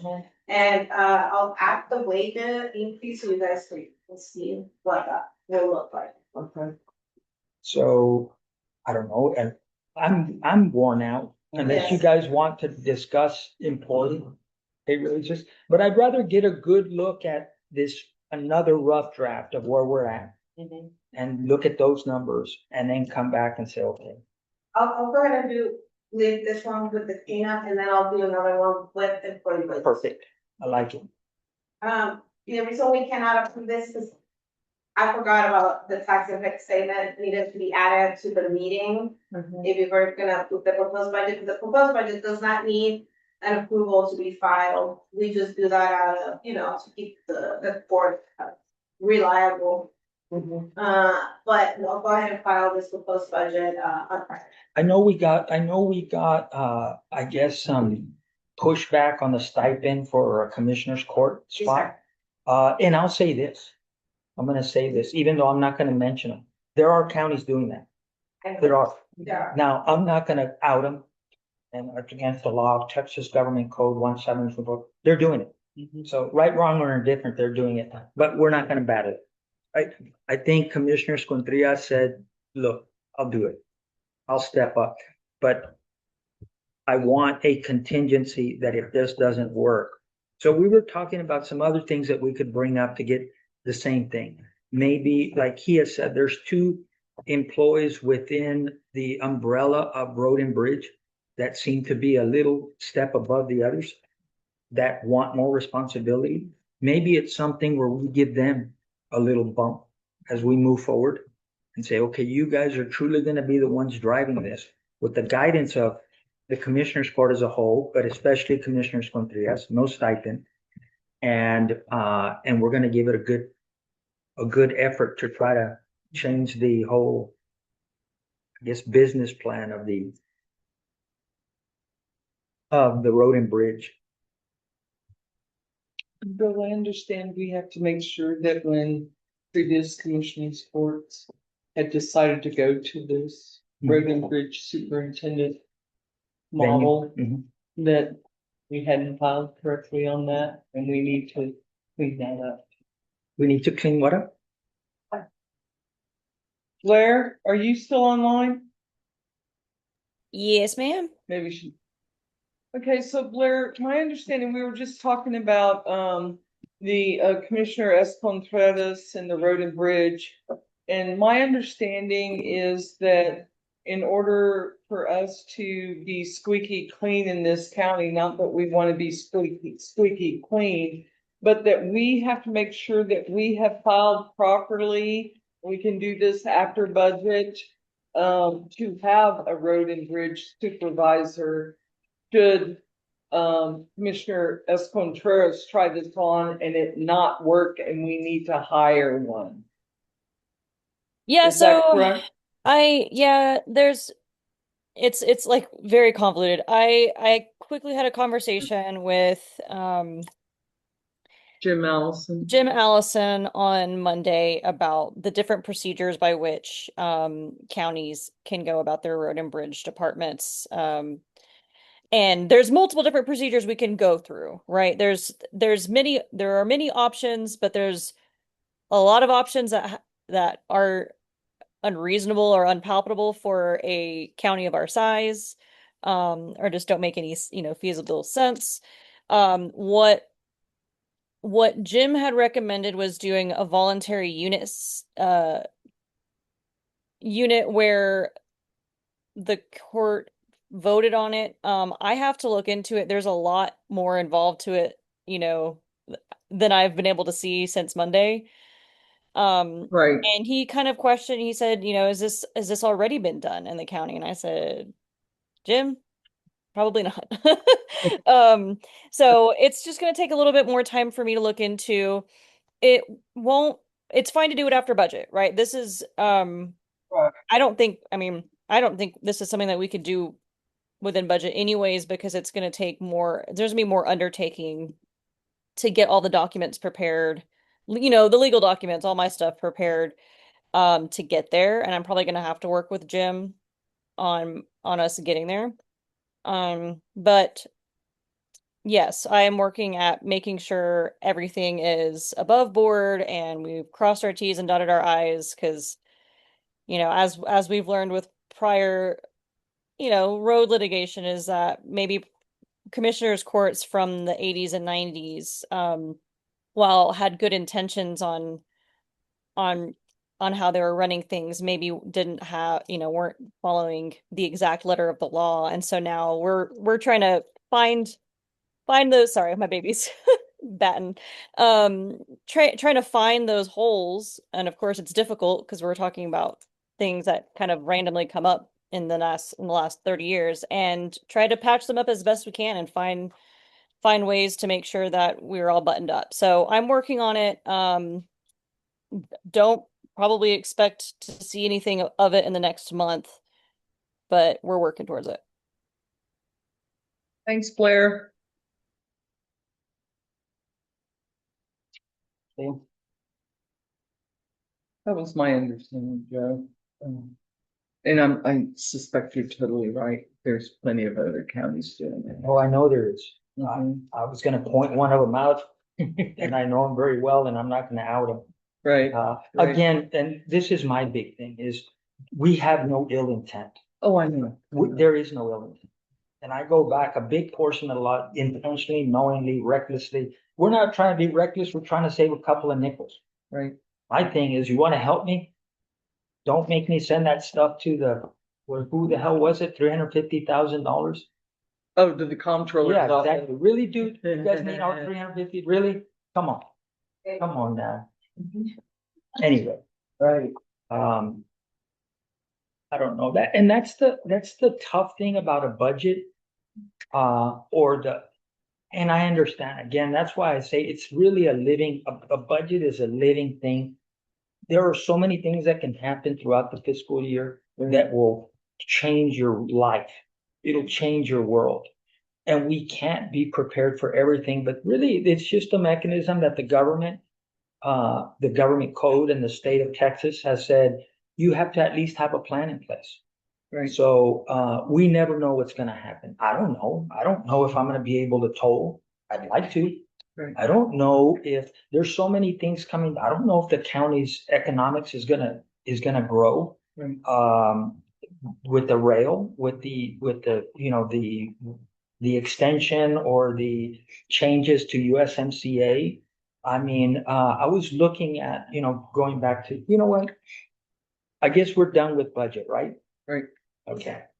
So, we're done with the budget workshop. The last item is discussion with action to approve a 2027 proposed budget. No. Okay, so no action. No action. We'll take no action, and then we've already done 20. So let's go ahead and get to 21, administrative updates and announcements from the commissioner and county judges. So Commissioner? Commissioner? I'm done. So I know I'm done too. But I go back, you want me to tell you something? I want to say, and I'm spitting it here. 140 what you would call hotel rooms now in the Transmigrante corridor. Yeah. It might be more. And here's the other thing I'm going to say is, as it stands, it looks like they're going to close down Los Indios, and it looks like all that traffic is going to be coming to Presidio.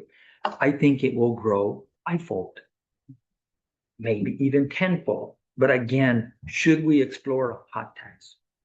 We should, at least. Should we explore sales tax? Yes, we should. We should explore ESD. I mean, there's so many things that we're not going to agree on, and let's not get caught up in those weeds. We'd be better spent focusing our time on what can we get done. What can we get done? So tomorrow I have a juvenile probation meeting in Fort Davis. And so I'll be there. I don't know what's chapter 9. I talked to, Rod Ponton is the attorney for Black Bear. Which is the new silver mine owners. And he has a meeting with them tomorrow. I've asked for some FaceTime with them. Because we're at the tail end of this, having the technical plan for Shafter ready. There's an appetite from the Big Bend Tidewater Foundation to, see it through their nonprofit to build it using their monies. Wonderful. But in talking with Rod Ponton, he's telling me Black Bear has the same appetite to do it as well. And I'm like, well, I'd like to hear it from the horse's mouth, right? So I'd like to visit with them to see, okay, guys, we got through the Water Development Board and through Trey and everything else that's been done, we have the plan in place. What it would take to get this done, ballpark numbers, everything else, who has the appetite to see it through? I don't think we're gonna be successful with that water grant. I don't think we are, but again, it doesn't hurt to try, right?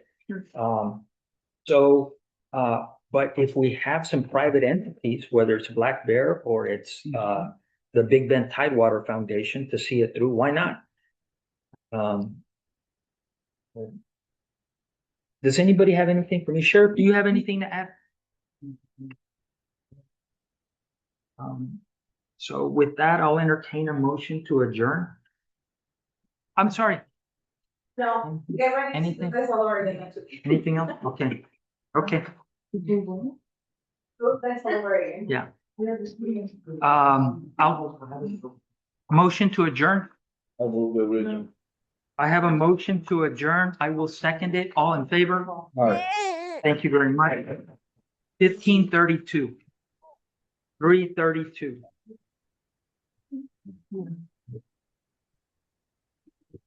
Well, it was because I forgot. Yeah. Take action. My meeting is at 12.